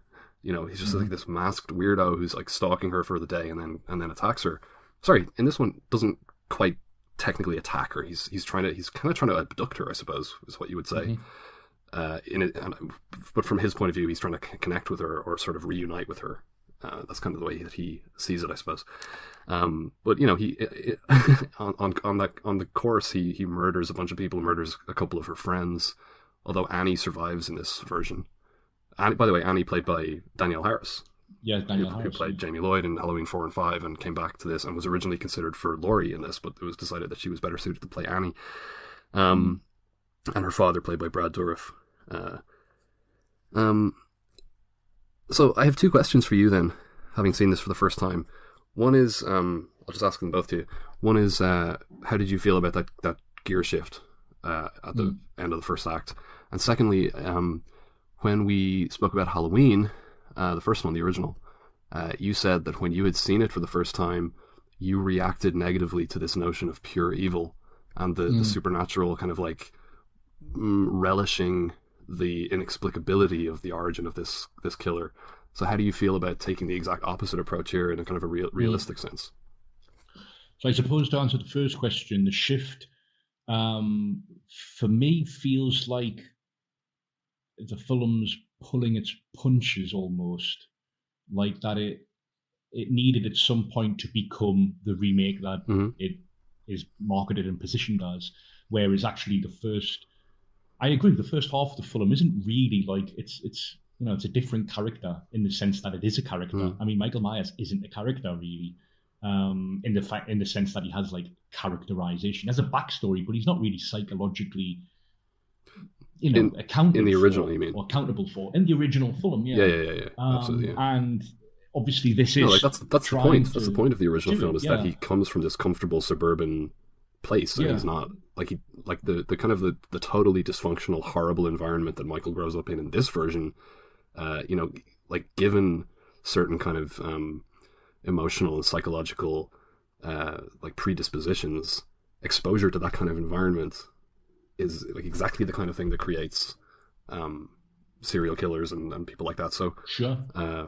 You know, the two questions are related, I think. How do I feel about this attempting to be or being a psychological portrait of evil, or what might be thought of as such? It's a weird one. I feel like it's a no-win situation, because I don't particularly feel that this film is successful entirely in its depiction of what Michael becomes. I think it's a little bit too. It's interesting as a concept. I admire the film in many ways, but it for me it's a little bit too causally neat. Like the causal framework by which we arrive at the Michael Myers of the second half of the film, or at the end of the film. Okay, so it's steeped in sadness, this film, which is there from the outset. It's maybe just a little bit too on the nose, like the horrible domestic environment that you alluded to. Like his stepfather's really, really horrible. Like these people are incapable of, I suppose, their go-to mode of address is through aggression and antagonism in a way that's a lot more serious and sort of plausible than Resurrections were, because they were just like flipping teenage reverence, whereas this is like, you know, you believe it, but at the same time, yeah, so I believe it on the one hand, but on the other, I feel like the macro causal framework doesn't really, you know, it's for me, like what makes Myers and serial killers in general so frightening. And you take with that all of the other themes, like, you know, the inbuilt horror of home invasion and everything else. What makes that ultimately as powerful as an artistic treatment is, and also as powerful as it is as an actual thing, and something to inform one's daily fears, is that at some point causality ruptures and you can't quite account for it, and that's why it's frightening. Okay, so are you saying that the causal relationship between the early scenes in this film, like the domestic scenes, and, you know, the bullying and the escalation of, like, you know, abusing animals to finally killing an antagonist in the bully, to finally then, you know, killing people who are supposed to kind of, you know, love you, like your sister and your stepfather, that leads kind of logically in a sort of in an inexorable way to the Michael Myers that we meet as an adult. I think it's logical in the film's universe. I can see like the development, right? Yeah. But it mutes the horror and it creates something more sad. And the two aren't necessarily mutually exclusive, but for me, the large part of the power in the kind of horror that I know the Halloween franchise for is in the fact that at some point the violence is inexplicable in terms of how you account for it. And this film...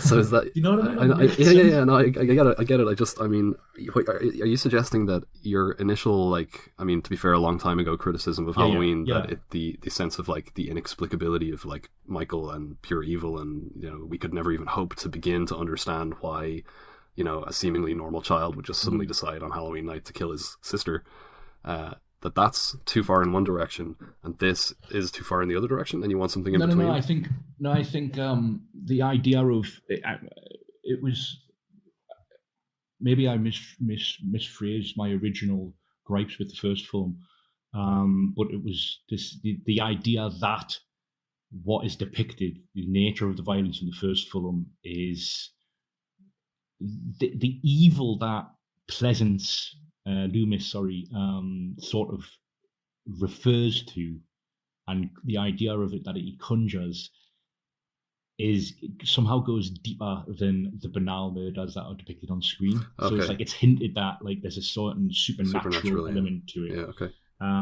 Which is absolutely absent here. Yeah, it is. Yeah. It is. Yeah. There's also a suggestion early on that Michael suffers from some sort of dissociative disorder where he doesn't remember killing the people that he killed. So that kind of prompts you to wonder then, when he's an adult, is it the same situation? You know, that's the thing. That's the thing that always bothered me a little bit about the movie. Well, it bothered me a lot actually on my first viewing, and kind of a little bit less so on subsequent viewings. But it's one of those things where you're kind of jarred by it at first, and then you're kind of able to anticipate it on subsequent viewings. But the gear shift at the end of the first act takes us out of Michael's head in a kind of a forbidding way. You know, so we're put into Laurie's head, and the head of the kind of collectively of the people of Haddonfield who come into contact with Michael as this horrifying, strange, monster that's just attacking them. Like to them, they don't know anything about him. They don't know what we know. But I don't know. I mean, so here's my question. So if Rob Zombie decided that he wanted to make a film about charting the kind of the psychological genesis of a serial killer, and he did what he did in this film for the first 40 minutes or so, but he wasn't making a Halloween film, and then he wanted to cut forward 15 years, would he give us Michael Myers, or are Michael Myers alike, or would the child Michael in this film grow up to be something quite different from the shape? I think he probably would. I don't think. See, that's what I thought that you were getting at there, was that when you said the causal logic is too neat, I thought you meant that he does this kind of, I think, quite kind of realistic and plausible psychological study of the origins of a kind of a disturbed mind, and then cuts forward to John Carpenter's Michael Myers and gives us a remake of that film. And that always felt a little bit like I was doing a psychological drama, an extremely dark, violent psychological drama. Now I'm doing a teen slasher film.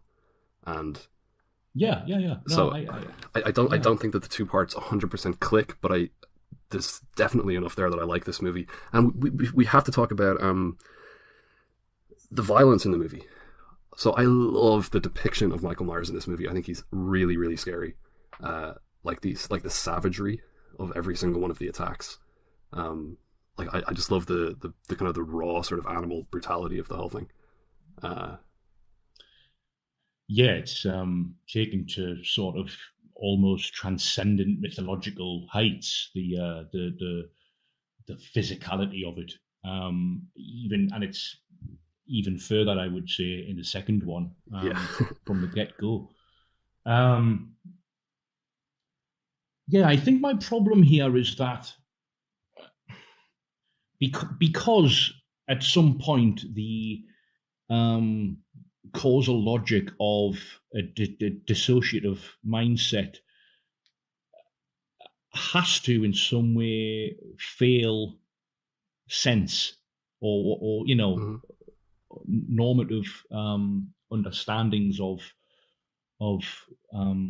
morality, if that's the right word, which is why simultaneously it makes sense in the film and it's consistent. And the film has its own sort of logic within its universe. It's also why I find it more sad than horrific. Not, again, just to reiterate, not that the two need to be mutually exclusive, but it's also at some point what makes it a little bit dull for me. Okay. Because I don't really find psychological portraits of that mindset cinematically compelling. What about 10 Rillington Place? Or perhaps they can be made cinematically compelling, but I don't find them innately of interest, and so it comes down to the style and approach. And on the one hand, I think Zombie has a certain...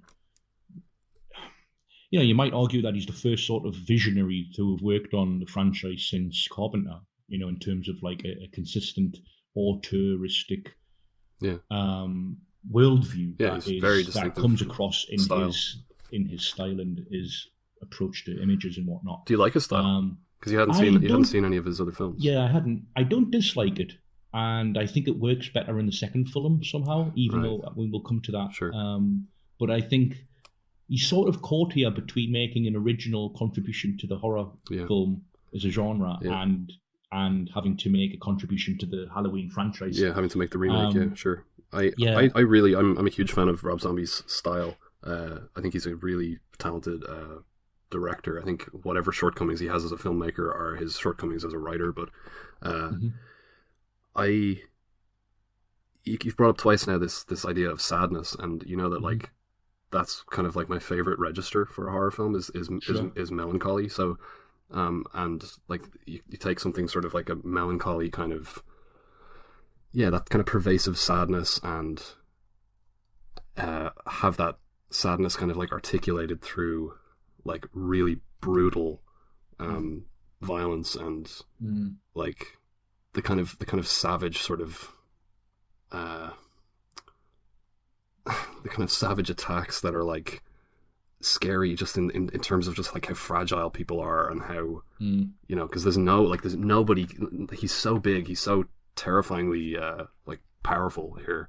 I think that's the thing that like he really gets right here, and I think when we talk about the new film, I think that also is kind of carried over to us to some extent in the new film. I think when you say it's a little bit dull, I think that might be because even though Laurie's side of the story here is more or less kind of the same length as Halloween 1. Certainly if you were to take the Dr. Loomis and all that stuff out of Halloween 1, you probably end up with something more or less the same length. But it's paced differently, and the stalking sequences are different, and there's a different emphasis on different like characters and like Laurie's parents and all this kind of stuff. And it doesn't. I don't know. My sort of settled opinion on this movie is that there's a lot to like in here. I like what he was attempting to do, but it doesn't quite. All the pieces don't quite line up. When he gets to the point where he's remaking Halloween proper, if you like, I feel like he's compromised too much, and I don't want to say Carpenter's already done it, so why do it? But it does feel somewhat redundant, having set up this interesting premise by which Michael is ultimately humanized. Right. Like, well, it raises the question of like why he why he does this, like why does he do the ghost thing again? That kind of thing. Yeah. Like it's a little bit like those moments, maybe in a thorough reworking of this material, that you should have maybe gotten rid of those moments as well. Because like the moment I think where he brings like the final sequence where Laurie is in his house and like in the crawl space and he's like crashing through the walls and everything. Yeah, I love that. And when he takes her down to the basement where he has the jack-o'-lantern and he has Linda's body and he has Judith's or is it Judith's or his mother's actually? The headstone. I'm not sure which. He has Judith's. Is it Judith's? Okay, he has the headstone, and he brings her down there and he shows her the picture of himself as a child holding her as a baby, and she has no idea what he's talking about or referring to. And he takes his mask off and everything, and it's like I said, like it's completely different. Like in Halloween 1, the reason that he was trying to kill Laurie is because presumably she and her friends were the same age as Judith was when he killed her, and was kind of drawn to them and whatever, and decided I was going to kill these teenage girls. What did you like smash cuts to intertitles? What did you think of the Trick or Treat? I was going to bring that up actually. It's jarring, isn't it? I mean, so it's. But I always forget that it's there. Smash cuts to intertitles. You're right. And I don't know. I kind of dig it. Yeah. I love also the which is also new to the latter stages of the film, the dried out swimming pool with all the autumnal leaves in the bottom of it. Yeah. I mean, it's weird because that scene that you've just referred to that we spoke about in the first film, when he dresses up as the ghost, that for me, that very action suggests somebody who's aware of darkly comic calculations, right? Like we and talked Michael about Pattison given here isn't, No. you know, he's not a charming kid even. He's No. not like he's had that brutally fucking Yeah. horribly just, you know, taken from him without it even, you know, before it could even develop in him. Yeah.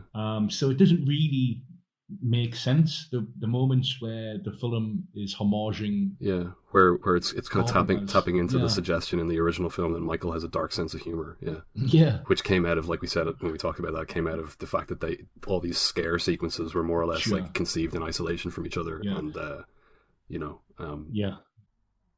Okay, so what's your favorite death in this one? A lot of deaths to choose from in the Rob Zombie films. We got, I think, 19 kills in this one. 1, 2, 3, happy. 4, 5. Okay, so 5 as a kid and 14 as an adult. I don't know. Which is your favorite of the kid kills? Well, the first one's the most rewarding when he beats the kid with a tree branch. Bully to death. Like just to see like bullies like that moment. Yeah, of but do you not think it's even realize that like the tables have been turned and like they should. What about the stepdad? Yeah, so I was going to say you really want him to get sort of cathartic, the tree branch. There's something about just like the sound of the branch going onto the kid's skull, but the throat slit in the hair, the throat slit in the chair.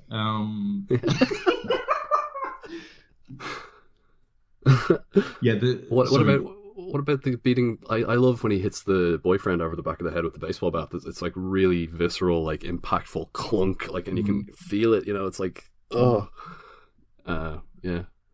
about when he's an adult? Like I remember the killings in Halloween 2 much more, but we'll get to that. What about you? Yeah.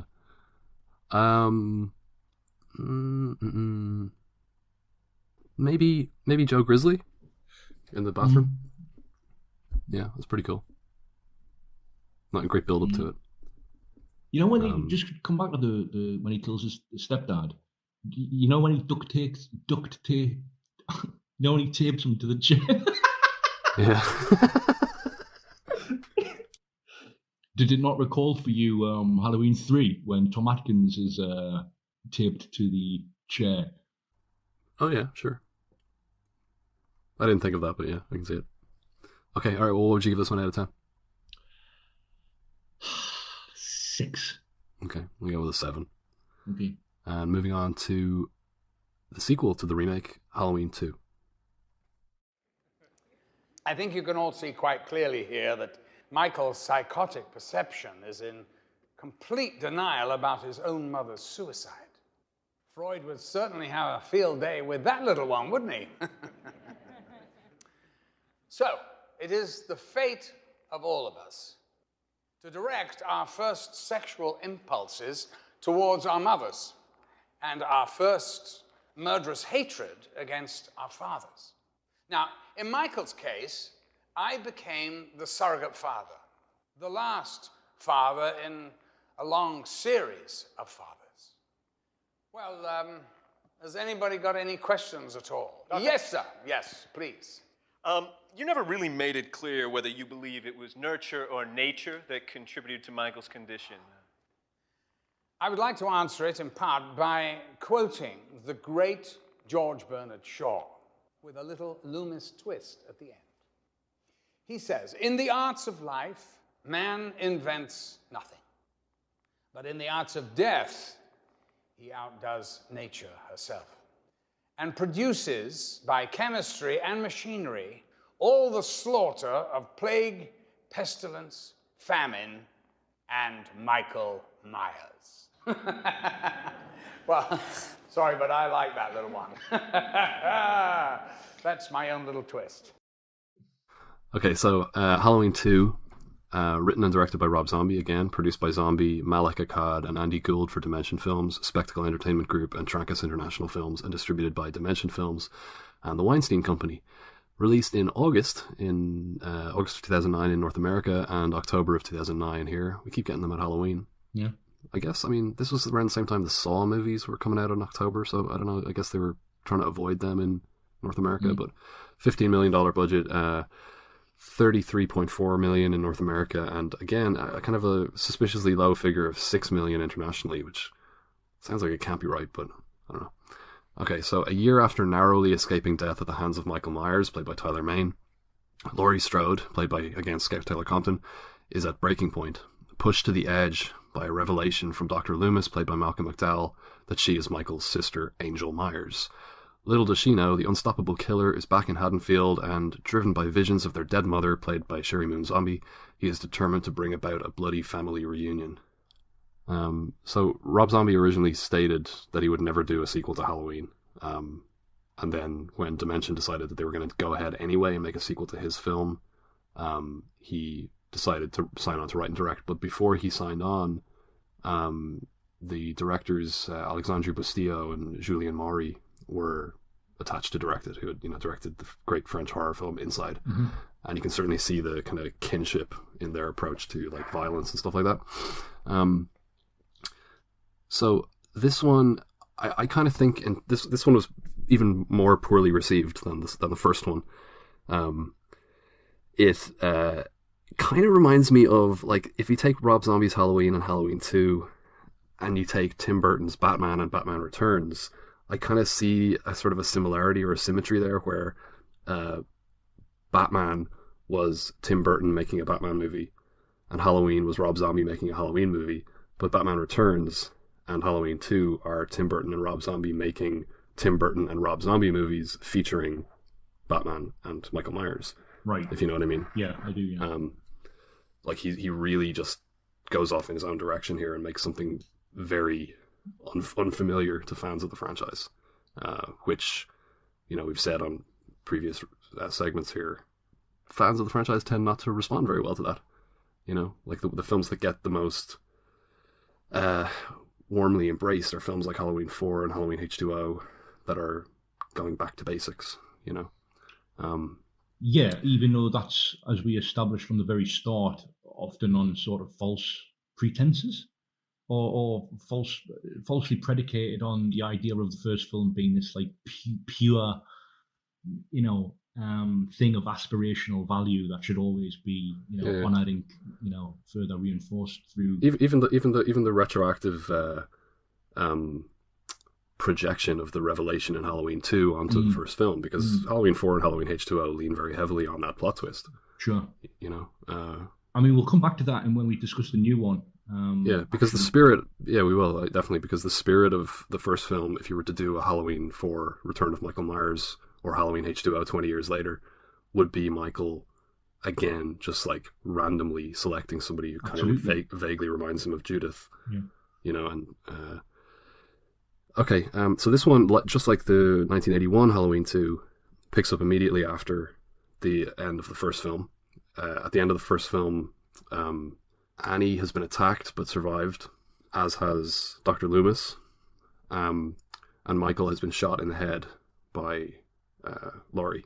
So it picks up immediately after that. She's taken to the hospital in Haddonfield, and then we essentially, it sort of seems like it's going to be the same thing. It's going to be set in the hospital, and we get a 13-minute sequence in the hospital, which is a little bit shorter in the theatrical cut. Again, we watched the director's cut because they cut, honestly, if I'm being completely honest, the main reason that I wanted to watch the director's cut here is because there's one shot in this hospital sequence that they cut from the theatrical cut. Is it when he's just murdered the nurse? No, it's when she's trying to cross over the pit of bodies and falls in. Oh, right. Yeah, which is just like absolutely amazing. Yeah, like, it's just an incredible image. And there's a lot of like Nights in White Satin keeps playing on all the TVs, and there's a lot of kind of indications that maybe this is not reality. Like particularly once maybe they felt that was too much. Maybe when she falls into the pit of bodies, you kind of go, wait, what? But I love that moment. I think it's great. Even when the nurse is killed, when she walks out and then she turns around and her lips are split open, she's had her face slashed. Yeah, it's from like her nose down, right? Yeah, and then it's like she's in shock, and then suddenly she starts wailing, and blood starts pouring out of her face, and and then he kills her, and in this one, Michael like grunts when he's killing people. Yeah, it's the first time he's more vocal. Yeah, there's a little bit of that. There's a little bit of that in the previous films. You do get it occasionally, but in this one, yeah, it's very audible. It's very like he's like grunting as he's like, cutting her up, and I love the way that it lingers on her face. Like that kind of insistence on like that kind of objectification, that kind of like the life just kind of like drained out of her, for no reason. I love that. And that to me is kind of like, I think the platonic ideal of the slasher film is like the best film ever made, but no slasher film has ever really achieved it. You just get little glimpses of it in various films, but it's that kind of thing. It's like it's just like so elemental. I love that. And then Laurie ends up outside in the lashing rain, taking shelter in this security kiosk, which Michael proceeds to completely like destroy, like a shark attacking a shark cage. Just like coming through the walls. Yeah. And Nights in White Satin is still playing, and like this is what I'm saying. Like that whole sequence, like the style is just like so great. Like I really think Zombie is a really talented stylist. But it results in, considering it's a dream sequence. Yes. It's revealed to us that it's a dream sequence. And we cut forward to 2 years later. For some reason in the theatrical cut, it's 1 year later. I don't know why that would have possibly been a point of contention, but anyway, 2 years later. And it means that it's 25 minutes before the story proper starts, right? Yeah, it's weird, yeah. Yeah. It's, and if you wanted to make the movie shorter, that's where you would cut stuff out very, very easily, even though I do love the hospital sequence. So 2 years later, Laurie is suffering from extreme PTSD from her experiences in the first film. Because her parents, sorry, we didn't mention that in the previous film, her adoptive parents were murdered. Yeah. And that's actually a plot point that I don't quite understand. It's like, how did Michael find her adoptive parents in that film? I can't really remember.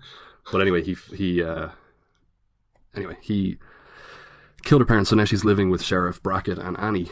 And she and Annie have a kind of a fairly fraught relationship where when she's talking to her therapist, who here is played by Margot Kidder, she's talking about every time she sees the scars on Annie's face, she's reminded of that night, and she knows that it was her fault because Michael was coming after her.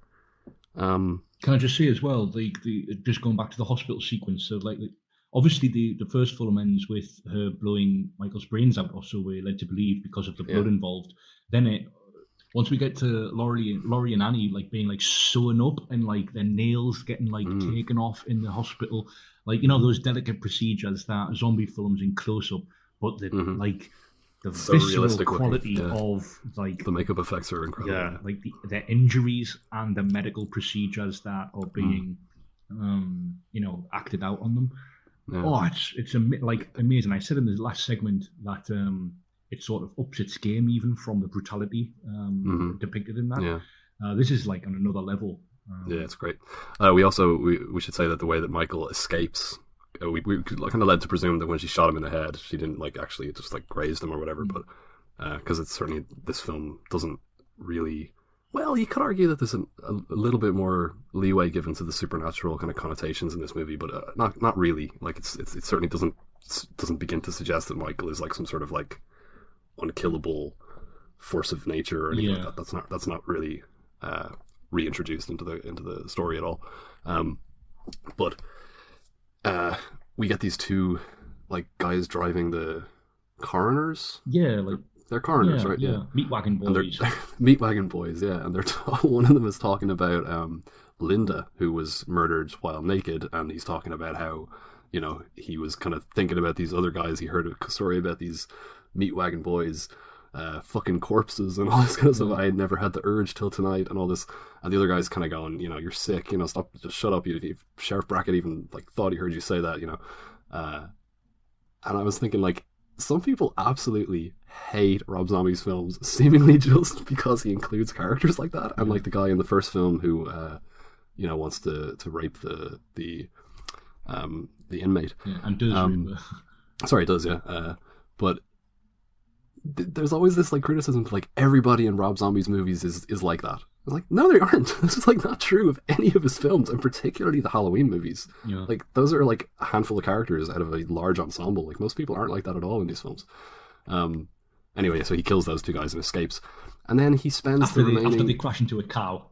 They crash into a cow, and there's amazing like lingering close-ups on the driver's face. Yeah, it's completely obliterated. Yeah. And the guy and the colleague who was being especially sort of crude in his what he was, referring to, like fucking corpses over in Essex and stuff. Yeah. He's like still alive. And he's like coughing up blood, and then obviously Myers, makes his escape and dispatches him. Yeah, cuts his head off. That's one way of putting it. Yeah. So. And then, I really like the structure of this movie. Okay, so you've got, obviously it's an examination of the aftermath. As we said the opening 30 minutes of the original Halloween 2 was, not in the same way, but, this is 2 years later, and we have Laurie struggling with her mental health and her personal relationships, and we have, that's an understatement, like she's a complete mess in this, and that's actually a difference between the theatrical cut and the director's cut as well. It's much more so in the director's cut. Right. There are a lot of scenes that are added that are kind of like, depict her worsening mental health as, much more severe. But then we have Loomis's like fixation on like the evil. We talked about this in relation to the previous film. It's like reinvented from the original series as this opportunistic, mercenary, insincere thing that he just like is trying to sell his book, The Eyes of the Devil or something like that. Yeah. The Devil's Eyes. The story of Michael Myers, and he's on a book tour with this kind of like put upon personal assistant because he's turned into this diva. Yeah. Right? And then we've got Michael Myers living as a homeless drifter. Right? Yeah. Which you have to assume, given like, when you think about like what was Michael Myers doing between Halloween 2 and Halloween H2O, like he wasn't like gainfully employed. He must have been, and he also couldn't have been like carrying out like massive slaughters or anything like that. He's probably, this is the way that he must live. Yeah. So you have 3 distinct storylines, and Michael is also experiencing visions of his mother and himself as a child. And his mother is telling him, it's Sherry Moon Zombie playing the role very differently. Like it's completely like Michael's deranged version of his mother as this kind of like angelic figure who wants him to find his baby sister and reunite them. And the implication then is that they're going to kill her, I guess, but it's never really made clear exactly what's going on, because like for Michael, like reality is completely broken down. And she says something about a river of blood. Only a river of blood can bring us back together. So Michael proceeds toward Haddonfield, killing everybody that he comes across on the way. So you've got, not only do you have 3 different storylines, and they're all sort of on a collision course throughout the course of the movie, you've got 3 distinct tones. So you've got like this like tragic, melodramatic kind of tone with Laurie, and then you've got this comic tone, which is really quite funny. I think the Loomis stuff in this movie is quite amusing. Particularly his interactions with his PA. I want a cup of peachy chips and a smash of milk, and I want it sizzling hot. When I want your opinion, I'll beat it out of you. It's very good.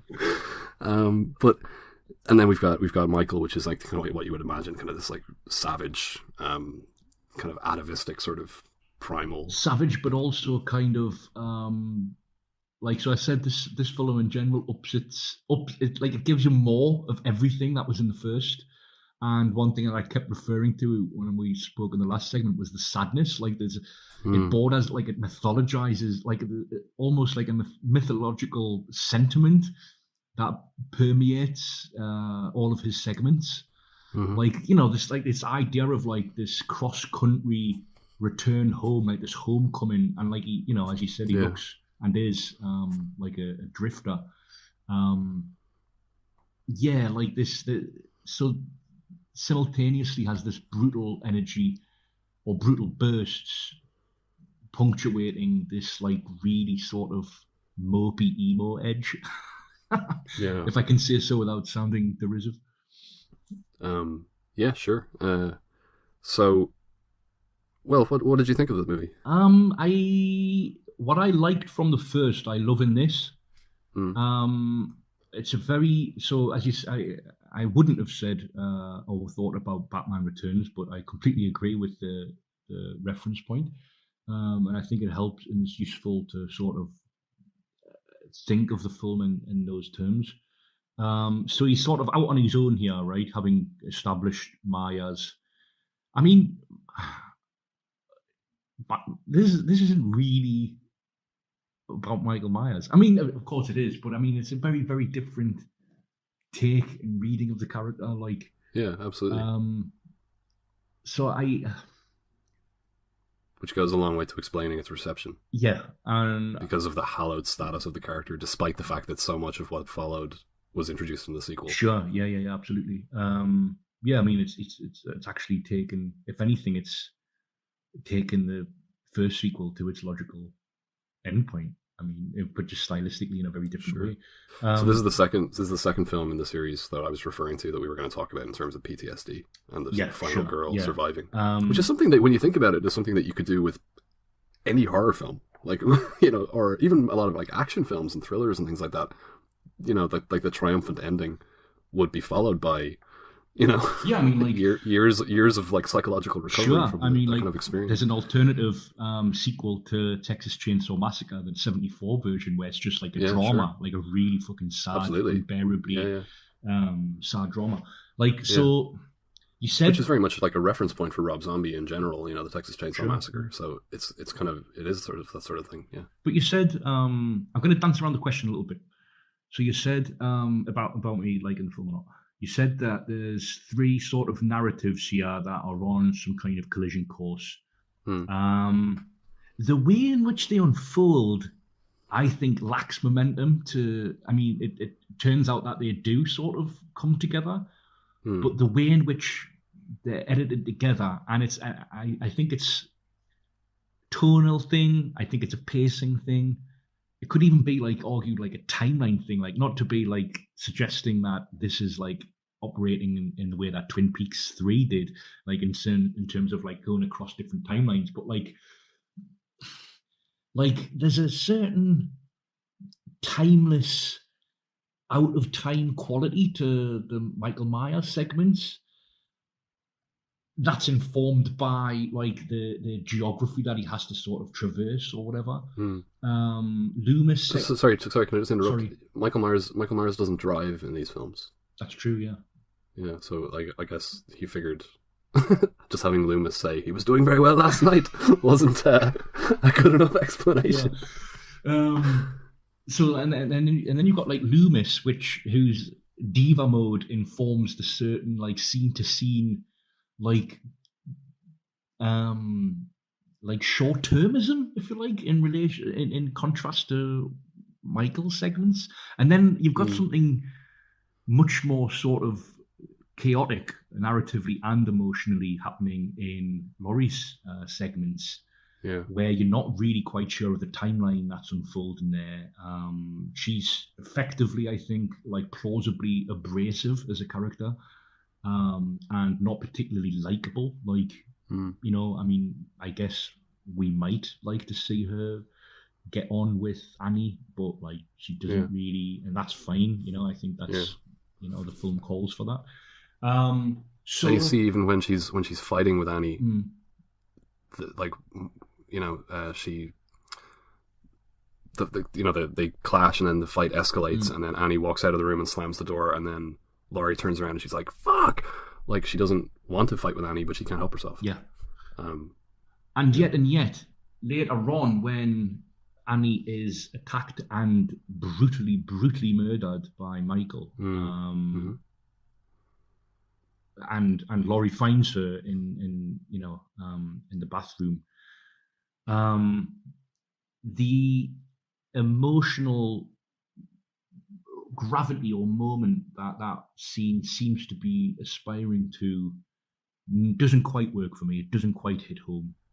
It absolutely does for me. Really? Like, first Laurie discovering her when she's still alive. Yeah. And I think it's interesting that when Michael attacks Annie in Halloween and in Halloween 2, he leaves her alive. In both. So he lets her live twice for some reason. I think in the first film it's like as a trap kind of to bring in Laurie, but I'm not sure why he leaves her alive in this one.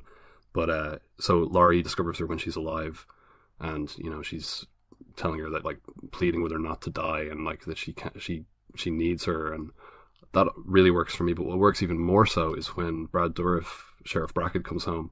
No, that works. Yeah. Okay, yeah. Sees his daughter dead, and I mean when I say you said brutally murdered, but like the bathroom is like drenched in blood, like the white tiles like covered in blood. I love that scene. It's great. Yeah, no. When Dourif returns home and his colleagues are like, "You don't want to see it," and then like obviously he forces us way past them, and there's nothing else to do other than to just collapse. Like, I mean, he's just completely numbed by the image that he's presented with, that he encounters. And he also, in the director's cut, which is not in the theatrical cut, they cut in home movies of Danielle Harris as a child, right? Representing his memories, which is kind of a strange thing, because like she just looks exactly like Jamie Lloyd from the films that are not part of continuity. Yeah. But okay, so coming back to the three elements, the film is interesting. Like each of the segments have their own sort of intrigues and appeal, but they don't unfold parallel to one another in a way that is suggestive of some kind of momentum. And I mean, you might argue deliberately so, you might find it effective. I don't think I found it as effective as I wanted to. Right. Yeah. No, I would agree that it's not an elegant film. It's an ambitious film, and it has an awful lot of stuff going on in it. Like a lot of different kind of, like, Michael encounters a lot of different people on his journey. We have a lot of characters on the Laurie side as well. Her like, we have a relationship with Annie and Sheriff Brackett, and we also have her friends from work who take her out to this Halloween party where Michael follows her and kills one of her friends there. There's also her therapist as well. Her therapist, yeah. And then we also have this thing where this is after she finds out, she buys Loomis's book and discovers that she is the sister of Michael Myers, and kind of goes on this, kind of begins this sort of downward spiral, or what would have become, I guess, a downward spiral of some kind. But like after they come back from the party, that's when she discovers Annie's body. So yeah, I think it's a messy film, but it all works for me, except to some extent the ending. And there are two endings that we'll talk about, but I think, like I said, I love the comic aspect of the Loomis character in this, and it all just, like I couldn't disagree with the suggestion that its reach exceeds its grasp, let's say. But I agree with what you said. It's a really interesting film. It's very ambitious. What's great about the first film is even better here, and it's really sort of like idiosyncratic and clearly a very personal film. And if you're like situated in Rob Zombie's filmography, it kind of was the beginning of a kind of turn into kind of weird surrealist kind of stuff. His next film was The Lords of Salem, which has loads of kind of freaky imagery in it. Right. What do you make of, speaking of freaky or surrealism and or freaky imagery, what do you make of the fact that this opens with an excerpt from the subconscious psychosis of dreams pertaining to the white horse, linked to instinct? It says purity and the drive of the physical body to release powerful and emotional forces like rage with ensuing chaos and destruction. I don't like the font he uses, and he doesn't use any dash either. It's really amateurish, but I mean, he foregrounds, he front loads, the theme of the film, let's say, but he keeps returning to the actual image of a white horse. Sure, yeah, his mother with a white horse, which I find a little bit trite, to be honest. Okay, yeah, no, I don't mind. I mean, it's fine. I don't mind that kind of use of symbolism. But because it's not like to call it trite is to suggest that it's kind of like neatly wrapped up and explicated in a way, but I don't think it is. It kind of sits there in the film as this sort of ambiguous, strange element. Like it's not like there's a kind of pat message or concept attached to it, because of how sprawling and sort of exploratory the film feels. Like the film seems to be kind of trying to come to grips with itself in some way.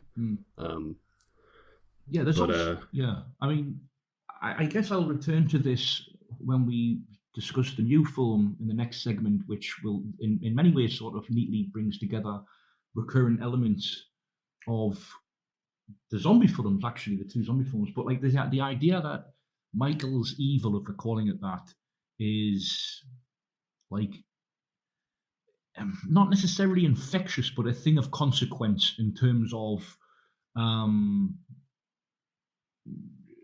diverting Laurie's trajectory in such a way where she can only really overcome her post-traumatic stress disorder by sort of literally confronting Michael. And so, which might be a good point at which to talk about the two different endings. Right.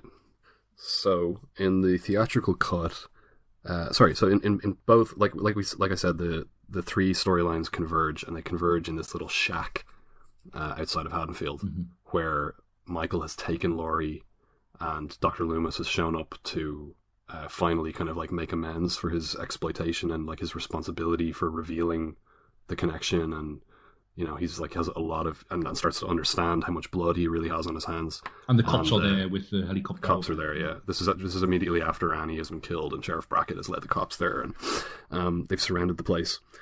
And what happens inside the shack is different in the two versions. So in both versions, Loomis, against the police's orders, enters the shack to try to, believing them he's the only person who Michael will listen to. And he enters the shack, and in the theatrical cut, in both cuts, Laurie is being restrained by the child Michael Myers, while the adult Michael Myers stands in the corner and watches, and their mother like looks over the scene as well. And he tells her to get up, and she says, "I can't, he's holding me down." And he says, "Nobody's holding you down." And then you see her sort of struggling on the ground. And it's only at that moment, really, where it's properly confirmed that like the something is going and the on. child don't actually exist.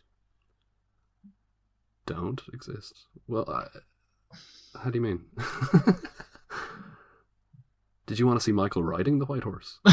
No, like when she says he's holding me down, but nobody actually is though physically there, because Loomis is did you think that the child and the mother were physically present? Well, no, don't ask it like that. As if I'm like stupid enough to be one of the contestants in Halloween Resurrection. No, I mean what I mean is like when you saw him holding her. Yeah. Did you kind of go, oh wait, and then realize, oh no? Yeah, there's a certain ambiguity there. Like, yeah, there's an ambiguity. Yeah, I agree.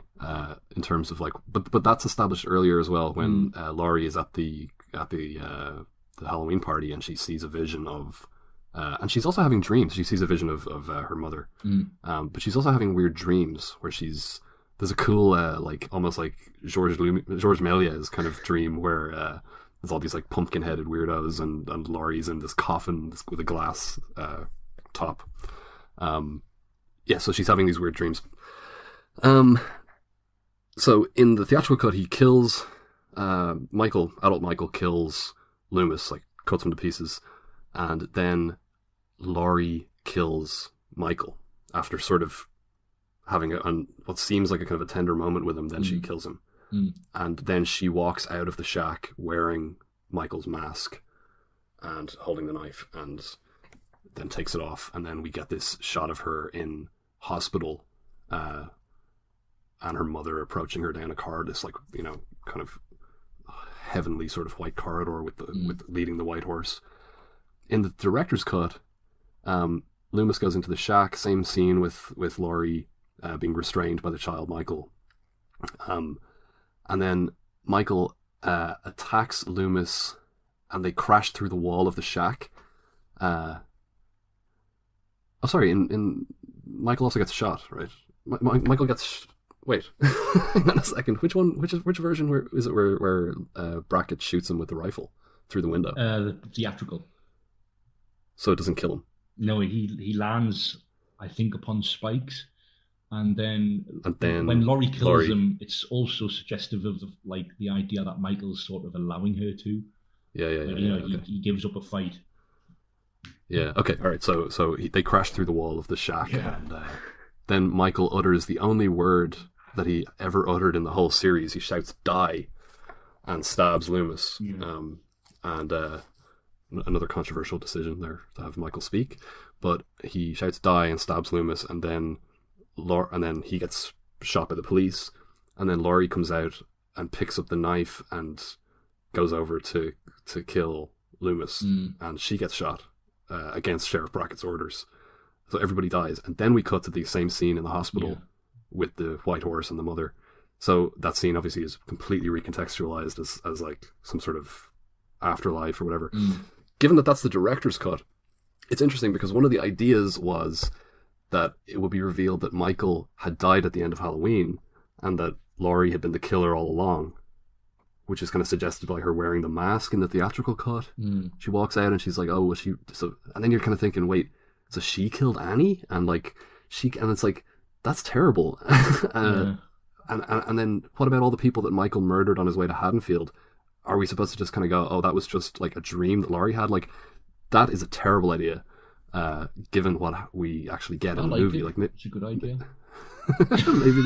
maybe there's a way. Maybe there was a way to do that in an interesting way, because like the concept, like if you kind of square it with the opening act of Halloween, where we're looking at like the creation of this damaged mind and so on, you could see how it could be, her experience kind of like damaged her to such an extent that whatever.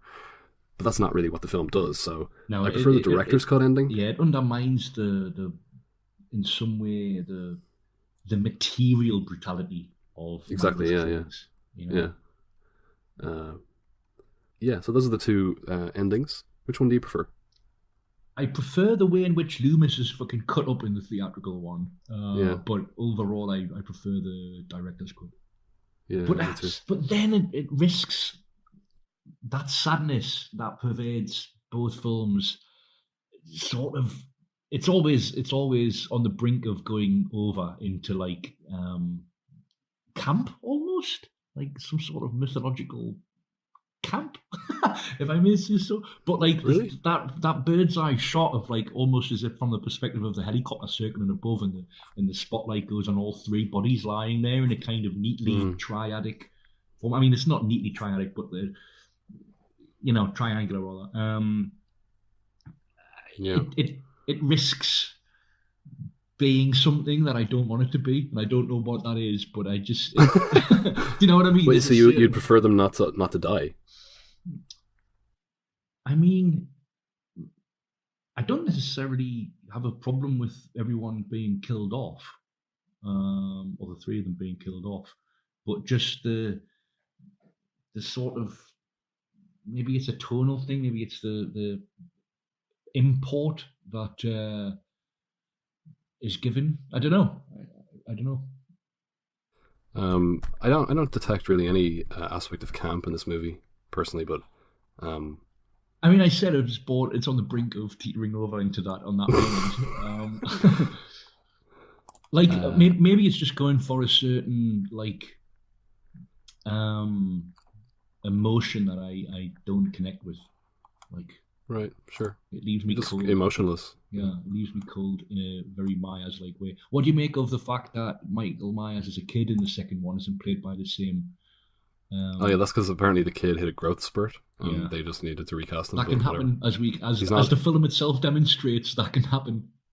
Yes, I think the kid in the first film was better. Yeah, he has had a better. This kid is kind of more normal. Yeah, or something. Yeah. But yeah, I mean, what are you going to do about that? Do you like Scout Taylor Compton in these films? I don't know. I do. I like her. I understand why people find her annoying in the second one. But isn't that... It's a good performance, though. Yeah, I think it's a good performance. Yeah, I mean, she's not meant to be, like... No, you're not really meant to be, like, oh, you want to hang out with her, you know? I mean, that's what I think is really super interesting about the second film, you know? It doesn't really have any character that's really likable apart from maybe Brad Dourif's sheriff and arguably even Michael. I mean, again, like, Michael's position in certain scenes as, like... Like when the guys attack him in the field. Yeah, when they attack him in the field, and like. But then he kills the daughter as well. Yeah. You know, so it's always a little bit like, because remember when he breaks out of prison in the first, or breaks out of the sanatorium in the first one, he kills Danny Trejo's character, even though, and he's like, "I was good to you, Mikey." Yeah. And you're kind of going, "Oh, I thought you were going to be like the hero here," but no, you're just sort of indiscriminately killing everybody. Did you notice that the sort of angle of the shot on Danny Trejo when he's about to kill him is the same one when he's lying injured and close to death in Heat? No. Like, and he was like, Wayne Grow, and Trejo. Trejo. Oh, sorry. Okay. Yeah. And Danny Trejo, who plays a character called Trejo in Heat, he's like, Annie, where's my Annie? Okay. All right. Okay. What was your favorite death in this movie? Maybe the black nurse. Yeah, me too. Yeah. In the hospital dream sequence. Yeah. Which is yeah. I also like the guy. I really love the scene where outside the strip club where the guy's going to take out the trash, and he turns around and Michael is standing there, and he tries to kind of put on a sort of tough front, but his performance is great. Like, he's clearly terrified of this guy. Yeah. And I also love the scene that leads up to that as well, which is like the kind of thing where you're kind of like, well, we need to shorten this movie, so let's just cut that out. But I love that stuff. I love those characters. The guy who is promoting his strip club by dressing up as Frankenstein's monster, and he's he's like having sex with the stripper, but the stripper is the wife of the other guy, and they're both kind of like bullying him. It's pretty funny and pretty cool. But yeah, no, I go with the nurse. Like I said, I love the lingering shot of her after she's killed. And yeah. Okay. So one more thing. What do you think of the rendition of Love Hurts that plays at the end of the movie by Nan Vernon? Yeah, I mean, I love it. Absolutely beautiful, minimalist rendition of that song. Okay, all right. So out of 10. Do I like this more than the first one? Again, it's weird because what I like about the first, as I said, I love about it here, but I think overall the film is, do you reward ambition if it doesn't fulfill it? I'm going to go 6. 6? Yeah. I'm going to go 9 with this one. 9? Wow. Yeah. It's quite a parity between our scores there. All right. Okay, so to finish out this episode, we have a review of the brand new sequel, soft reboot, franchise relaunch from Blumhouse, simply titled Halloween. Michael, I've got some people who'd like to meet you. Hello, Michael. My name is Aaron Corey. I've been following your case for years and still know very little about you. I'd like to know more. About that night. About those involved. Do you ever think about them, Michael? Feel guilt about their fate?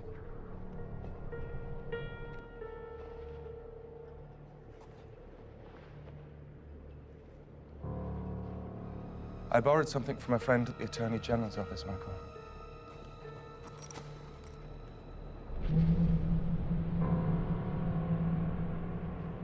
You feel it, don't you, Michael? You feel the marks. Say something, Michael. Say something, Michael. Say something!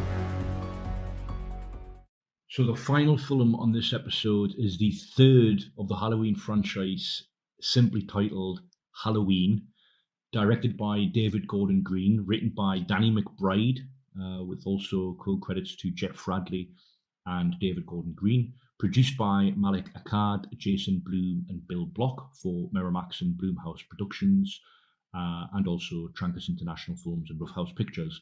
Distributed by Universal, made for $10 million. It's made so far, so it was released 2 days ago, 19th of October at the time of recording, and its North American Sunday estimates at the box office are $77.5 million, which I think makes it the second highest opening ever for a horror film. Opening weekend behind It. So, and by far the highest grossing for any Halloween film. Yeah, for any Halloween. The previous record was held by Rob Zombie's Halloween, which I think was like 26 million. Obviously, if we go back to the 1970s, like that movie didn't open on 4,000 screens on the same day, so the box office, the opening weekend thing doesn't really apply to that period. But yeah. So John Carpenter's insistence that this is the last Halloween film is, a little bit dubious. Yeah. David Gordon Green and Danny McBride are already talking about like the sequel ideas that they have. So, but we'll talk about that. Yeah, sorry, go ahead. 40 years since Laurie Strode survived Michael Myers' vicious attempt to kill her on Halloween night, Myers manages to escape during a prison transfer. Laurie now faces a terrifying showdown when the masked madman returns to Haddonfield, Illinois, but this time she's ready for him. So it's 9 years since Rob Zombie's Halloween 2. It's 16 years since we had like a non-remake, non-continuous entry into the Halloween franchise in Resurrection. What has been stirring since then? You're the man to ask, because I don't keep up with such matters in terms of what they may have made instead of the one that we're about to review. So the original idea was to do a direct sequel to Rob Zombie's Halloween 2, even though Rob Zombie wouldn't be coming back. And it was originally going to come out in October 2012, and it was going to be called Halloween 3D. It was going to be written by Patrick Lussier and Todd Farmer. Going back to what happened in the shack, the idea was that when they were obviously going to follow from the theatrical cut, and when Laurie killed Michael, the idea was that she was kind of hallucinating or something, and the person that she had actually killed was Loomis, and that Michael had escaped through like a tunnel or something like that, and a little bit like what happens at the beginning of Halloween 5, where he goes down through out into the river or whatever, and then he was going to end up with a sorcerer. No, he wasn't. But it was so no progress was made on that one. And then in 2015 they decided instead to do a kind of what they were calling a recalibration of the series that wouldn't continue from Zombies films. And that was called Halloween Returns. It was going to be directed by Marcus Dunstan. And it would have been a standalone film set to reintroduce audiences to Michael Myers years after his initial rampage from Halloween and Halloween 2, from the 1981 film, as he was confronted by a new generation of victims while on death row. So that kind of carried over a little bit into what they ended up doing, but they delayed production, and then Dimension actually lost the rights to Halloween because they failed to go into production by the end of 2015. And then in 2016, Blumhouse got the rights, and we got the film that we got, which, when it was announced, they announced that Blumhouse was going to do a Halloween movie. My initial thought was, okay, they're going to do something set in the 80s because the 80s are so in vogue, and it would carry on from Halloween 1 and 2. It might even be set like 10 years later, the way that Halloween 4 was. And Michael Myers comes back to Haddonfield. And then when I heard that Jamie Lee Curtis was coming back, I was like, okay, well, that means it must be set 40 years later, or more or less, right? It has to be set there has to be a real-time gap. Sure. And that just kind of throws up the idea of, like, how is this different from H2O? Surely it'll be the same thing. Surely it'll be like she's been in hiding for 40 years instead of 20 years, and Michael has finally found her, and blah, blah, blah. But then they've said that they weren't going to honor Halloween 2. So it would only be Halloween 1. And that they were going to continue as though Laurie and Michael were not related. Which then made this film, like, I put this film on my most anticipated of the year list last year. And that was a big part of the reason that, like, first of all, David Gordon Green attached to direct this, I thought was a really kind of, like, intriguing choice. Like, he has never made a horror film before, even though he had tried to make a version of Suspiria with Dimension.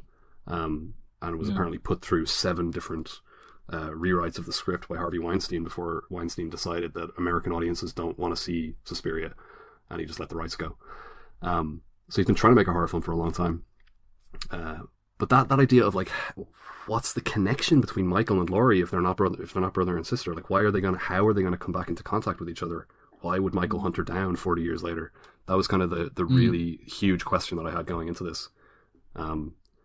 Yeah, so in retconning the second film's revelation that Laurie is Michael's sister, it restores, I think, and this is a welcome development, it restores Michael Myers' randomness, and therefore reasserts the built-in terror of that, which has, been missing since the very first film, since, the revelation that it's his sister. Sure. It also means, though, that for Myers and Laurie to meet again, Laurie herself has to somehow instigate matters. So she seeks him out. And then that's what I referred to in the last segment when I talked about or touched upon this theme of evil being some kind of contagion and or corrosive element that infects its victims, even possibly its students as well, in terms of like the Loomis character in Halloween 2 and the equivalent here. So it sort of, in a way, it sort of follows and continues the ideas that Zombie introduced or expanded upon in his second film. Sure. In about, encountering or facing your fate and having to face it, but also not even facing your fate, actively sort of chasing it in a way. I have to say, so I wasn't sure if I was going to like this in this early scene early on when you've got the true crime podcasters disguised as sort of investigative journalists. Disguised as exposition delivery devices for people who haven't seen the original yet. Yeah. And, obnoxiously English in manner and everything else. But they go to visit Michael in prison, or the institute that he's being held in. And there's a scene where, like, he's in a courtyard. And the scene has in terms of the visual setup of it, it has a design and a scale to it, of which I was initially very, very suspicious sitting there in the cinema. I was like, oh, I'm not sure about this at all. Like, but what I liked about it very early on was that you don't have to have seen any of the other films to appreciate this or to even connect with it emotionally, narratively. I mean, okay, sure, it's Michael Myers, but because of the fact that it liberates itself from that sibling link, it works in its own logic. Yeah, I think you kind of, not necessarily maybe to have seen it because it's so simple, but you could I think you could probably do with watching the original. But like, there's no reason why this has to be Laurie Strode. There's no reason why it has to be Michael Myers. Like the film, I'm glad that it does. I'm glad that they do exist as the characters that we know them. I'm glad it continues the Halloween universe or whatever and is set within it. But like, even Laurie's like post-traumatic stress disorder has a sort of self-contained logic. It doesn't need. We can buy it, and it's convincing in itself rather than. Oh, sure, I get what you mean. Okay. Necessarily bound to a knowledge of or familiarity with the first film. Do you know what I mean? Right. So she can just be somebody who was attacked by this killer 40 years ago and never was able to kind of deal with it. I think it exposits that on its own terms very economically. I really liked this film, I must say. I thoroughly enjoyed it. I don't love everything that they did, but I almost went to see it a second time last night. Just kind of I was actually, you know what? I almost went to see it this morning for the second time. Really? Yeah. So I'm looking forward to seeing it for a second time, which is always a good sign. I actually had the opposite reaction though to the early shots. I felt I felt instantly in good hands. Like, this is like a filmmaker who is going to make an interesting film. But this is what I mean though, so it's counterintuitive because I totally agree with that. But having and I said something very similar on the H2O segment. having endured 4, 5, and 6 very, very recently for the purposes of... You loved 4, 5, and 6. But, like, I now feel retroactively that I was almost generous to those having... What did you give 5? 7 or something? I did give it a 7. I think you gave it a 4. Yeah, I think I give it a 4. And I gave 6 a 5. But we've come to sort of adjust to the idea or the fact that, with the exception of Zombie, these these properties are given to, hacks, if not, That's a little unforgiving, I think, but okay. I think Hacks has a very negative connotation, and I like quite a few of Journeymen. I like quite a few of Steve Journeymen. Yes, very much so, very much Journeyman. Steve Miner is very much a Journeyman. So, who has made quite a few good films, I think, but including H2O. But you know what I mean? Okay, so Hack's too harsh, but having drifted into that territory, I was kind of taken aback by, very much so, by the idea that this is going to be a film which has a certain talent behind it and an image making talent behind it. Yeah. But like when it was announced that they were going to do another Halloween movie, that Blumhouse was going to do one, there were all these like director wish lists that were released, and the names on them were like Adam Wingard, Mike Flanagan, David Robert Mitchell, who directed It Follows, like those kinds of names. And I remember seeing all those lists and kind of thinking, oh yeah, I can see a Halloween movie directed by those guys, and I kind of felt like I know more or less what a Halloween movie directed by those. Like It Follows is like a very deliberate throwback to Halloween.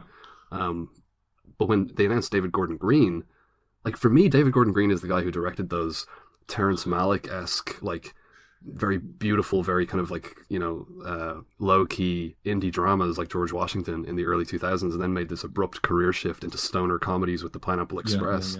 And his like, he's almost like a Gus Van Sant kind of guy whose like filmography is kind of all over the place in terms of both quality and subject matter.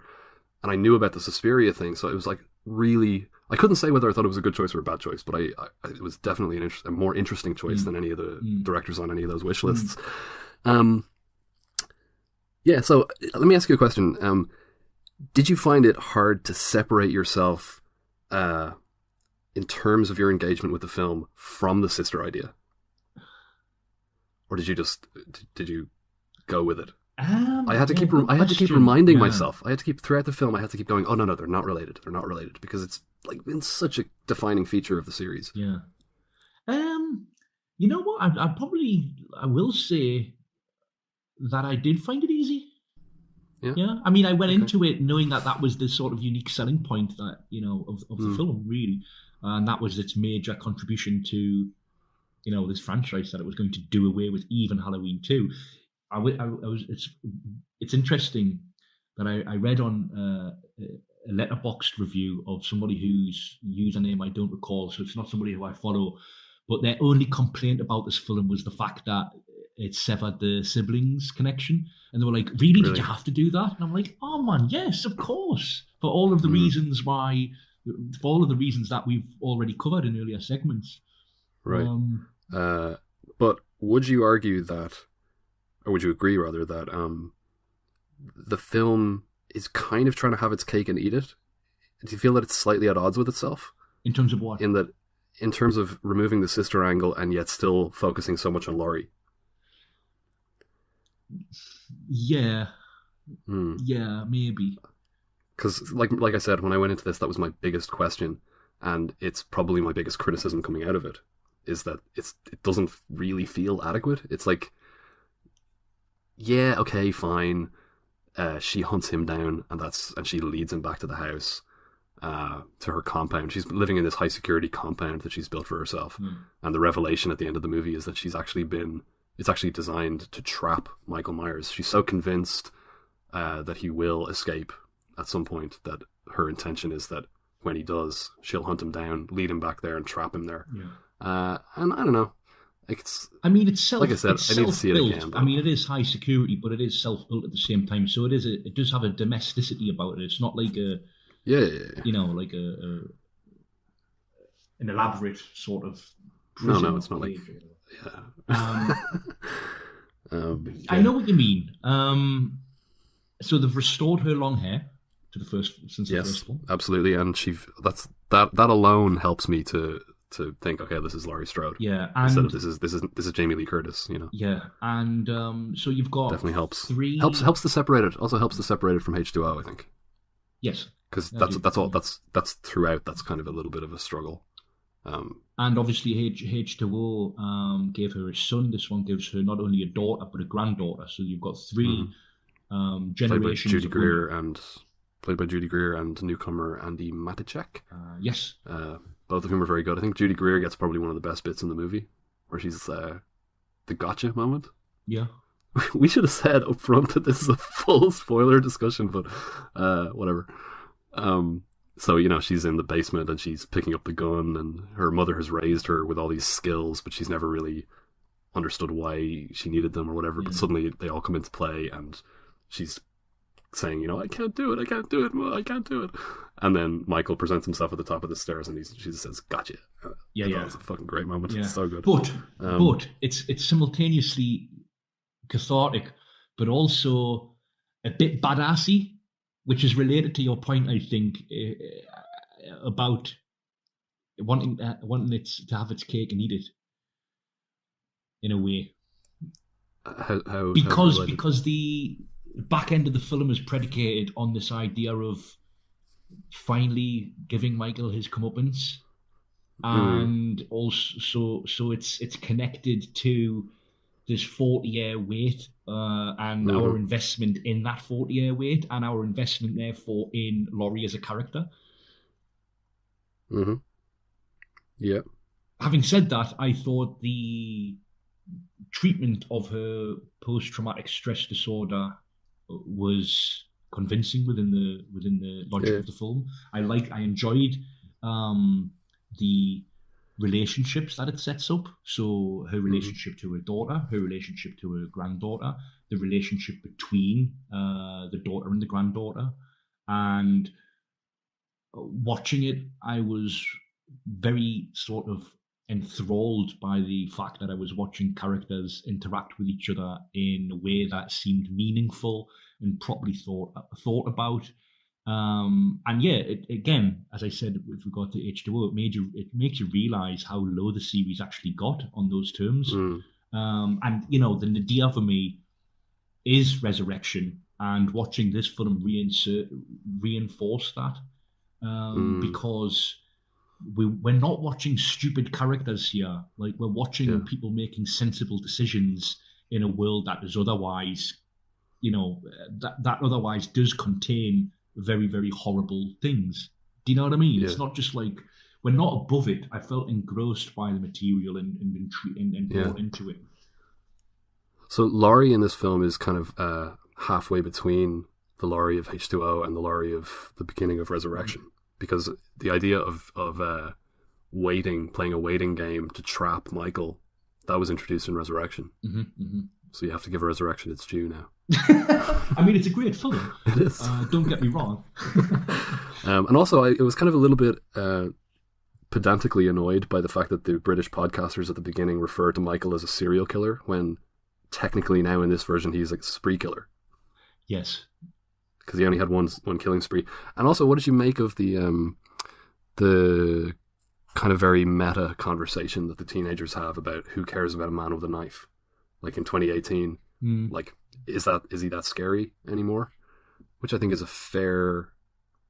Like a serial killer with a knife is scary, whatever, irrespective of the year. But the idea that, like, he killed 3 people, or they keep saying 3, but everybody forgets about that mechanic that he killed and took his jumpsuit, lost to history.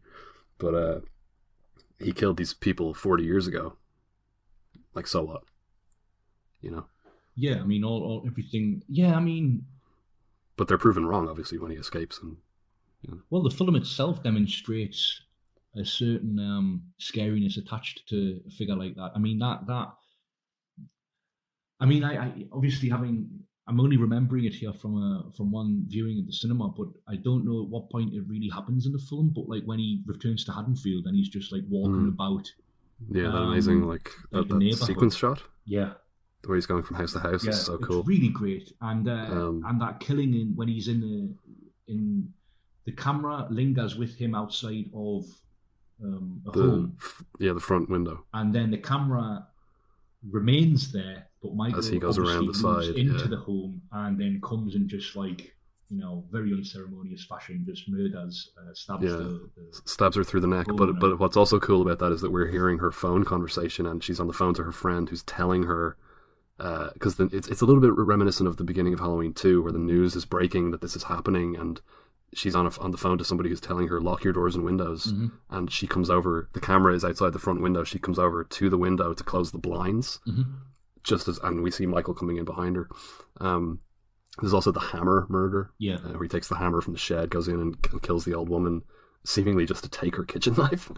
So there's that, and again you have this teen slasher element that is probably least present in the Rob Zombie films. But the way I was saying that they kind of like almost particularly throughout the Jamie Lloyd movies, the Thorne films, they seem to almost forget that that's a part of the appeal of these movies, and then they go, oh, we better put in some, horny teenagers going to a Halloween party. That's here as well, with the granddaughter and her friends, and the two babysitters as well, which is a fantastic sequence. The babysitter and her boyfriend babysitting that really funny kid. I mean, like, what did you think of the comic relief? Oh shit! Oh fuck! So I unlike you, I had delved a little bit. I mean, I know you didn't even watch any trailers, to the point where you actually ran out of. I ran out of the screening to avoid the trailer. I must have done, because I had read something. I think when it came out of Toronto, I'd read a review that had picked fault with McBride's script, just like that. But I always feel like such. It's McBride and Gordon Green and the other guy. They have equal credit. But like, I always feel like certain criticisms are like operate via confirmation bias almost. Like you're aware of McBride as a screen presence, absolutely, and therefore you sort of have it in for the script. I'm not really familiar with McBride as a comic presence. I mean, I've seen him in quite a few films in supporting roles and stuff, and he was in.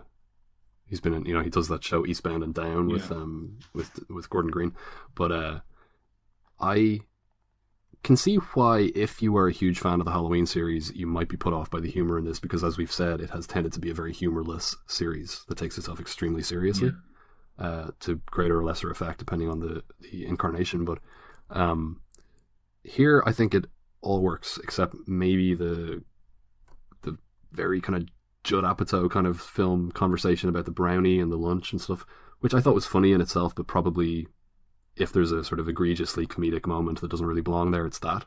But the rest of the humor worked really well for me, I thought. Yeah, me too. And it was quite bold as well in terms of its timing. I mean, the babysitting scene you just mentioned goes through several different emotional registers on the with an underlying dread, because we know that Michael's in that house.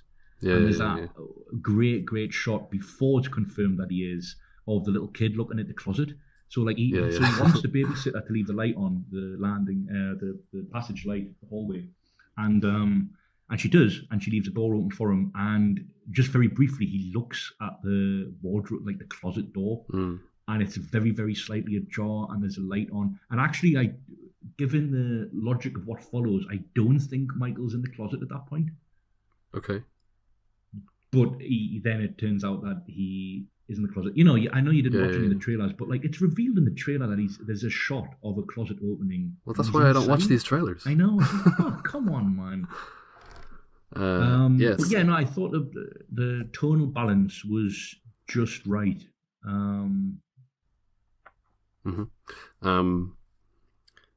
So we also have a scene in which he kills a kid in this one, which I was very surprised by, and I thought it was a very effective kind of statement of intent, like to really, really establish Michael Myers as, because then later on there's a scene where there's a baby in the house, and he walks into the baby's room, and I was actually thinking, like, is he going to kill the baby? It heightens the stakes accordingly and effectively. What did you make of the character of Dr. Ranbir Sartain? who sort of replaces Loomis, is played by Luke Bilgener. He was Loomis's protege, and Yeah. he took over his research, and I thought he was really intriguing. Because there's a twist that he has in his effort to understand the mind of Michael Myers and the mind of a person like Michael Myers, he has sort of become obsessed with like feeling that he needs to, in order to understand him, he needs to understand what it feels like to do what he does, you know, which is actually it's a rational sort of assumption, you know, like how can you understand the appeal of doing something if you've never done it or whatever. So that was a hugely surprising moment when he kills the cop. Like Is it a false turn, do you think? How do you mean? Or a false move? Like, maybe it's because I was enjoying Will Patton's character, the cop, Frank Hawkins. By the way, I love Will Patton. I think he's amazing in everything. Well, can I make a confession? I got halfway through the film before I realised that I wasn't meant to be watching or looking out for Will Oldham. Because I saw Will Patton come out. Okay. Will Oldham is also starred in Kelly Reichardt's films, Old Joy. And so, like, I was like trying to square it. I was like, right, so that's Will Patton. Which Kelly Reichardt film was Will Patton in? He's in Wendy and Lucy. Okay. And Meeks got off. But I enjoyed, again, talking about relationships, I enjoyed his connection with Laurie. And again, another character making sensible decisions as chaos ensues the town and everyday, milieu that constitutes their universe. So maybe I was just a bit. Again, I was taken aback, but maybe a bit upset by the fact that the Doctor kills him. But you're kind of supposed to be, aren't you? Like, isn't that better than not I caring? am, but it felt resurrection. Like, it's true. But I felt like. It just made me question the storytelling decision to kill him. I thought it was quite unique and interesting, and I don't know, I liked it. And it felt a little bit. It reminded me a little bit of like what you see in a lot of vampire films, where the kind of the Renfield Dracula kind of relationship, where the vampire has a familiar who kind of thinks like maybe they want to be a vampire or whatever. And then, like, you see it in Blade as well, where all the vampires have familiars that they basically just use as servants, with this kind of promise of being turned hanging over their heads. But they don't understand really what they're dealing with. So in this case, like, he thinks, like, almost like he's going to be Michael's sidekick or something like that, and Michael, like, very brutally dispasses him at the first opportunity. And it's not long after that moment as well. Like, gets rid of him pretty quickly. Stomps him. Yeah. In the one bit of like real like splatter, he really like crushes his head open, because that's in Halloween 2 as well. The zombie. Where he smashes that's outside the strip club, that death scene that I was talking about. He crushes his face. So we also have a bathroom scene in this one. So we had a bathroom scene in Halloween, the Rob Zombie Halloween, with Joe Grizzly, where he gets his overalls from, which is a great scene. You better get out of here before I'm done dropping this load. You're gonna be one sorry a-hole. And obviously the bathroom scene in H2O, in H2O that you mentioned, So we've got another one here, which is really, really cool. It's when the two podcasters die, and it's when Michael gets his mask back. It's when he gets his overalls. Well, you see, sorry. Apparently, David Gordon Green went to John Carpenter with a lot of these questions and said, so how are we going to get him? Because we need to get the character. We need to get all the assemblage of like defining elements back together. And Carpenter was just like, you're on your own, kid. He was, he's like killing one of the, you see him like it's through the window or something like that, as one of the, like the female podcaster goes to the toilet, and the other guy goes into the shop, and you can see Michael like, you don't see what he's doing exactly, but he's like beating pulverizing this body through the window, and then he comes into the bathroom and he just like puts his hand over the stall and drops all these bloody teeth, which I thought was great. Isn't there something darkly comic though about that background information, like, because there's something really like non-human, very mechanic about the nature in which he's like pounding somebody. And he's presumably he's like using a hammer to like bash his teeth out. But he's obviously like also oblivious or not even like aware of like a world happening. You know what I mean? Like, so we're watching that other world, and that's just relegated to background detail. But yeah, that scene where he drops the teeth. Was that in the trailer? I don't believe that. I may have been. I've forgotten the trailer, but that was the first point in the film where like there was gasps in the audience or like a certain murmurs. This is also the scene that made me think, okay, it's a little bit Rob Zombie. My first thought was, okay, they're drawing some influence from the depiction of Michael Myers in the Rob Zombie films in terms of his like stature and his kind of imposing physique and his savagery. But I was wondering whether that should be read more as Gordon Green, McBride, and Fradley drawing from Rob Zombie, or whether it should be read as, in both cases, just a response to kind of modern times, and like that's the kind of Michael Myers that works in the 21st century. Like is Rob Zombie and the writers of this film, are they just sort of responding to what they perceive to be kind of something that will be impactful today? I mean, like, or well, how did you read it? Did you read it as a Rob Zombie influence, or like do you think Rob Zombie changed the way that we kind of think of Michael Myers to some extent? Probably, I would probably lean more towards the zombie interpretation. I mean, like, think of like the physical opposite of that. I mean, you've got like Elijah Wood in that Maniac remake, and. But bear in mind that's not a mainstream film, though. James McAvoy as well in that Split. I mean, very, very different characters, but like, you know, in that sort of psychological, derangement. You've got that, and also like there is you could argue there might be a certain market for, you know, an unimposing incel being. You know, masked and, you know, whatever else. But I mean, like, to bring up Elijah Wood, I mean, the way that he plays the killer in Sin City as well. Yeah. That kind of way, but I love the physicality of Michael Myers, I prefer it. Yeah. And I thought his mask was amazing as well. The mask is great, yeah.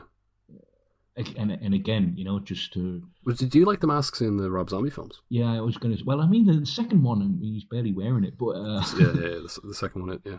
But yeah, I really did like the one in the first one. And again, you know, like, just in retrospect, watching something like this, the mask, it shouldn't be that difficult. No, it's so important, though. It is, it's so important. It's absolutely so important. And some of the decisions that they've made in... like thinking it was okay to like have that as the mask. I mean, we mentioned it. I think it is a major weak point in H2O. Yeah. And especially when you watch this film, you think, "Fuck!" It just underlines how important it is. I want to come back to the podcast now. Okay. Because it sort of wrong foots you, the film, doesn't it? When it gets rid of them very early. Because I think you're right. I think that they're ultimately to exposit the film. But I thought they were going to be used more structurally, like as an ongoing sort of device. And so when they're in the gas station cubicle, or when she is, my familiarity with the H2O scene, which I think I would argue it mirrors more than it does in the Rob Zombie cubicle bathroom sequence. Just in terms of staying with her point of view in the way it's, you know, positioned or spatialized.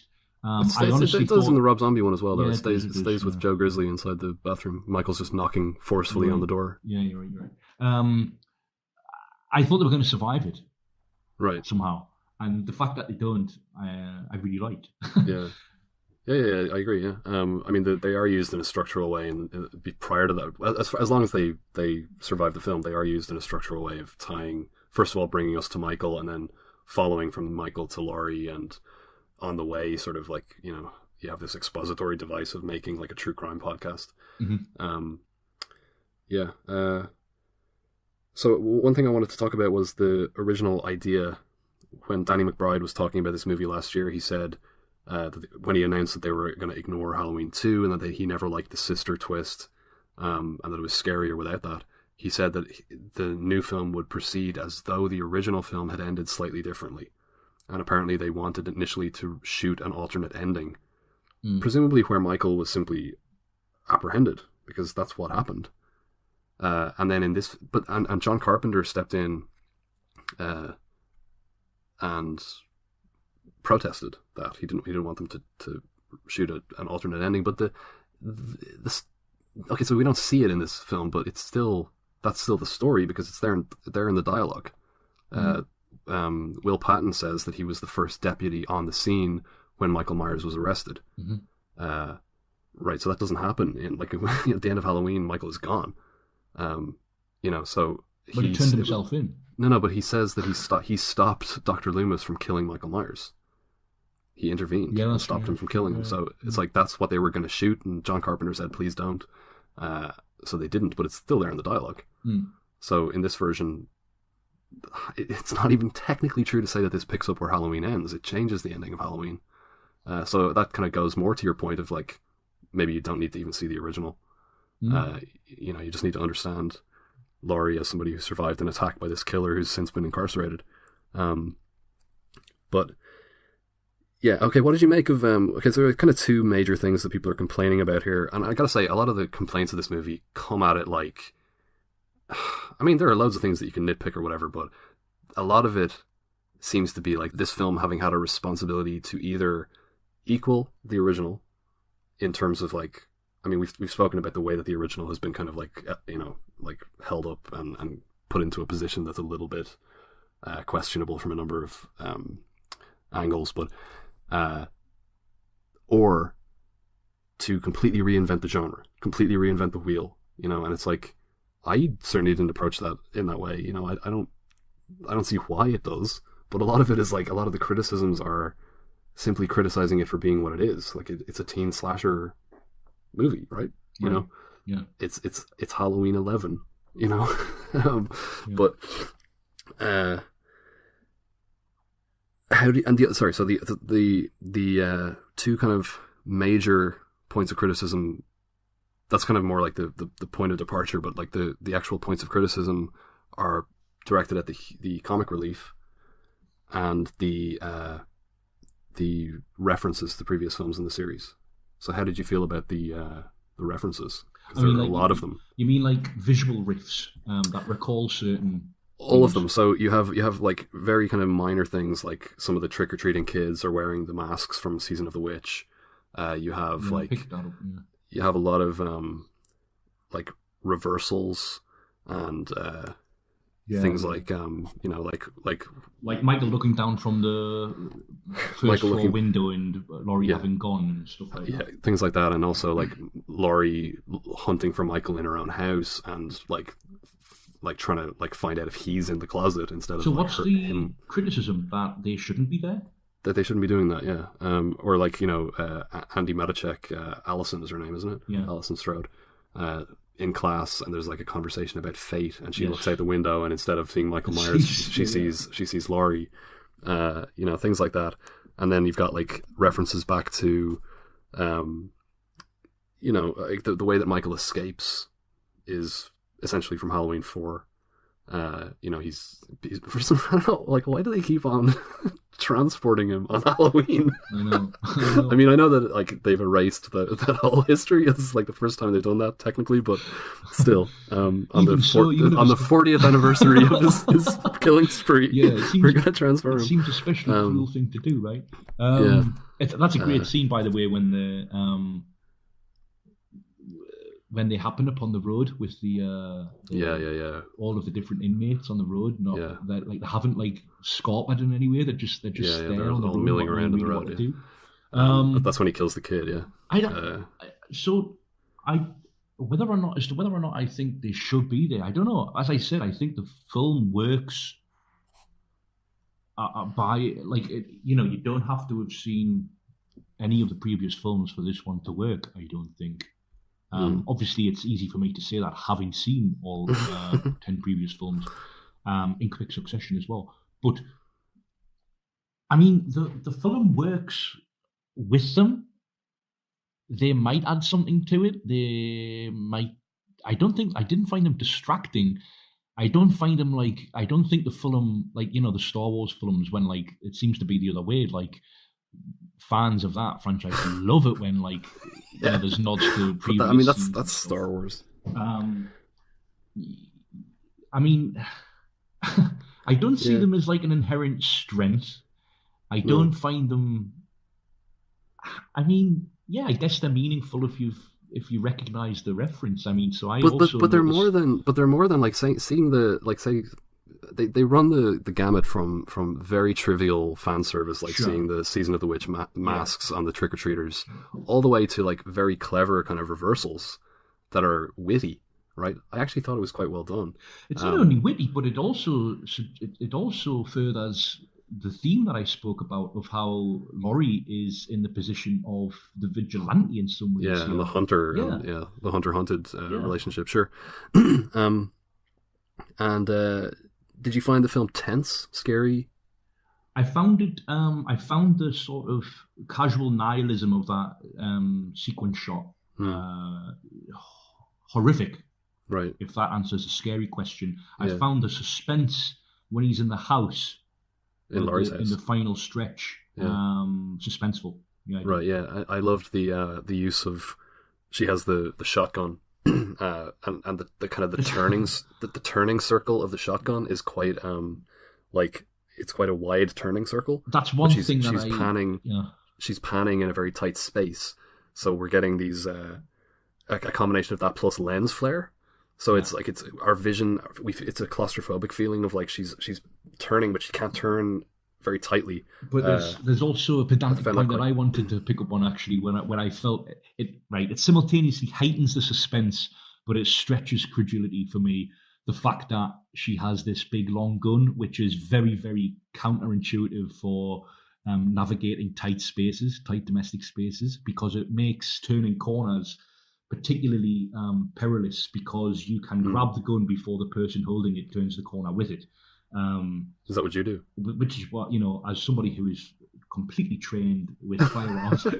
No, but it just, for somebody who has taken it upon herself to train in terms of defending her own home. So she has again, it heightens the stakes. So ultimately, I went along with it. But she has, on the one hand, a complete familiarity with this domestic space that Michael doesn't, which is obviously to her advantage. So being in the dark doesn't really matter that much. Although I would have preferred it had it been a little lighter, because the Cineworld in which I watched it keep their fucking roof lights on.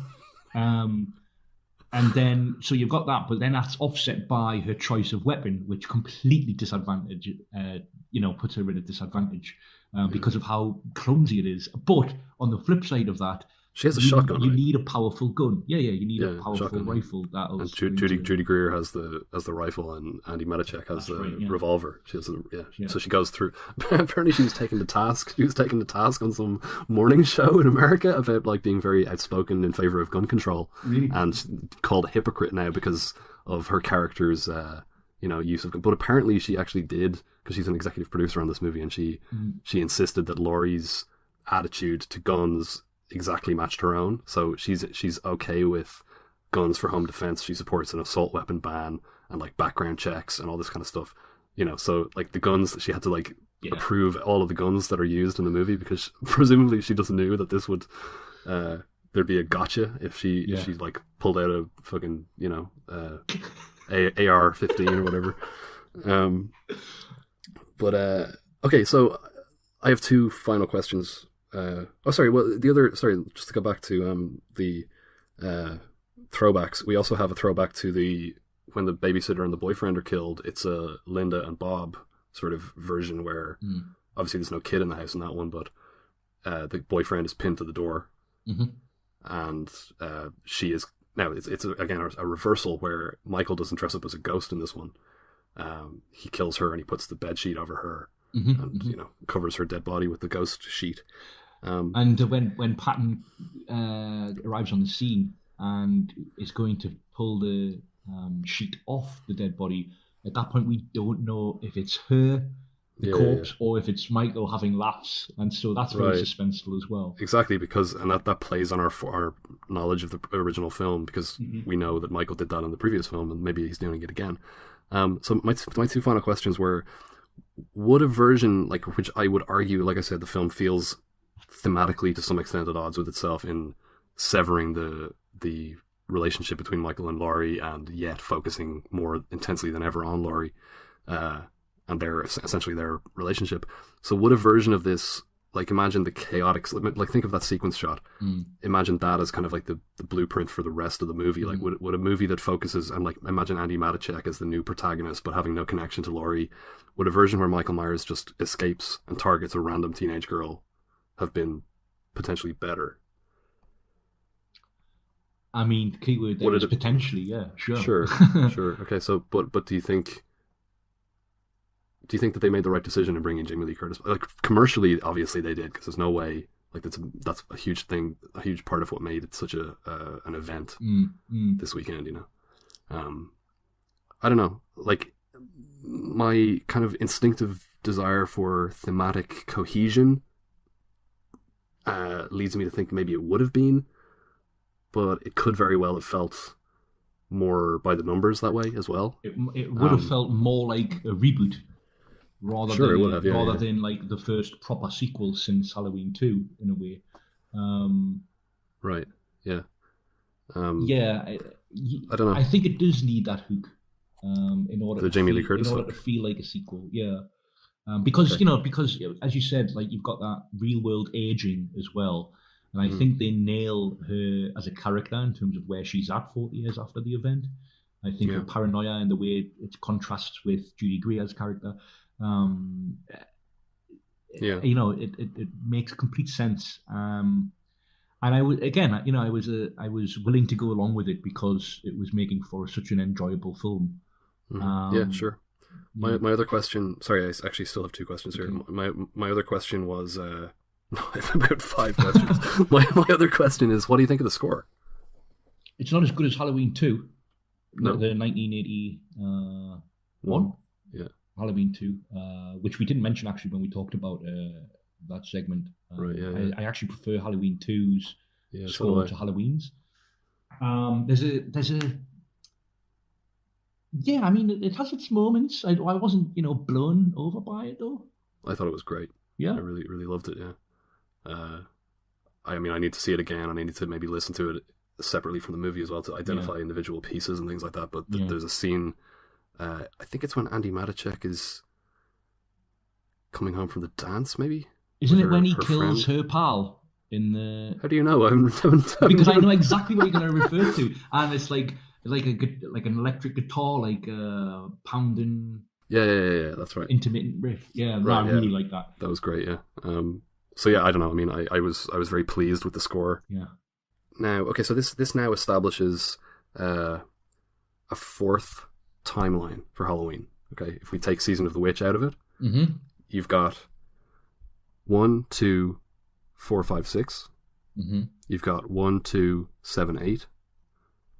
You've got 1, 11. And you've got 9 and 10, the Rob Zombie films. Yeah. Okay, so which of the 4 timelines would you say makes for the best story in full? Ooh. 1, 2, 4, 5, 6. Probably 111. 111 versus 1, 2, 7, 8. Yeah, fucking the ending of that story is not great, is it? Nah, it's just a completely... I mean, if H2O... 1, 2, 7... As you said when we talked about H2O, that's... They call it the trilogy. Yeah. If we need to persist with the siblings idea, then that's, I think, a pretty neat way of drawing that to a close. But yeah, I'm going to go 111. See, for me, it would be somewhere between 111 and 910. Yeah, because I really like 10. Well, I don't know. And my other question was, clearly they're going to make a sequel, but do you feel, as I feel, that it's kind of hard to see where the sequel goes with this? Does Jamie Lee Curtis come back? Well, what did you make of the final shot with the granddaughter holding the knife very suggestively in the car? She hasn't let go of the knife. Yeah, I don't know. I mean, like, I don't think it suggests that she's going to become a killer or something like that. But I mean, they have to, as a horror film, they have to end on some sort of suggestively downbeat note, right? Right, and Michael is gone from the basement, and we get a shot of him in the basement. So she sorry, like, let's just clarify. She traps him in the basement, and then she has the whole house rigged to blow up, like all these gas and things. And like, I felt a little bit sorry for him. The way he's just like standing there looking up like a dog and like absolutely being engulfed in flames. Yeah, I mean, it's hard to see though, isn't it? Like, because obviously, okay, yeah, he escaped or whatever, but does Jamie Lee Curtis keep coming back? And if she comes back one more time, do they fucking kill her off again? Yeah. And if so, I hope they do it in a more dignified and meaningful way than in Resurrection. Maybe we get a resurrection. Maybe she's killed off at the start, and we get a kind of like some sort of hip, like Instagram themed Michael Myers movie. Michael Myers starts live streaming his kills. I feel like that Lindsay Lohan tape.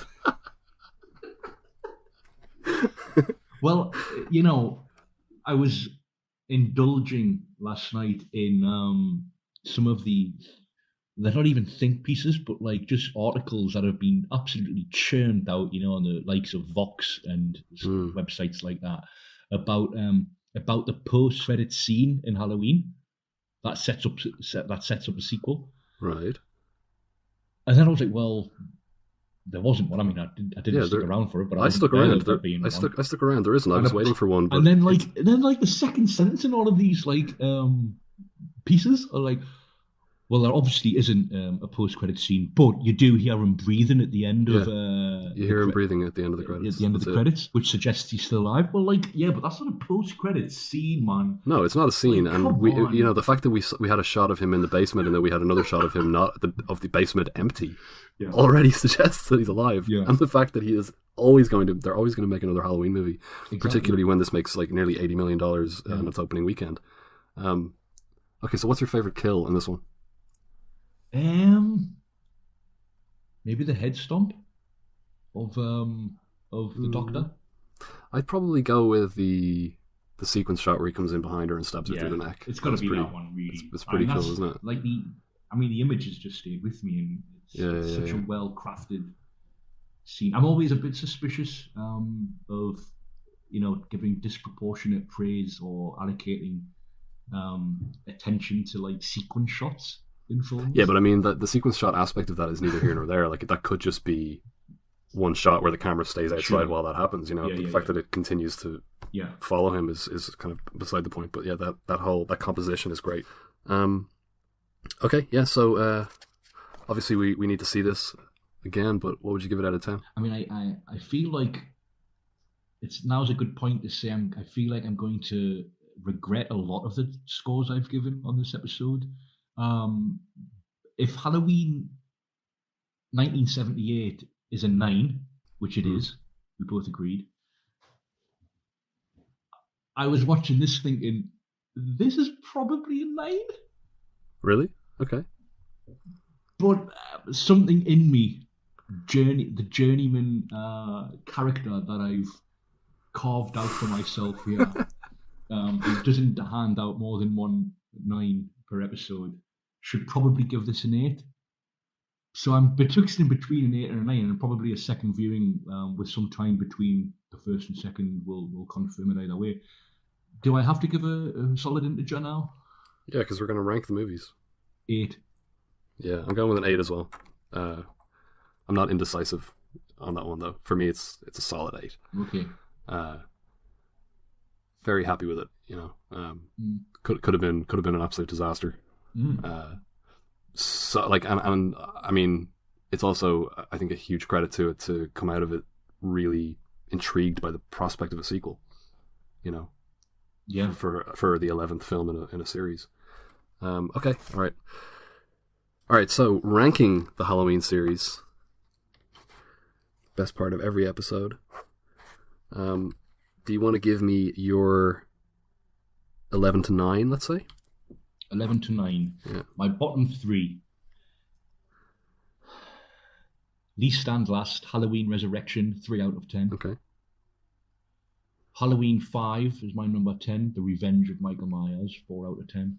And my number 9 would be Halloween, The Curse of Michael Myers, 5 out of 10. All right, so my bottom is Halloween 5, The Revenge of Michael Myers, 1 out of 10. My number 10 is Halloween Resurrection, 3 out of 10. My number 9 is Halloween 6, The Curse of Michael Myers, 3 out of 10. That's in the theatrical cut. The producer's cut would get 2. I can't believe people think that's better than the the ending is so bad. Okay, so you're 8 to 6. I think we're being very cruel on those 3 films there, but, well, maybe not Resurrection, you've been too generous. But, my number 8 is Halloween 4, The Return of Michael Myers, 6 out of 10. 7 has to be Rob Zombie's Halloween. Okay. And then my number 6... What do you give that? 6. Okay. And then my number 6, again 6 out of 10, is Rob Zombie's Halloween 2. Okay. All right. Outrageously low rating there, but yeah, I know. It feels ungenerous. Yeah, you're not alone. I mean, like 6 is more than most people give it. It has an average rating of like 4 point something on IMDb, less than Season of the Witch even. My number 8 is Halloween 4: The Return of Michael Myers, 5 out of 10. My number 7 is Halloween 2007, 7 out of 10. And my number 6 is Halloween H2O, 7 out of 10. Okay. All right, you want to give me your 5 to 3? Yes. 5 is Halloween H2O, 20 years later, 7 out of 10. Number 4 is Halloween 2, 1981, 7 out of 10. And my number 3 and 2 are fighting for the number 2 spot. But Halloween 3, Season of the Witch, 8 out of 10. Okay. My number 5 is Halloween 2018, 8 out of 10. My number 4 is Halloween 3, Season of the Witch, 8 out of 10. Mm-hmm. And my number 3 is Halloween 2, 1981, 8 out of 10. I err on the side of caution with new releases. I always, like, if there's any question, I always kind of put them a little bit lower. Yeah, that's why I ultimately graded it 8 out of 10 tentatively, but by the time it goes live, who knows this episode? I mean, it might be very outdated in terms of the scores I'm giving, but my number 2 then is Halloween 2018. Okay. 8 out of 10. Which and means your my number 1 is the first Halloween. Although I don't really want it to be. Yeah. But it is. Yeah. Right, well, and that's 9, right? Yeah. So my number 2 is Rob Zombie's Halloween 2, right. 9 out of 10. Mm-hmm. And my number 1 is John Carpenter's original Halloween, 9 out of 10. There has been, like, for 2 films that got such bad receptions, particularly Halloween 2, the Rob Zombie ones, there has been a little bit of a rediscovery of them, like, 10 years later. I've seen, like, obviously in the run up to this movie's release, I've seen a lot of, like, Halloween coverage, and a lot of it has been ranking the series. And I saw I think it was on Collider.com, one of the writers there ranked the Halloween series. Actually, this might have been last year for Halloween. They ranked a bunch of horror series. But anyway, he also likes the Rob Zombie movies, and he also put Halloween 2 in the second place. And the hate he got in the comment section, yeah, really, like, people, like, when people hate these movies, they really, really hate them. And well, I just hope to stir up some of that for myself. Absolutely. I mean, like, if only we get that kind of listenership or wide consumption, please hate us. Yeah, we thrive on being hated. No, it is. As I said on the segment, ultimately I wanted to like and appreciate Halloween 2, 2009 more. I love certain points of it. It probably contains, like, my favorite, like, level of violence in this throughout the entire series. That's a big part of what I respond to. I love Rob Zombie's depiction of violence. I should say one thing I forgot to mention, and this comes back to the Rob Zombie connection with the new film, is the scene where it's not 100% clear what he does. He turns one of the policemen's faces into, like, a jack-o'-lantern in a very kind of Texas Chainsaw Massacre kind of way, and it's very. When Judy Greer's husband comes to the car outside. Yeah. Where the 2 cops are dead I was inside. confused by that because I thought it was his mask. Sure, yeah. He has like the flashlight inside the. Yeah, it doesn't really linger on it. No, it doesn't show you. I don't know. Like that's another thing I'm looking forward to seeing again. Okay, all right. Well, we'll wrap it up there. Rather lengthy episode. Okay, so thank you for listening to episode 10 of the Journeymen. Normal service resumes on the next episode when we go through our third and final episode dedicated to the films of Tony Scott. Follow us on Twitter @_Journeymen. Subscribe to us through SoundCloud, Stitcher, TuneIn, iTunes, or YouTube. My name is Michael Pattison. I've been here with Bobby Lowe. And thanks for listening. Happy Halloween.